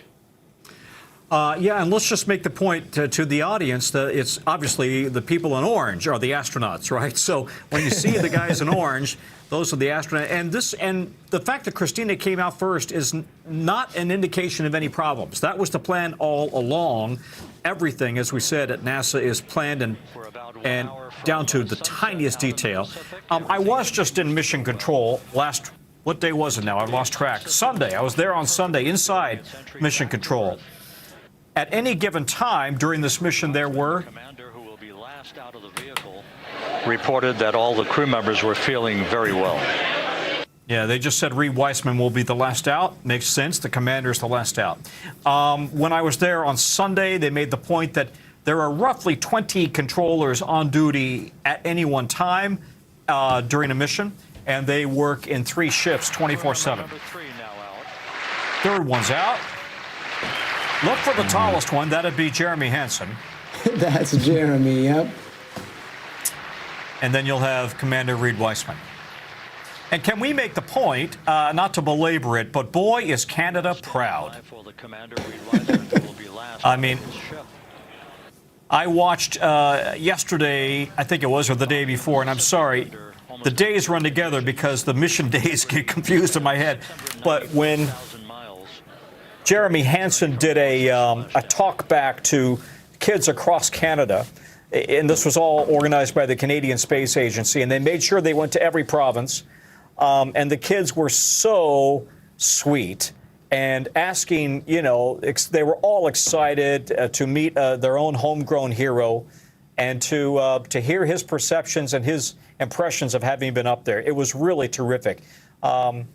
And then, of course, the conversation with the Prime Minister, Mark Carney, and the debate over do you prefer Nutella or maple syrup on your pancakes? Because the Prime Minister saw some Nutella floating there in the capsule, and he said, please tell me it's not true. You prefer maple syrup, don't you? And they all said, of course, yes, sir. So that was good fun. And I've got some dear Canadian friends, some of whom have been texting me today, in fact, in the last hour, talking about how much fun this has been for them to watch. My family is Canadian. What a historic moment across the board. And I think Commander Mike Wiseman is now out of the shuttle. You hear those cheers.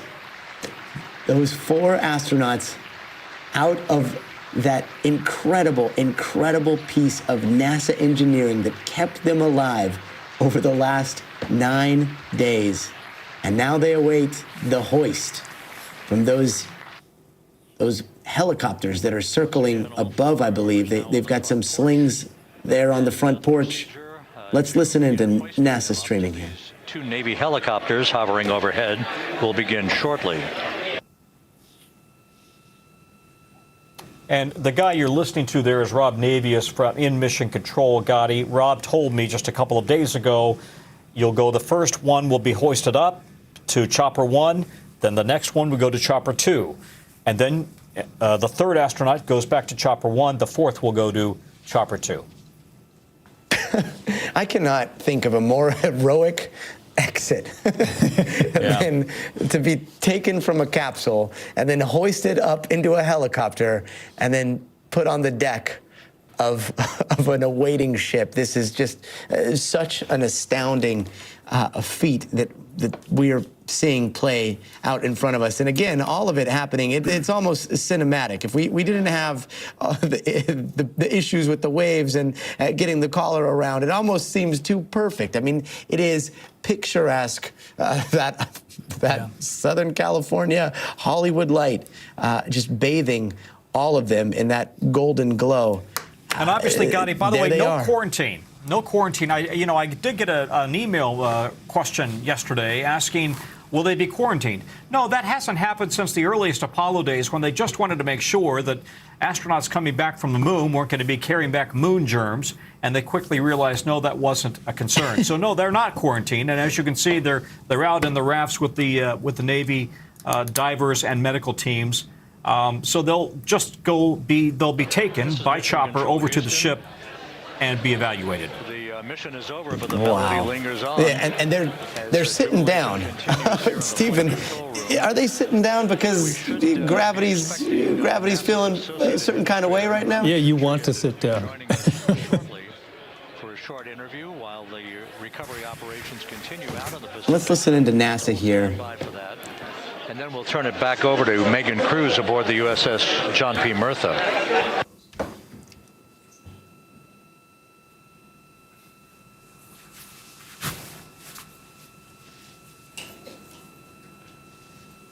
Hey, Gotti, maybe it's worth making the point that we dip in and out of NASA TV, and because the world of media has changed so much in the last 50 years, they don't want every network and every YouTuber out on their ship, understandably. And so they put together this coverage, and it's honestly, I think they do an excellent job. And they've got their own NASA TV reporters on the ship doing an excellent job of conveying what's going on.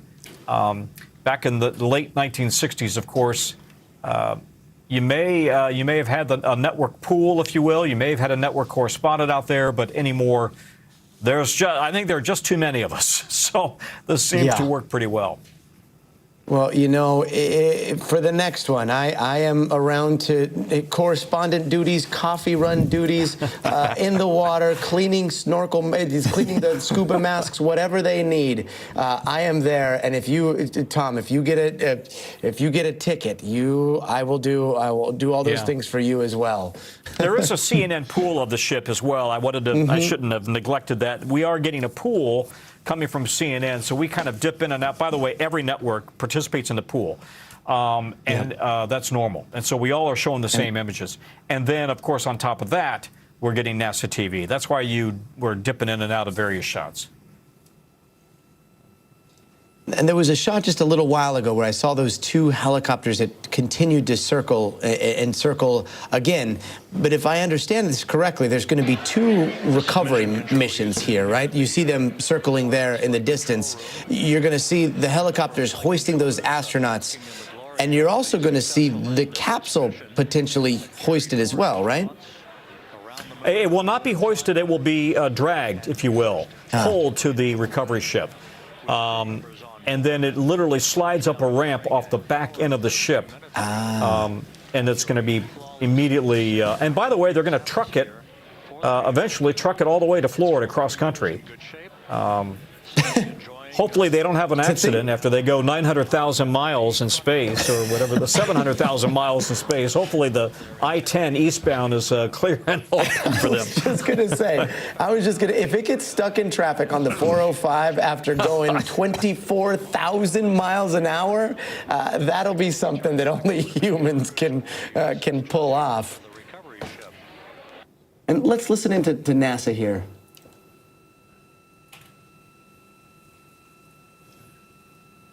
Just as I think we hear something interesting, it goes quiet as it often does.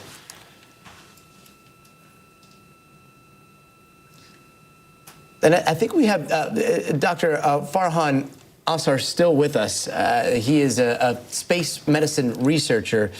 Doctor, there have been so many incredible experiments that have been done during this particular trip. One that caught my attention was something that was called the Avatar, right? Where it was the use of bone marrow and these analogs for how they were feeling radiation, basically chips and human cells. Can you explain what was going on there? Sure. I mean, this is humans going back to let's say, deep space in more than 50 years. And we know that there is an increased level of radiation, as well as the type of radiation is also a lot more concerning and penetrating in deep space. So basically, they have this chip-like container where they took these bone marrow samples, and it was basically being exposed to that radiation. And it is really kind of coming back, seeing what the impact could be with these radiation exposures. And again, preparing us just to be even more better prepared for future missions to protect our astronauts from that significantly higher amounts of radiation exposure, as well as the types of radiation that they're exposing. Even the lunar surface itself has significantly higher levels of radiation than, let's say, the ISS or even on Earth.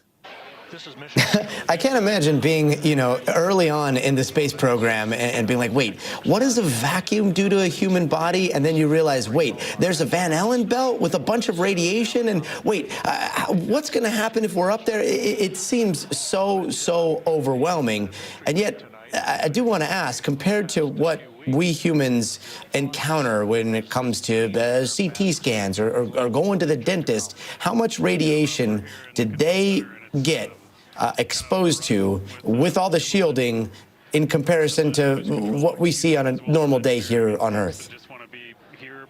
Well, in terms of generally, it is way more higher. Obviously, the shieldings, their protective suits and the aspects is protecting them. So we still have to, they are now measuring that data, and they were collecting data. So once we now start analyzing it, we could get a better idea of the exposure. But even if we look at, let's say, deep space radiation, a couple of days worth of exposure in deep space could give you even over a year's worth of exposure on Earth. Even if you look at numbers on Mars, it's said to be close to 400 times. On the Moon, it could be even up to 2,000 times, depending on locations as well. So significantly higher numbers of radiation to be concerned about. A lot to monitor for here.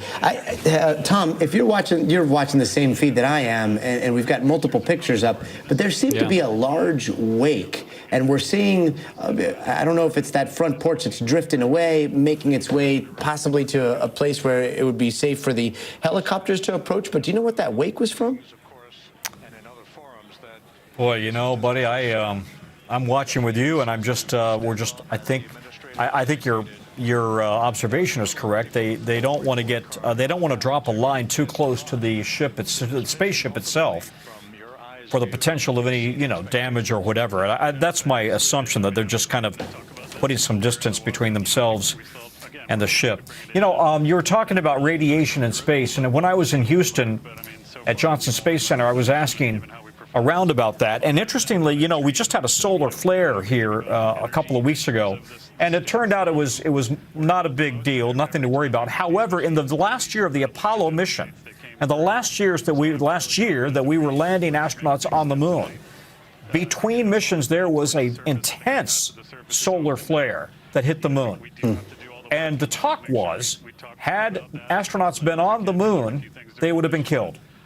And the soil itself was cooked in radiation, and just stepping in the soil back then could have killed them. So the radiation risk is very significant if we're going to have a human presence there longer term. And I know that's a high priority for NASA to mitigate those risks. Yeah, the millions and millions of things that can can kill a human in space. It is pretty wild to think of, and it makes you think of how protective Earth is. I mean, we've got this force field, this magnetic force field that allows us to have this atmosphere, that allows us to have the perfect amount of pressure on our bodies so that everything works the way we take for granted. Stephen, do all those things come into focus after a trip like this?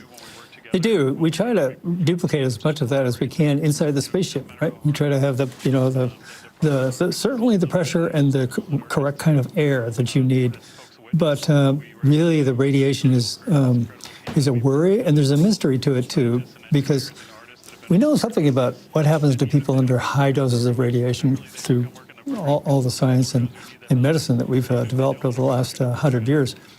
What we don't know so much about is what does chronic, long-term low-dose radiation do to your body, do to your brain, do your cognitive abilities. That is something that somebody on a trip to Mars would get that, a 3-year trip to Mars and back. And so this is one of the speed bumps, the roadblocks, I'd say, in doing something like that. Missions like this build us the capabilities to start understanding those issues so that we can really think about permanent presence.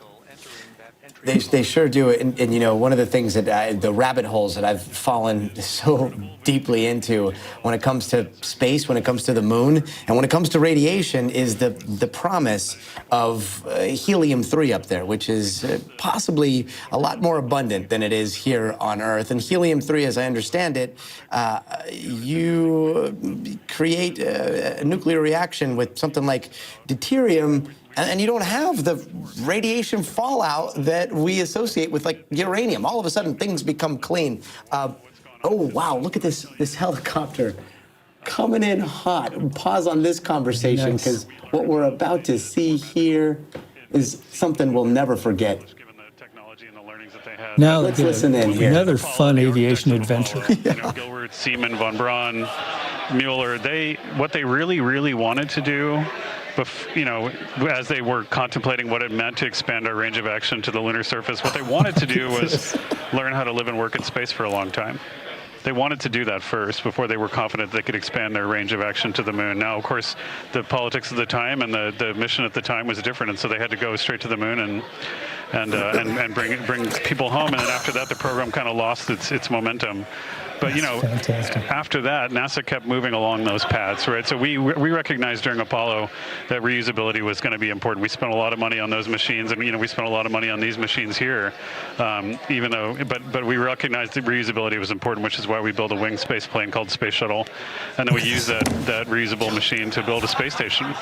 And we learned for 25 years how to live and work in space, and have been able to develop technologies that can enable exploration. So really, what I think is now, 53 years later, we're at the point where the architects of Apollo would have been pleased that we're now ready to actually go back to the moon and go back to stay, because we've learned all the things we needed to learn. There's a lot of people pleased here tonight, and we really thank you for joining us, Amit Kshatriya, NASA's Associate Administrator, as we begin to hoist the crew onto the helicopters to head back to the recovery ship. Thank you very much. Thank you, congratulations, Amit.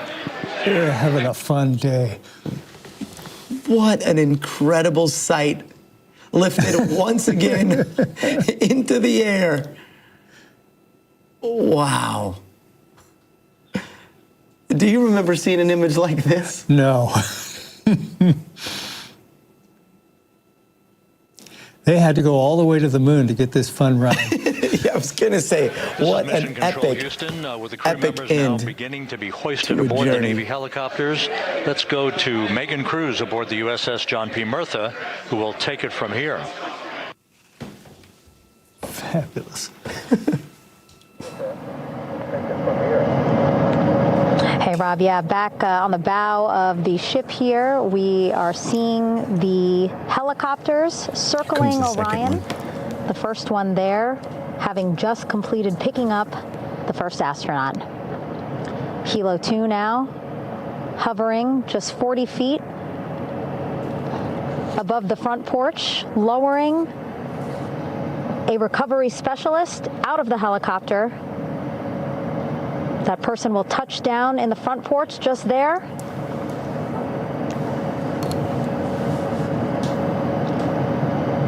crew members already outfitted with a harness that will allow them to quickly attach to the hoisting device.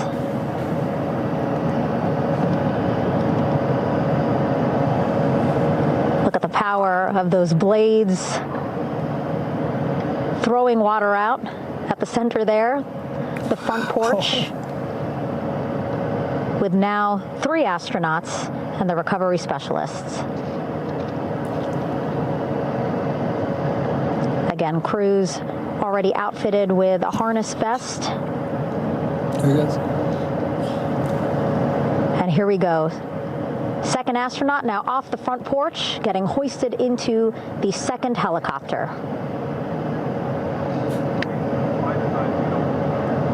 That's some good flying. Yeah.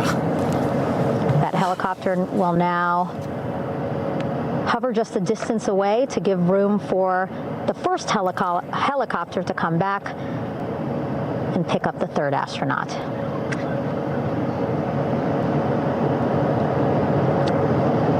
As we wait for that helicopter to come back. That is quite some flying. And Stephen, you got to remember, just like all these astronauts, that's all. Those are aviators. Those are all aviators. Well, you know, you had Wendy Lawrence on earlier, who was a former crewmate of mine, and she was a helicopter test pilot. On this history-making moment tonight. Yeah, nothing more aerodynamic than a helicopter. Helicopter 1 again hovering 40 feet over the front porch. We will soon see another recovery specialist getting lowered onto the front porch. And I imagine right now everybody's getting a good face full of water with that motor wash. Yeah, pretty windy. A helicopter flight back to the ship here would be safer, faster, and more comfortable for our crew, who just completed a 10-day mission around the moon. Third astronaut in the air, getting hoisted quickly back into the first helicopter now.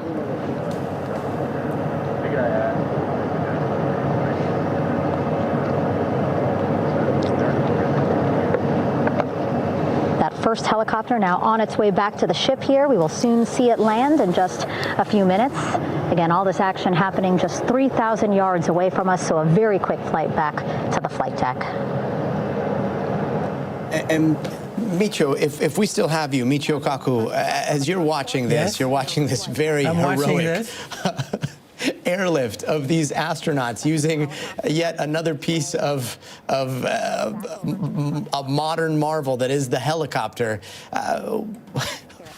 What's going through your mind? Well, I think technology has made all of this possible. And you realize that back in the 1960s, when we first went to the moon, think of how primitive television was back then. Think of how primitive the original rockets were compared to what we have today.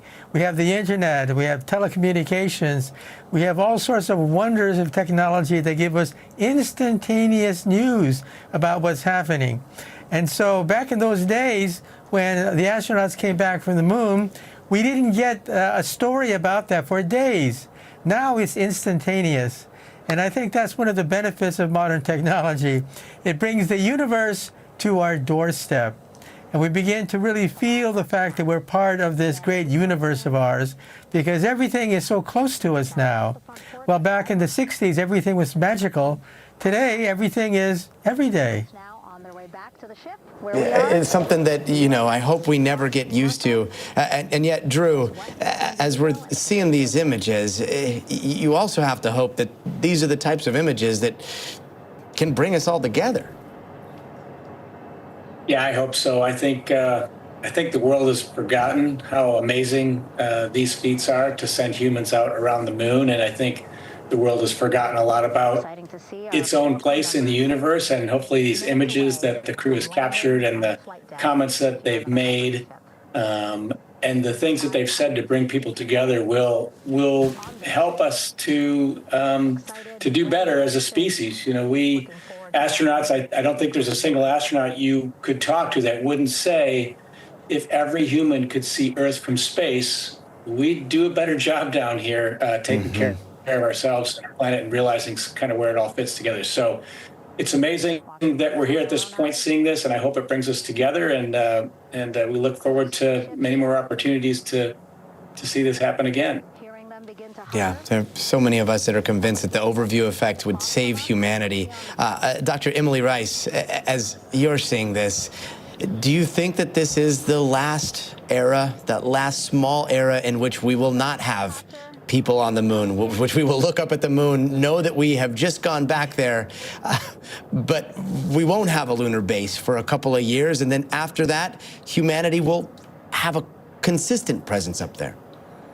That would be amazing. I think that might be, that's the intended next step. And I honestly, until just now, I hadn't thought about it that way, really. And what an amazing thing to have humans living on the moon like a long-term presence would be, something that wasn't done in Apollo. And it would be really a first again. It's so wonderful to see them coming out, so much closer to dry land. And still a little ways away. Let's listen into NASA as we see these heroes make their way onto the deck here. Are using here to communicate with one another. And an announcement just made on the ship, integrity incoming. 2 more helicopters on their way to the flight deck, one carrying the crew, the other, one of our imagery helicopters. Again, kudos to our imagery and aerial teams for giving us these beautiful views of history in the making.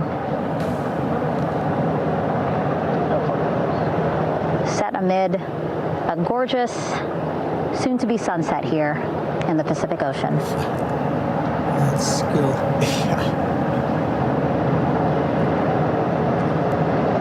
Second helicopter.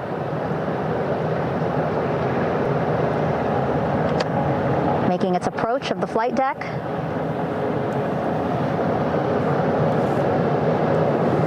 Plenty of people here on the bow with their cell phones out, filming this moment.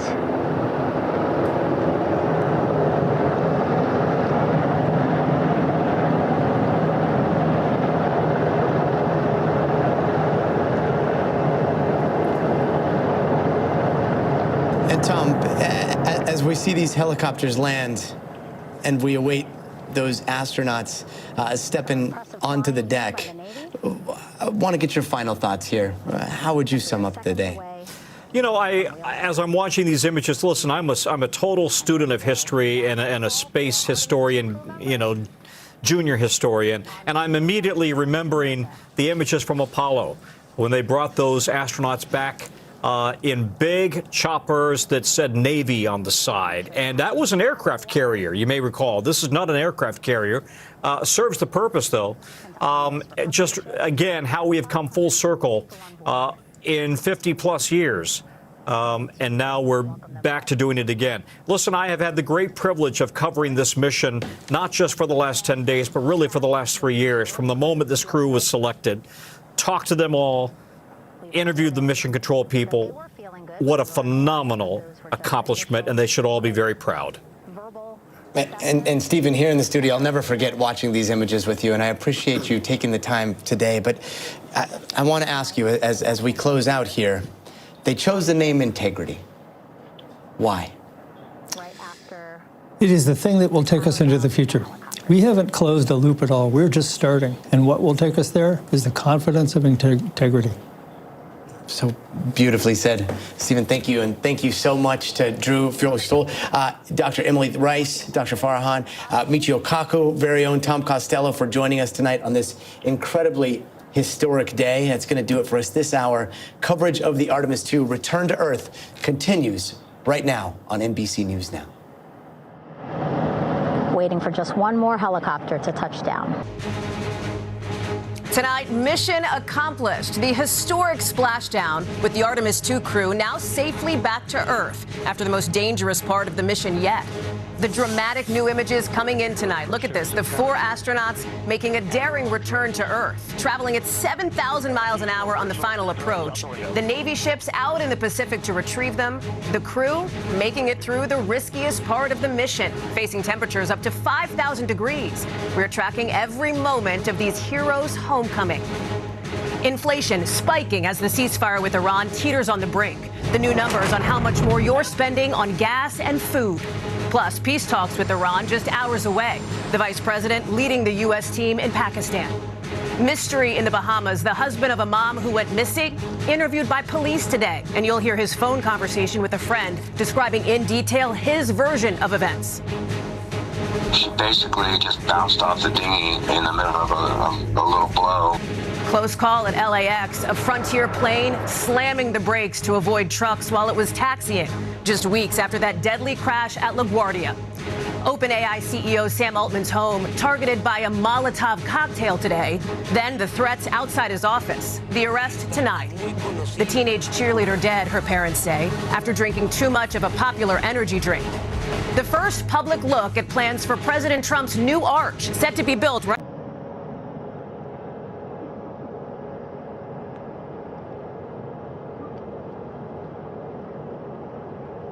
Splashdown today, 5:06 p.m.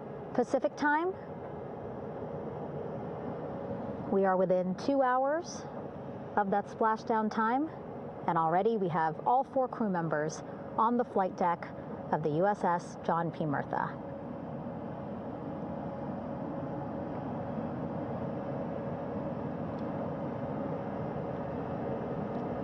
Again, crew waiting before getting out for the helicopters to completely shut down.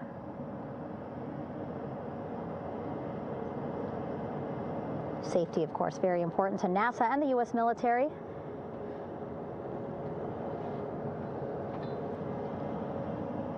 So we'll wait just a couple of minutes here before we start seeing crew members walk off the helicopters one by one.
All right, and now here we see pilot Victor Glover and mission specialist Christina Koch sitting on the edge of one of the helicopters, looking in great spirits. That familiar smile and laugh from Victor, I can see it from here. Christina, I'm sure, feeling the same way, just blocked a little bit by our camera here, but we'll see her here shortly. A photographer taking their pictures. Victor saluting folks on the flight deck. They look like they're in great spirits. Happy to be home, I'm sure.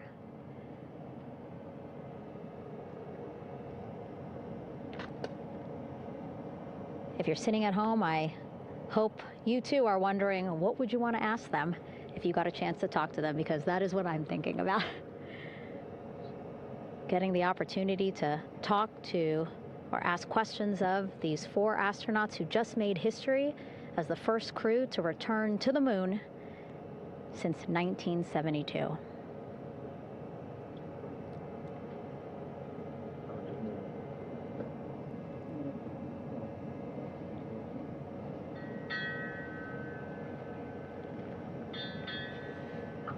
Oh, there we see Christina there, also smiling, finally peering out, waving at the cameras. Hello to you too, Christina, yes. Welcome back. Welcome, welcome home. A loudspeaker announcement on the ship saying, "Welcome home, Integrity."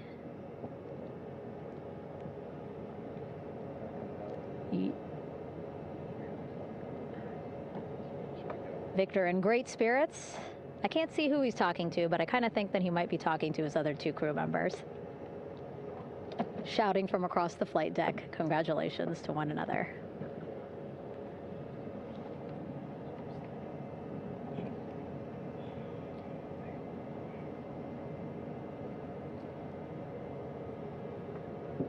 And so now we see some Navy personnel walking up to the helicopter. This is again the first helicopter carrying pilot Victor Glover and mission specialist Christina Koch. Both have taken off their helmets now.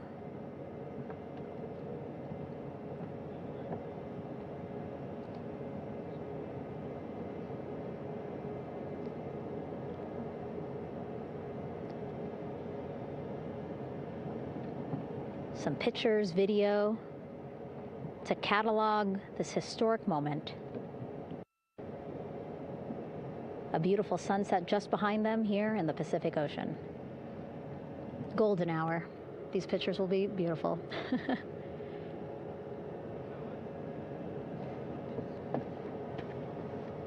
Now we see NASA Administrator Jared Isaacman. He is on the flight deck, as well as Flight Surgeon Rick Schuring walking over to Victor and Christina first. We saw the administrator walk over to the other helicopter, which is carrying Commander Reid Wiseman and Mission Specialist Jeremy Hansen. We heard from Rick earlier in the broadcast. Again, he said he's going to be out there on the flight deck to do another initial assessment of the crew, ask them how they're feeling, anything bothering them. But again, from what I'm seeing, they look like they're in great spirits and feeling pretty good for folks who just traveled 695,000 miles from Florida to the moon and now here to the Pacific Ocean.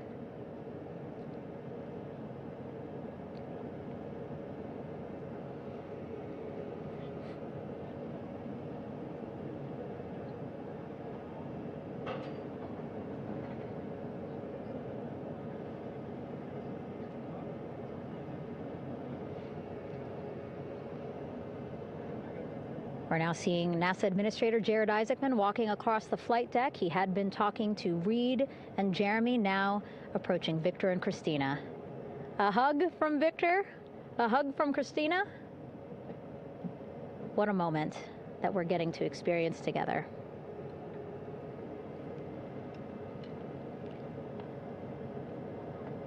I'm sure congratulatory words. You know, we got to speak to the administrator live on this broadcast as well, and he said the kid in him right now, giddy, absolutely giddy at what we were able to accomplish today. Returning them home safely and in good spirits after a 10-day mission around the moon. And here we go. We're seeing Jeremy walking, waving across the flight deck, now on his way to the medical bay.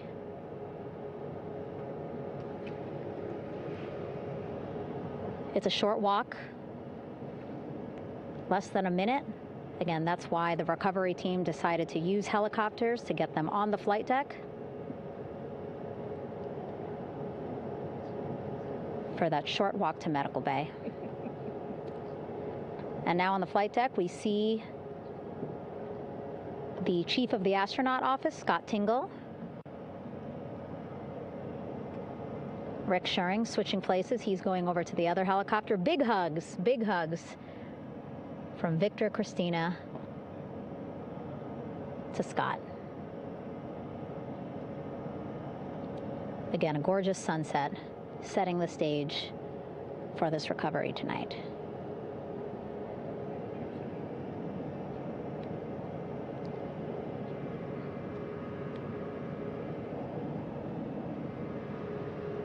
All right, and now here we are, Christina, making her way, looking thankful, grateful, happy to be home.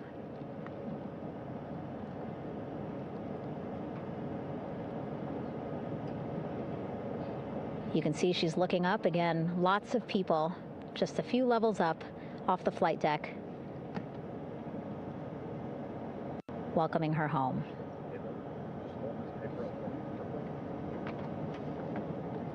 Scott holding the door like a gentleman, but back on his way to the other crew still on the flight deck.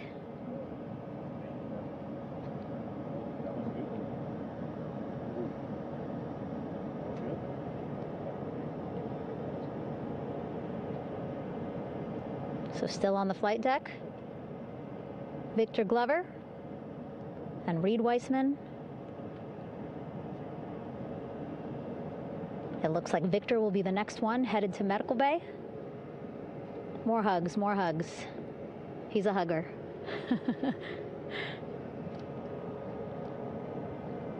Victor looking good as he walks across the flight deck.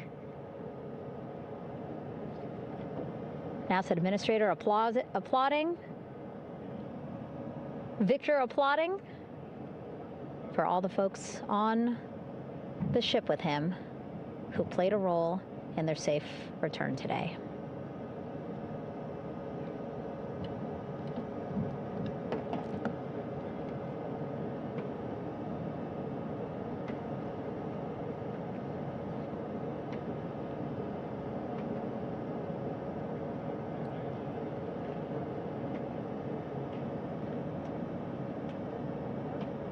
And finally, just one Artemis II crew member left on the flight deck, Commander Reid Wiseman.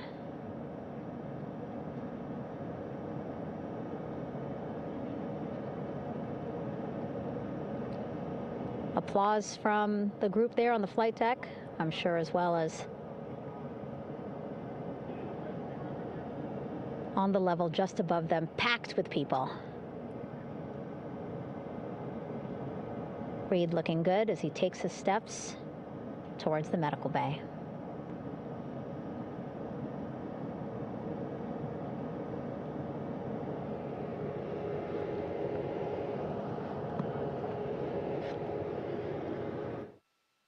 See our 4 Artemis II crew members back on the ship. Again, now they will head into medical bay, where they will be assessed by flight surgeons from both NASA as well as the Canadian Space Agency. A more in-depth assessment. When they get to medical bay, they will each have their own nurse. They will be helped out of their suits. And then again, we'll check to see that they're feeling good.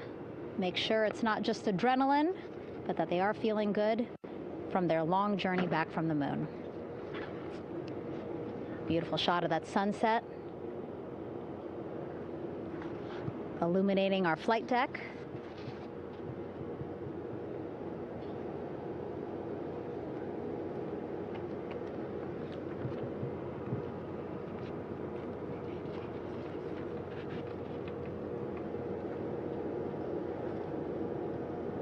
All right, and now with our astronauts safely on board, I want to welcome on Artemis Recovery Director Lily Villarreal. Lily, I don't know how you must be feeling right now. Ecstatic, relieved? I'm so ecstatic, relieved. Of course, we still have to bring the capsule into the well deck of the ship, but this is a major milestone to have the crew here on the ship and in Med Bay. You know, our team has been preparing and working really hard, and I'm just so proud of them all. Everything went very well, just as planned. Our teammates in Houston, the flight control team was just amazing. We were able to have great conversations and communications about everything. And I don't know what else to say. I'm just so ecstatic. It's such a wonderful feeling to get to this point. Again, we still have to get the capsule, but this is huge for all of us in landing recovery. And I couldn't do this without my team, and of course the full support of the U.S. military. There's going to be lots of, you know, high fives when we get the capsule back in, and I'm so happy that the crew's doing well, Ryan's doing well, and you know, thank you for, you know, for everybody watching. Yeah, it was great to watch the crew come back to the ship with you. How were you feeling when you were seeing them looking so happy to be home and feeling really good? You know, the funny thing is that we had video of them from inside the Orion vehicle. They were like that from the beginning. When we opened the hatch, they were already out of their seats, having a good time, waiting for us to open the hatch. And they opened the hatch, and of course we did the first medical assessment. Everybody was doing very well, and they were just having such a great time with the medical team that was inside the capsule. I think they were all taking selfies with you know, the phones that they have, probably talking about what they saw, and it was just smiles all around. They were having such a great time.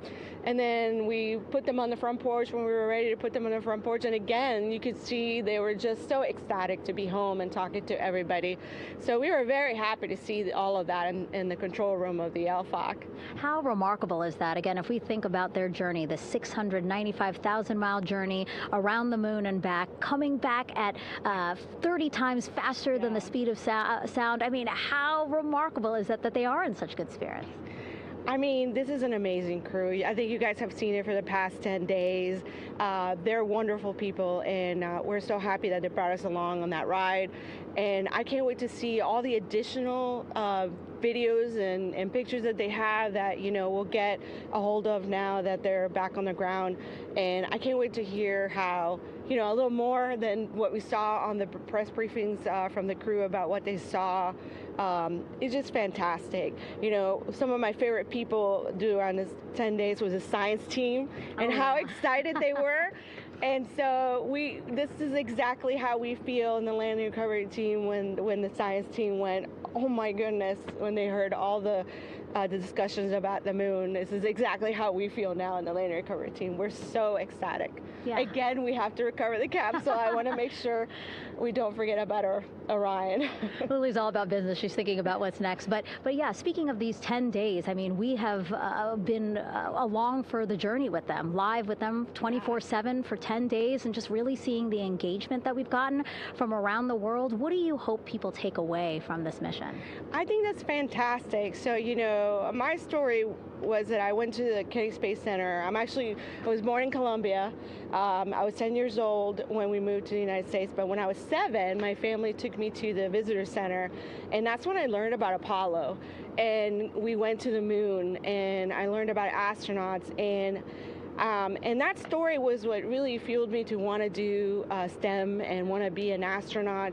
And I think that this Artemis program is going to do exactly what, you know, what girls, you know, my age back then is 7, young people right now, girls and even like young men, obviously. But we want to empower people to know that you can do this, right? If you want to come and work for NASA, if I did it, they can do it.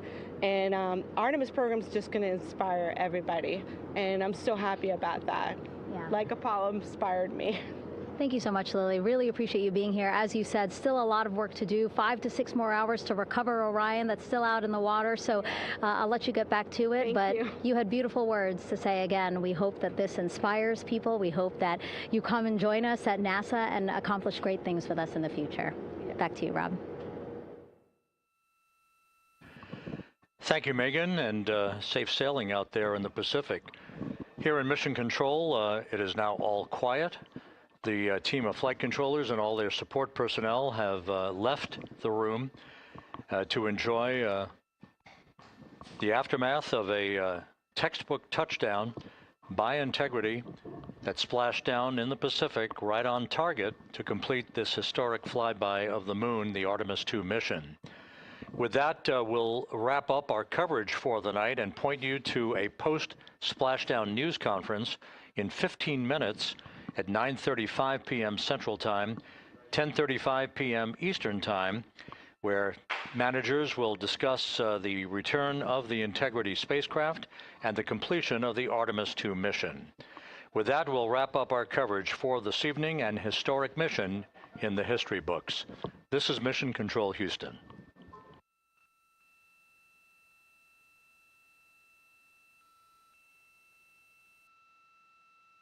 Main chute deploy.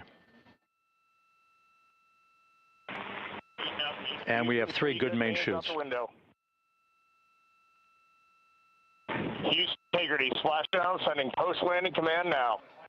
Splashdown confirmed. Copy splashdown, waiting on VLDR. Splashdown confirmed at 7:07 p.m. Central Time, 5:07 p.m. Pacific Time.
going to the moon. Pushing ourselves to explore is just core to who we are. That's a part of being a human. And liftoff. We shall return. Continuing to test out every bit of Orion. Coming back to Earth, 7 miles a second. When humanity sets big goals, we can bring together genius from around the world. You have the best people on planet Earth putting this vehicle together. That's what's up. To innovate for the benefit of humanity and to inspire the world through discovery. And here we go.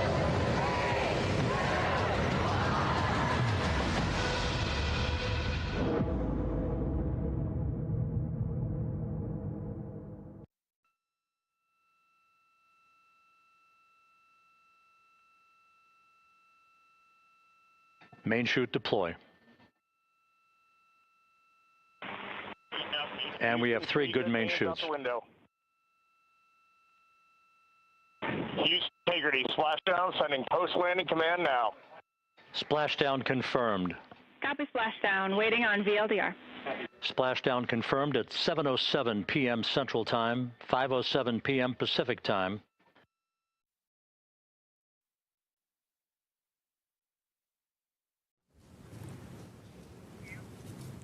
The Artemis 2 astronauts are back on Earth, landing in the Pacific Ocean at 7:07 p.m. Central Time this evening, after NASA's record-setting mission that took them around the moon and brought them home. Good evening and welcome to NASA's Johnson Space Center in Houston.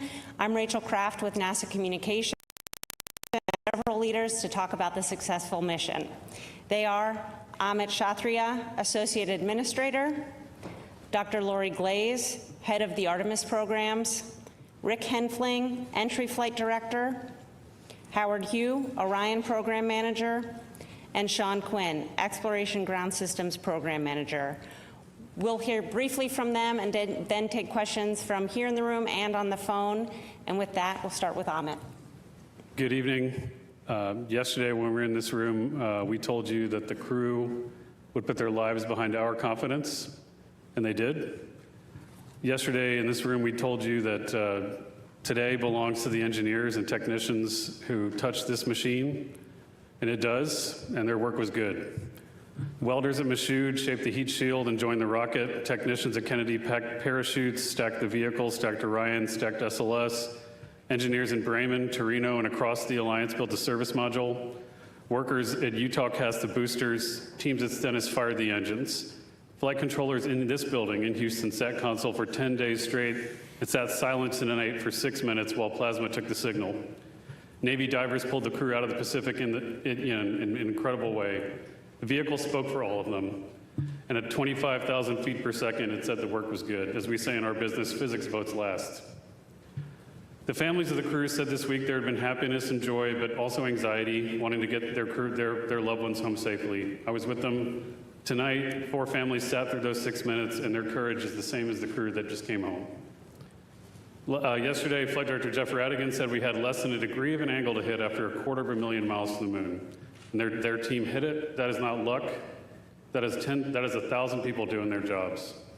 You all heard the crew's words during the mission. They were incredibly inspirational. They carried the torch from Apollo through station and around the far side of the moon. Their words belong to them. We'll get to hear from them as soon as they're back here. But tonight belongs to the team that built the machine that they wrote. We talk a lot about what gets in our way. The impediment to action is where we find the way to get to action. What stands in the way becomes the way. This program faced every obstacle an institution could face. The team met each one with work, and tonight is the proof. But that work needs to continue. The path to the lunar surface is open, but the work ahead is greater than the work behind us. It always will be.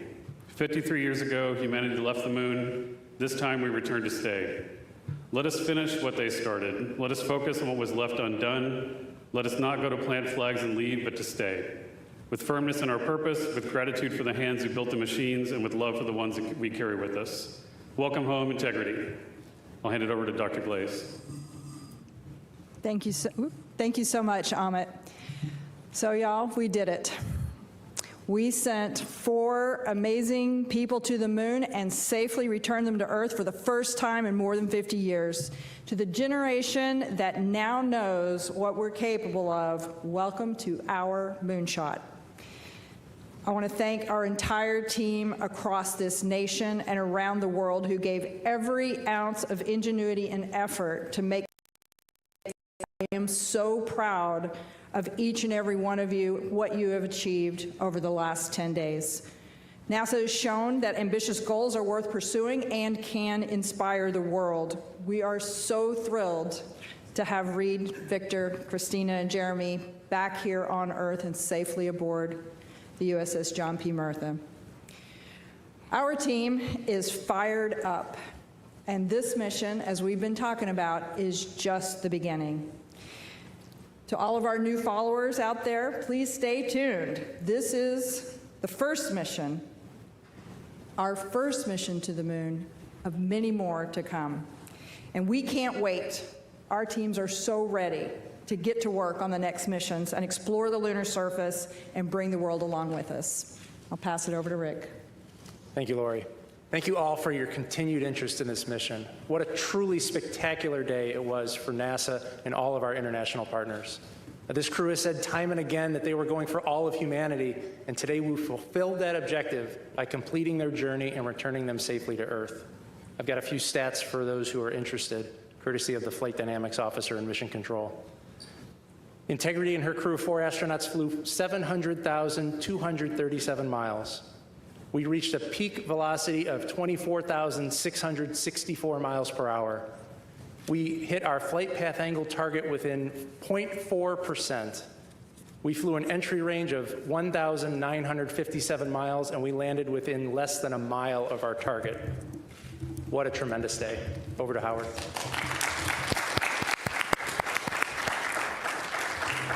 Thank you, Rick, and thank you to the flight control team. What an outstanding job. Wow, what a fantastic day. I mean, we've dreamed as a team of reaching this day, and appreciate Amit's comments. I mean, so many people have worked very hard, tirelessly to get this day. I think this mission has been historic and has demonstrated new capabilities for Orion spacecraft, has taken our crew farther than any crews that have ever gone to the moon and back safely. 252,756 miles. And that is a fantastic feat. We got a lot more to do. And I'm so happy that we get to have this moment, but we're gonna have a lot of these moments coming up. And I want to thank the entire Orion team. They have worked tirelessly. They've dedicated many hours. They've committed to excellence and innovated and attacked challenges that we've come up with for both our NASA team, our industry partners, and our European team as well. We did it together. We brought the crew home safely. They deserve a round of applause. It was a terrific day for them as well. And I want to thank the crew. They have been a fantastic inspiration to our teams as well. You've heard their messages. We are so happy they're back on the ground. We can't wait to see them as well. And finally, you know, we've learned a lot from this mission. Number one was bringing the crews home safely, but it's also a test flight. And like Amit said, we have work ahead of us to be done. We're going to learn from this mission. We're going to look at the data, and we're going to move forward. This is the start of a new era of human space exploration. Thank you. Well, thank you, Howard. What an incredible end to an incredible mission. I got to tell you, I think I'm trying to pick out the best thing that happened today, and I'll just say that we were sitting in the back room getting ready for this press conference, and Howard gets a call from Reid Wiseman, the commander of Integrity, and it was so great to hear his voice and tell us that all the crew is okay, and we can say that we did our mission. We accomplished what we set out to do. I'm very proud of the efforts of the Exploration Ground Systems team that supported both the launch and recovery operations alongside our Navy partners. All the hard work and dedication over the last couple years paid off today, and the team did a great job. Our recovery teams are currently in the process of bringing Orion back on the well deck of the ship, and hopefully within about 4 or 5 hours it'll be hard down in the back end of the USS Murtha. It's good to be NASA. It's good to be an American today. Thank you.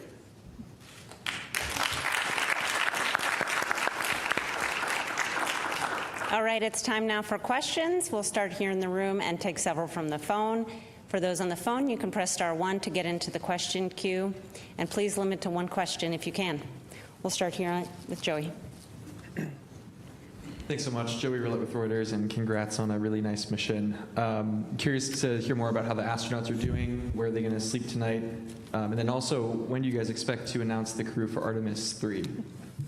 Thanks. So the answer to your second question, Joey, is soon. I will not put units on that value, but soon. Rick, you want to talk about the crew, what they're doing?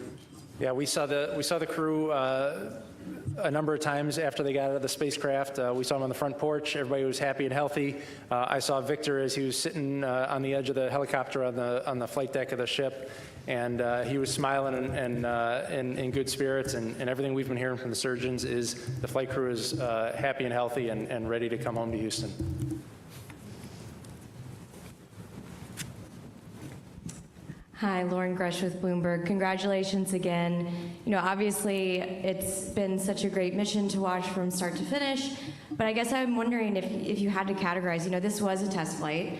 What would you say is the issue that you feel maybe the most grateful arose during this mission so that you could apply that lesson learned to the next? Maybe you. Like me, Howard, why don't you take that one? Yeah, I think you know, we're taking a lot of lessons learned. Certainly, learning about how the crew operates a spaceship has been a really great learning experience, and flying and ability for them to test drive for our spacecraft has been good. I think, as we mentioned previously, our pressure control assembly, where we discovered a leakage through the system. I think we learned a lot about that. That is a new finding. Certainly, we're going to go investigate that. We're going to look at that and move forward to make sure that we make some changes if necessary, but we'll get all the data and we'll go forward from there. Marsha. Associated Press, Marcia Dunn.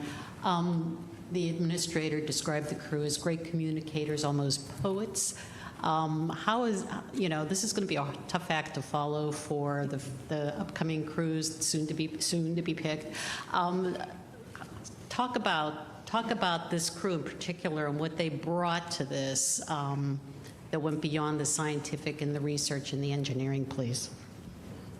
I'll just say that this particular crew, you know, they've gotten to know each other so well, so each of them individually are just absolutely amazing individuals, but they, as a group, you could watch them, and what they brought as you watch them in Orion over the last 10 days, operating just seamlessly between the four of them, just the teamwork, the camaraderie, just, I think they really brought an amazing sense of what we're trying to achieve with this mission. It's the mission for all humanity, a mission for all, and they really did represent that and tried to communicate that.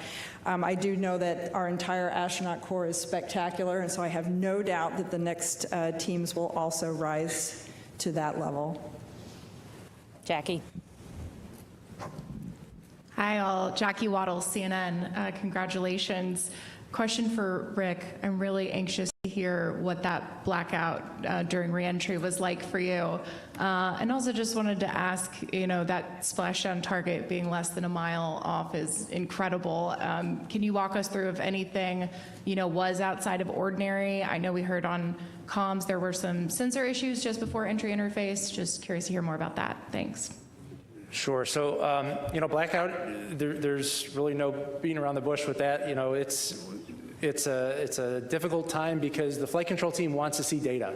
We want to look at the data. We want to be able to provide input to the flight crew on how to fly their spaceship. And when we don't have data, we're trying to figure out what to do with ourselves. But we knew when blackout was going to start. It started when we expected. We knew when it was going to end. It ended when we expected. And so that gave us the trust that the spaceship was flying itself correctly. As far as some of the cautions and things that came up on the way down, The prop cautions, they were, we think that, again, that was learning of the spacecraft. Some of the limits are set a little bit tighter than we probably should have had them set, and we dispositioned those and moved on. As far as the comms post-landing, we don't quite know what was going on there, but we worked around it. We had comms with the recovery team, and we safely handed over the mission authority at the right time. Okay, Josh.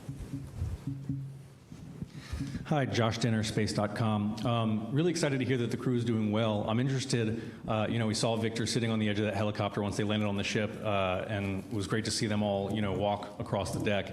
They were set to do an emergency egress test with a ladder, a backpack, I'm wondering if they've performed that yet, how soon they will be performing it, and if they have, how it went.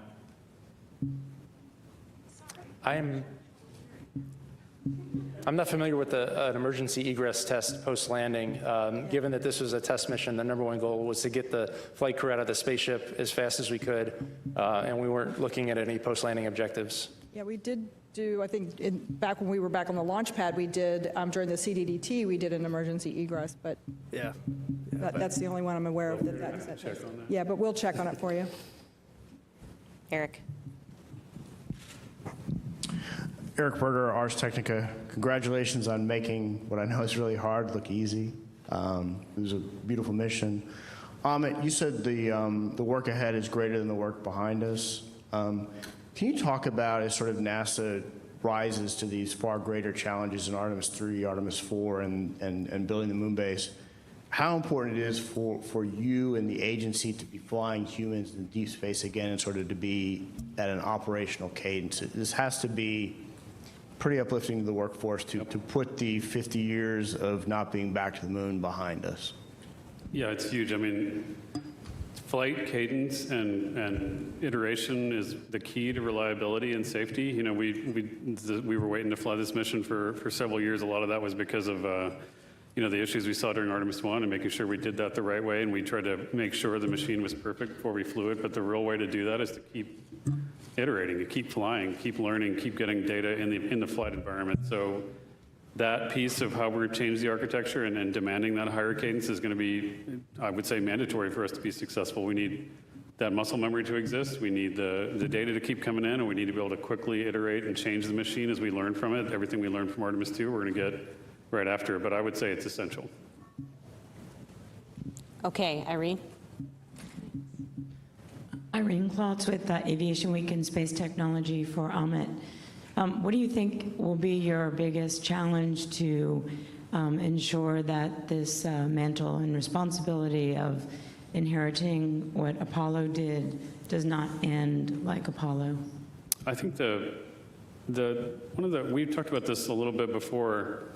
The architects of Apollo, Gilruth, von Braun, Siemens, Mueller, what they really wanted to do when they were given the challenge of expanding the range of action to the moon was to learn to live and work in space for a long time. They wanted to do that first.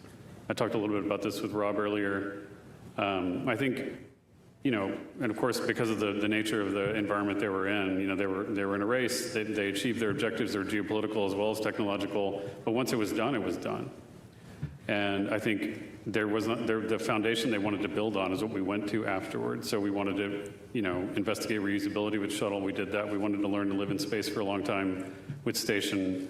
We've got to that point now, 25 years of occupation. And now it's interesting. I think where we are with the program is kind of where they wanted us to be before they decided to go do that, to actually enable a sustainable presence, to learn how to live and work there for a long time. So, it's a weird irony of history that, it took that long for us to do that, but we weren't sitting idle while that happened. We developed the capability to have an enduring presence, in space, and now we're going to take advantage of that now that we've reached back to the moon. Okay, we'll take one more in the room from Ken Chang, and then we'll go take several from the phone. Hi, Ken Chang from New York Times. I guess for Rick and everybody else, can you talk about what the last 13 minutes were like? There had to have been some anxiety, and what was the moment where you could finally relax, and when did you start celebrating in Mission Control? Well, certainly there's anxiety. If you didn't have anxiety bringing this spacecraft home, you probably didn't have a pulse.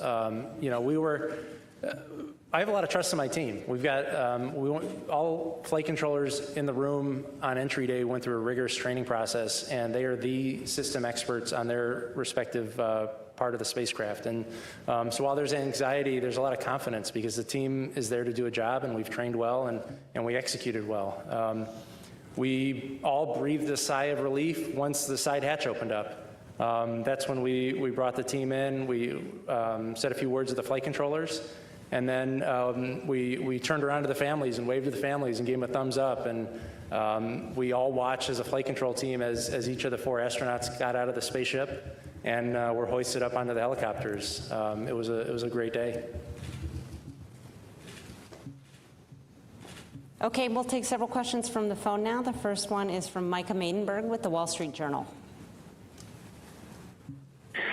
Hey, good evening. Question for Lori or Howard. I know it's very, very early here, but any initial thinking about the heat shield performance relative to Artemis 1?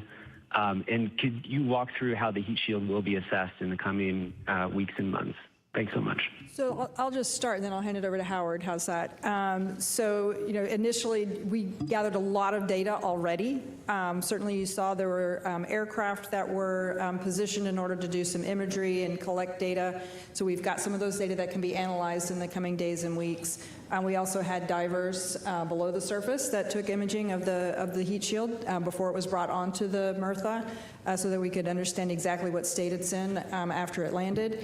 And so I think we've already begun the data gathering piece of it. I'm sure there'll be more assessments once we get on the ship. And then Howard, why don't you talk kind of what the next steps are?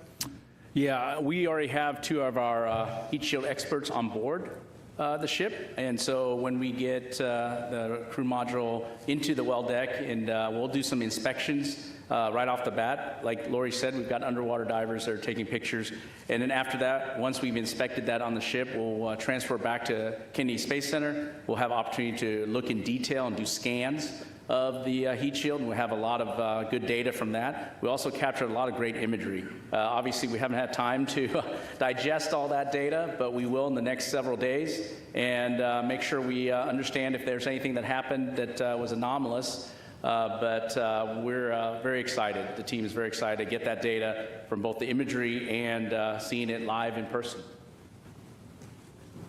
Next up is Jackie Mogensen with Scientific American. Hi, thanks for this. I wanted to follow up on one of the earlier questions about the astronauts. I was curious if it might be possible to tell us a little bit more if we know about what the astronauts will be doing in their first days back on Earth, what their first meal might be or activities with their families. Thanks so much. Well, the top priority is going to be to get them promptly back to their families here in Houston. As far as the specifics, I'm sure each of the crew members has something special planned with their families, and that'll be the priority, is for them to take some time and spend with their loved ones. Yeah, I'm not sure we answered it, but we do anticipate them arriving back here in Houston 12 to 24 hours after splashdown, so that would be between 7 in the morning and 7 in the evening tomorrow. Next on the phone is Jeff Faust with Space News. Good evening. I wonder if you can talk through what the processing of the Orion spacecraft is going to be now that it's back. What point do you sort of extract all of the lessons learned from the mission and start applying them to Artemis 3 in order to have that mission ready to go launch in about a year's time? Thanks. Yeah, we will have what we call a quick initial 30-day report that we will put together. Every team will be doing their due diligence and analyzing all the data we have. The crew module will get transported back to Kennedy Space Center.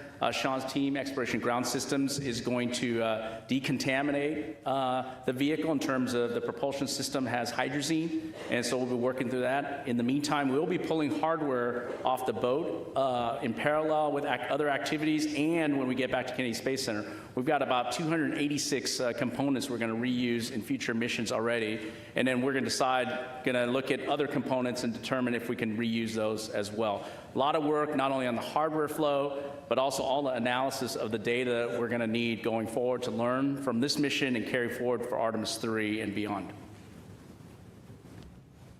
Okay, we'll take one more from the phone and then come back here into the room. The next question is from Richard Trudeau with Orlando Sentinel. Hi, thanks again for taking the time. This is another question for Howard.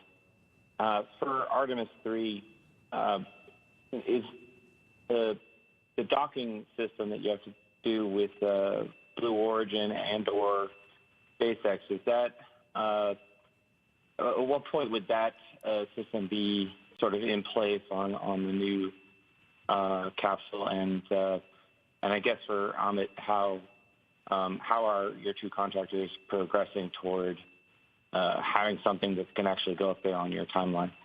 Thanks. Okay, I'll start with our docking system. Our docking system is ready to go. It's already been qualified. We've already got the flight unit at Kennedy Space Center. Later this summer, we'll integrate it on top of the crew module. And we've done a lot of testing already, so the final part is actually the mechanical mating of the docking hatch and the docking mechanism itself. And so we have a standard way of doing dockings in space that we expect Blue Origin and SpaceX to work with us on and accomplish that mission. Yeah, and as far as the other part, I think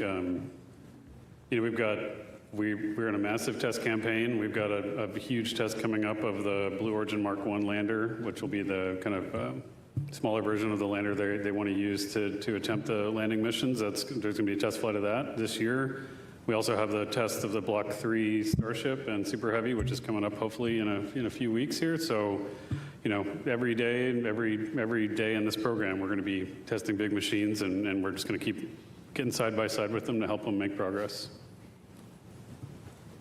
Okay, Jackie, and then we'll come back to the other side of the room. Thank you, Jackie Goddard for the Times of London. My question is for Howard. As a little boy, you were inspired by Star Wars. I wondered if today is better for you than Star Wars, and for future space travelers looking back at today, what should they see as being the significance? Thank you. Wow, you might be watching my old interviews or something, but I would say 1,000, I don't know what the number is, thousands of times better. I would say that I shared a moment with my father. He took me to see Star Wars. He's not alive today. I wish he was, because that little kid who saw and was inspired by the stars, and now we're able to send our crew out to the stars, the farthest that any humans have been. I mean, I can't even express just how I feel and the goosebumps I have. And I would say that for all the kids out there, I mean, just pursue the dreams. I can't say any better than the crews. I tell my kids also, pursue what you're passionate about. And my passion is a space program. My passion is NASA. And I was able to accomplish that today, and hopefully many more days going forward. But you have an opportunity to do what you are passionate about. And hopefully those kids who are in love with human spaceflight, in love with going to the stars, will be inspired by us, especially by our crews. And come join NASA. Come work for us. We got a lot of missions ahead. Okay, go ahead. Thank you. Ariel Multzatsos from Televisa Univision. The only mission until today that for which the communications blackout lasted 6 minutes was Apollo 13, if I am not mistaken. Today's lasted 6 minutes, around 6 minutes. Does that say anything about the design of the ship, or what is the reason behind that? And also, very quickly, can we see a Hispanic in one of the next missions of Artemis? Thank you very much. As far as the duration of the blackout, a lot of that, that's just dictated by the physics of the approach trajectory. The Orion spacecraft, when you get enveloped by, plasma that's thousands of degrees, the radio frequency of the antennas just can't shoot through that. On the space shuttle, we were lucky we had the tail, and we had an antenna up on the tail, and it took us a while to figure that out, that was a way to keep calm.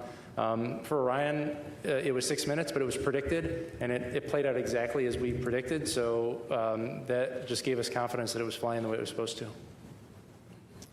Will. Hi, thank you. Will Robinson Smith with Spaceflight Now, and congratulations again tonight. A question for Rick. The whole flight operations team has been exceedingly busy throughout the course of this mission, in preparation for this mission. I imagine there will be a little bit of breathing room now that the crew is back safely on Earth, but when do you kind of get the band back together to start prepping for Artemis 3? And will it be the same complement of flight directors that we saw for Artemis 2? Thank you. Well, you're right that the next mission is right around the corner, and we'll take the lessons learned from Artemis 2. We learned a bunch on how to fly people in space, both from a vehicle operations, but also from how to run a control room with a deep space mission. And when the time is right, we'll get back into flight-specific training. And we've got a core group of about 30 flight directors, and they're all extremely capable. And I think anybody who's assigned to that next mission is going to be as successful as the three of us, myself, Judd, and Jeff. Yes, we'll take you. Tom Clark with Sky News. Congratulations on a very successful mission. Amit, you spoke yesterday of there only being irrational fears. I wonder if you succumbed to any, and if so, what they were. But more after such a successful test flight, how much of a boost is this to NASA's confidence in its wider mission to stay on the moon? I mean, for the campaign, this is a huge step, for us to build confidence, not just in our understanding of how this machine performs, but just that this organization can rise to the standard of qualifying a vehicle like this for crewed flight. I think that's huge. It took a lot of discipline and a lot of changes between Artemis 1 and now to get there, and the team really rose to the equation. These folks here, they did a tremendous job of instilling the amount of discipline and rigor and belief in the qualification standards to make sure this is going to work.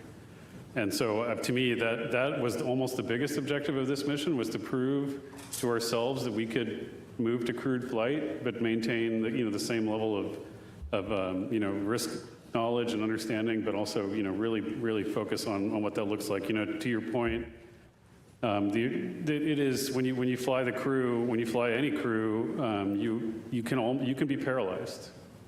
You can almost be paralyzed by risk because you become so close to them. You understand what's at stake when you with the families. You understand what's at stake. But the crew knows this, and we have to do it too. But organizationally, understand that what we do is we take calculated risks, and that it's going to take risks to explore. But you have to make sure you find the right line between being paralyzed by it and being able to manage it and bound it the right way. Okay, Andrea. And then after that, we'll come to Michael, and then take Cyril on the phone. Andrea Leinfelder of the Houston Chronicle. This question's for Rick. I enjoyed seeing the flight controllers storm into White Flight Control Room, and I was just wondering, were those the controllers from the back room? Were there people who were off duty who just couldn't be away? And why was it important to open the room to them and to let more of the Houston workforce celebrate that moment? Thanks. That was anybody, I made a call out to anybody who had worked the mission, no matter what shift or what room you were sitting in, to come into the room and just soak in the moment with the rest of the operations team. They all deserved it. They worked tremendously hard, both pre-flight and during the mission, and it was a time for us to celebrate together before celebrating outside of that room.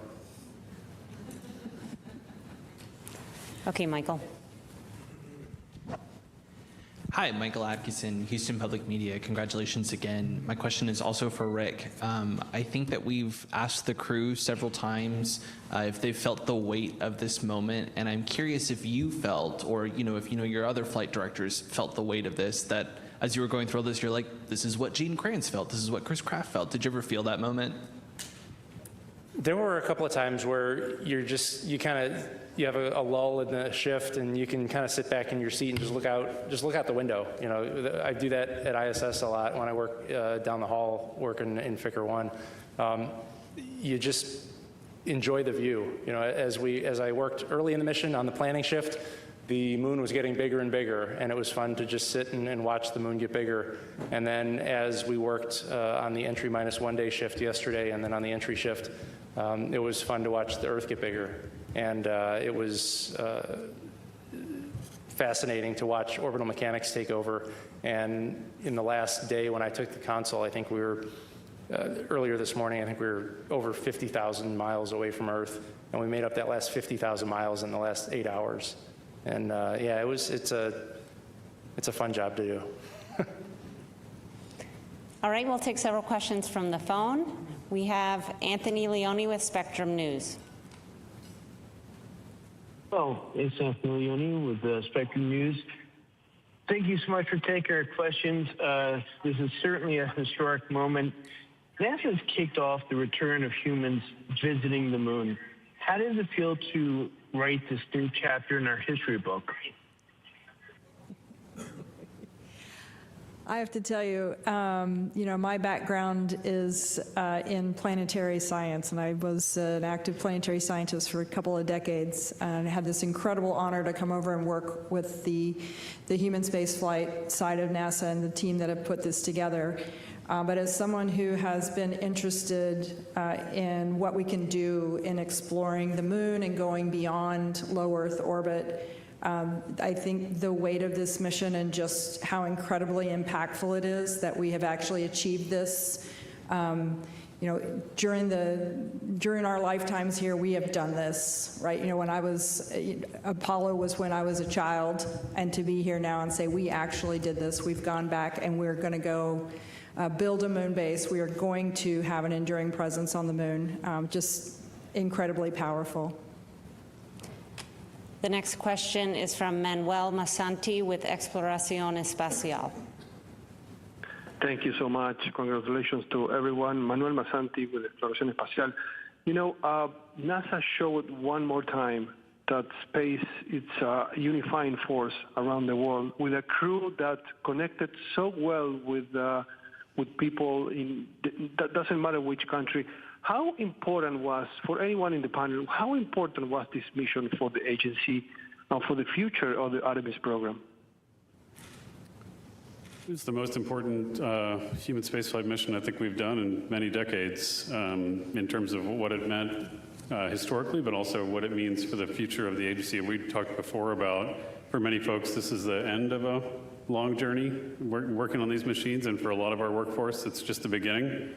But it is definitely an inflection point for all of us. So it's hard to understate, just how incredibly valuable it is to the entire team. Let's go here to Zach. Yes, thank you. Congratulations. Zachary Albert with the Launchpad from Canada. Ahmed, if you could send a message to NASA in 50 years. We've taken a lot looking back at the last 50.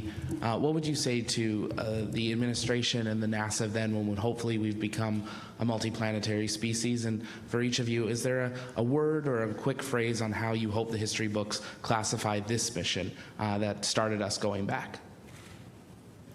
It's a couple of weeks ago, I was with the administrator. We were doing a different event, and we were talking about how we were really going to make choices and change our focus towards the moon, towards building a moon base, towards doing incredible things again. And right before he and I walked up on stage, he turned to me and he said, at some point, people are going to look back at what we were doing, and we're going to be like those guys that were hogging out logs to cross lakes just to see if we could do it. And then, in the future, people are going to look back at us and go, wasn't that quaint, and isn't that interesting how they did that? But I mean, that's kind of where I think this is going to land in the grand scheme of things. We of course, Apollo achieved amazing things. We've done amazing things since then, but this, I think, is going to be an important step, and hopefully history is kind to us as a result. Okay, Stephen, did you have one? TJ?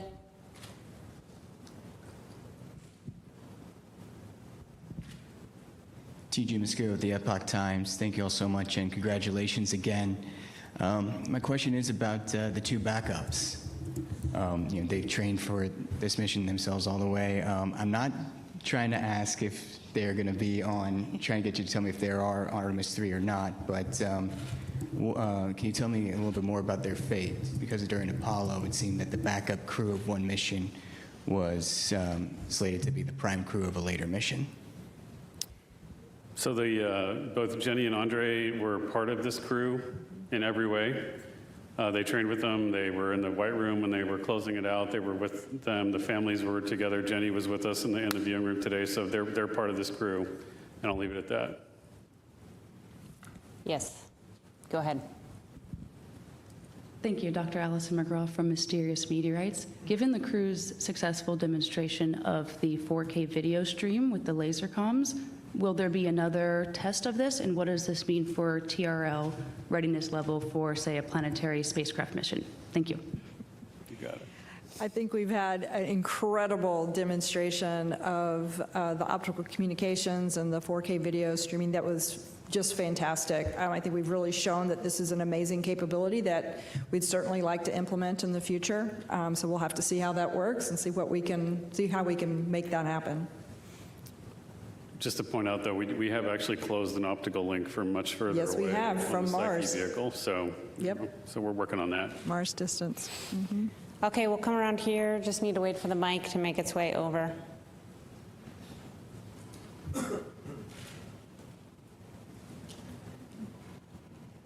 Hi, thank you again for doing this, and again, congrats on just such an amazing mission. Beverly Casillas for Space Scout here. And I just had a quick question. We've seen some really incredible imagery throughout the course of this mission. It's been great, to get that downlinked quickly with the laser comms.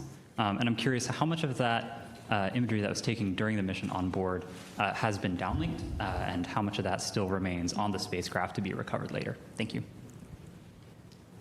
I don't happen to know the official stats, but we can certainly follow up with you at a later date.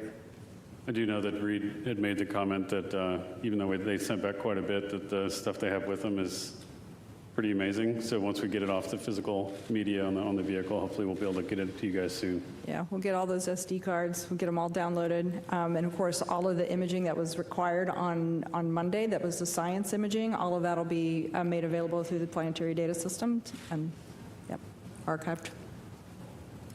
Okay, we'll take a few more from the phone. Next is Alejandro Turnbull with Space Scout. Hi, congratulations everyone on a fantastic mission. Question for Rick. As the spacecraft was descending under parachute, we saw on the infrared camera some plumes emanating from the vehicle that looked like either venting or thruster firing. Just wondering if you could speak a little to what the spacecraft was doing then, what exactly caused those plumes. Thank you. Yeah, not knowing the video that you're referring to, I would imagine that's probably the spacecraft reorienting itself. When we're on our main parachutes, we do a reorientation to ensure that the most robust structural portion of the spacecraft contacts the water first. And so I suspect the plumes you were seeing were the crew module reaction control system thrusters firing. The next question is from David Denault with About Space Today News. First, I'd like to say just not congratulations, but I think this is just one of the most spectacular missions NASA has ever accomplished. And a lot of people have compared this to Apollo 8. And I can tell you there is no comparison to what has been done with the Orion spacecraft and the technology from our European Space Agency partners. I was there from the beginning of Apollo 8. I'm probably the oldest broadcast journalist today. But my question to each of you, what was your wow moment? Let's start with Mr. Quinn. You're kind of lonely over there. I didn't hear the question. Yep. Just pick an awesome thing. Awesome. Oh. Well, being a guy from the Kennedy Space Center, the launch was a pretty special day. To see all those umbilicals clear the vehicle and the vehicle clear the tower, and have that rocket rise off the pad was absolutely amazing. Yeah, man. Yeah. All right. I know Victor always says touchdown, getting onto the water. For me, the greatest moment was the parachutes, the main chutes deploying. I think seeing that, I was chanting "Go, go, go" by myself. Somebody shot a video of that. I think I was going crazy, but I just kept saying that as the drogues came out, but when the mains came out and they started slowly inflating, I mean, that was just a tremendous moment. Like I said, objective number one is get the crew home. And I know there's all kinds of things that can happen after that, but having those mains and getting the vehicle to 16 miles per hour from 24,600 miles per hour is pretty amazing. And getting those chutes down was a great moment. I'm going to vote for the naming of the two craters as my top moment. I know it's all still fresh, so for me, I'm probably going to say two things. When the crew, when Reid reported back, crew green after splashdown. That's what we hope for, right? So that was pretty awesome. And then when they started, we saw Christina come out of the capsule. Then I was like, okay, we're here. Okay, we'll take, oh, sorry, I'm at. No, it's okay. Mine's easy. It'll be tomorrow when I see my friends again. All right, one more from the phone and then back into the room. So the phone question will come from Russell Pounds from Pacific Rim Media. Hi, this is Russell calling from Alaska today. Congratulations to all. And I'll tell you, there were tears of joy in the room here where we were watching. My question is about logistics. I'm thinking about all of the moving parts it takes to bring food, power, telecom, and so forth on a complicated mission. What were some of the logistics lessons learned that might be useful to organizations back here on Earth? Interesting. Yeah, I think a good start. I mean, it's incredibly challenging to get to, to plan for a mission like this. Even though Orion's a pretty big spacecraft, making sure we have everything we need. And we think we count through contingencies. We lose systems sometimes. We worry about that. We want to make sure we have everything ready to go. I will tell you, though, that, just having thought about this for a while, the logistics of flying a 10-day mission, even this far away, pales in comparison to the logistics of keeping crew on space station constantly going. So I would say that a lot of our logistics learnings have been derived from that. That's not just, consumables and water and gas, et cetera, but it's also thinking about the reliability of the systems and when they're going to fail. It's hard to predict sometimes, how to do that, sparing the machine and making sure we have everything pre-positioned in the event that we have failures. That comes from a lot of learning, both pre-flight and in-flight. And so, but in-space logistics is going to be a huge challenge for us going forward as we really contemplate a moon base, but hopefully we'll be able to feed forward, lessons from obviously this mission, but I think from Space Station Together as we build that moon base. Okay, we'll take a few more here in the room. We'll go in the middle there. Hi, Jishnu Nair, Houston Business Journal, echoing congratulations on a great mission. While we were following along, we had a lot of voices from the space industry, especially here in Houston, kind of chime in and express their support and as well. And I know that a lot of those companies are working on specific NASA proposals or submissions, but in general, how would you say you'd like to see the industry kind of respond to the kind of achievement that NASA has done here and hopes to continue with Artemis? I'll take the first stab on that one. How I'd like to see industry respond is to take this as not just the inspiration, but the challenge. You've heard that we really want to speed up our cadence and be able to return our crew back to space within a year and to the surface of the moon in 2 years. In fact, hopefully land on the moon twice in 2028. In order to do that, we're not going to be able to do that alone. We need all of industry to work and come along with us, and they need to accept that challenge and come with us and really start the production lines that are going to be required in order to achieve that goal. Okay, let's hear in the white hat.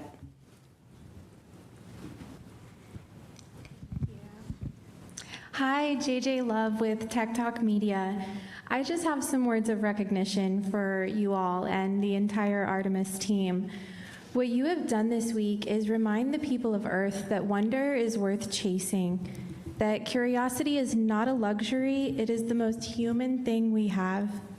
You didn't just test a spacecraft, you tested mankind's potential and carried all of us with you in the process.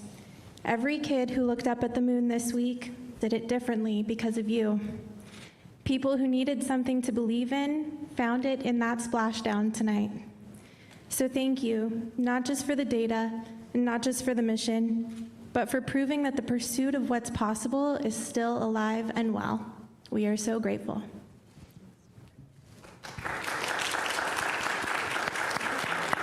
Thank you for that. It's very well said. Thank you for that. I would tell you that, for everybody listening, this is the taxpayers' program. The people paid for this. The people invested in this. They invested in all of the things that we do, and so we're grateful for the support. Okay, we'll take a couple more questions, and then we'll go ahead and wrap. We have one here, and then further back. Hello, congrats. Emily Martin from CID's Best Friends. Reid Wiseman addressed a shout out to the ESM right after it separated from Orion, saying that it powered their journey on the moon with perfection. I was wondering what comments you might have on the performances of the ESM and on the future of that collaboration with Europe. Yeah, I would say that the European Service Module in general performed as expected. I know we learned a little bit about the pressurization system, and we'll work on that. But overall, really great part of our spacecraft. Really appreciate our European partnership. We do have continued partnership with them for Artemis 3, 4. We're building ESM 5 as well, and we'll continue to do that as we move forward. All right, we'll take one final question. Hi there, Chelsea Torres with Fox again. Congratulations on a historic mission. Again, test flight, and one thing that we are as humans are explorers. And so I'm curious if you're able to kind of talk about this. During the lunar flyby, we saw the excitement not just from the crew, but also from everyone in mission control. Was there anything that kind of stood out to you, whether it was the Terminator, the certain pictures and data, anything at all that you can speak to that maybe you didn't know before about the lunar surface, our planet, space itself, that you'd like to speak about? Thank you. I'm just going to call out the one thing that I thought was truly unique about this mission. I mean, certainly there's a ton of new things that we've done with having our crew observe far side of the moon and being able to observe these features after their incredible training. But I'll tell you, the one thing that really stands out to me is being able to watch our crew observe an eclipse. By having the moon passing between their spacecraft and the sun. That was a totally unique experience and something that I was so proud that we could all participate and travel along with them and experience that moment. All right, that's all the time we have today. Thank you very much to our participants today and to all of you for following along. You can find the latest information about our missions on nasa.gov, and hopefully soon information about the expected arrival time of the crew back in Houston tomorrow. Thank you.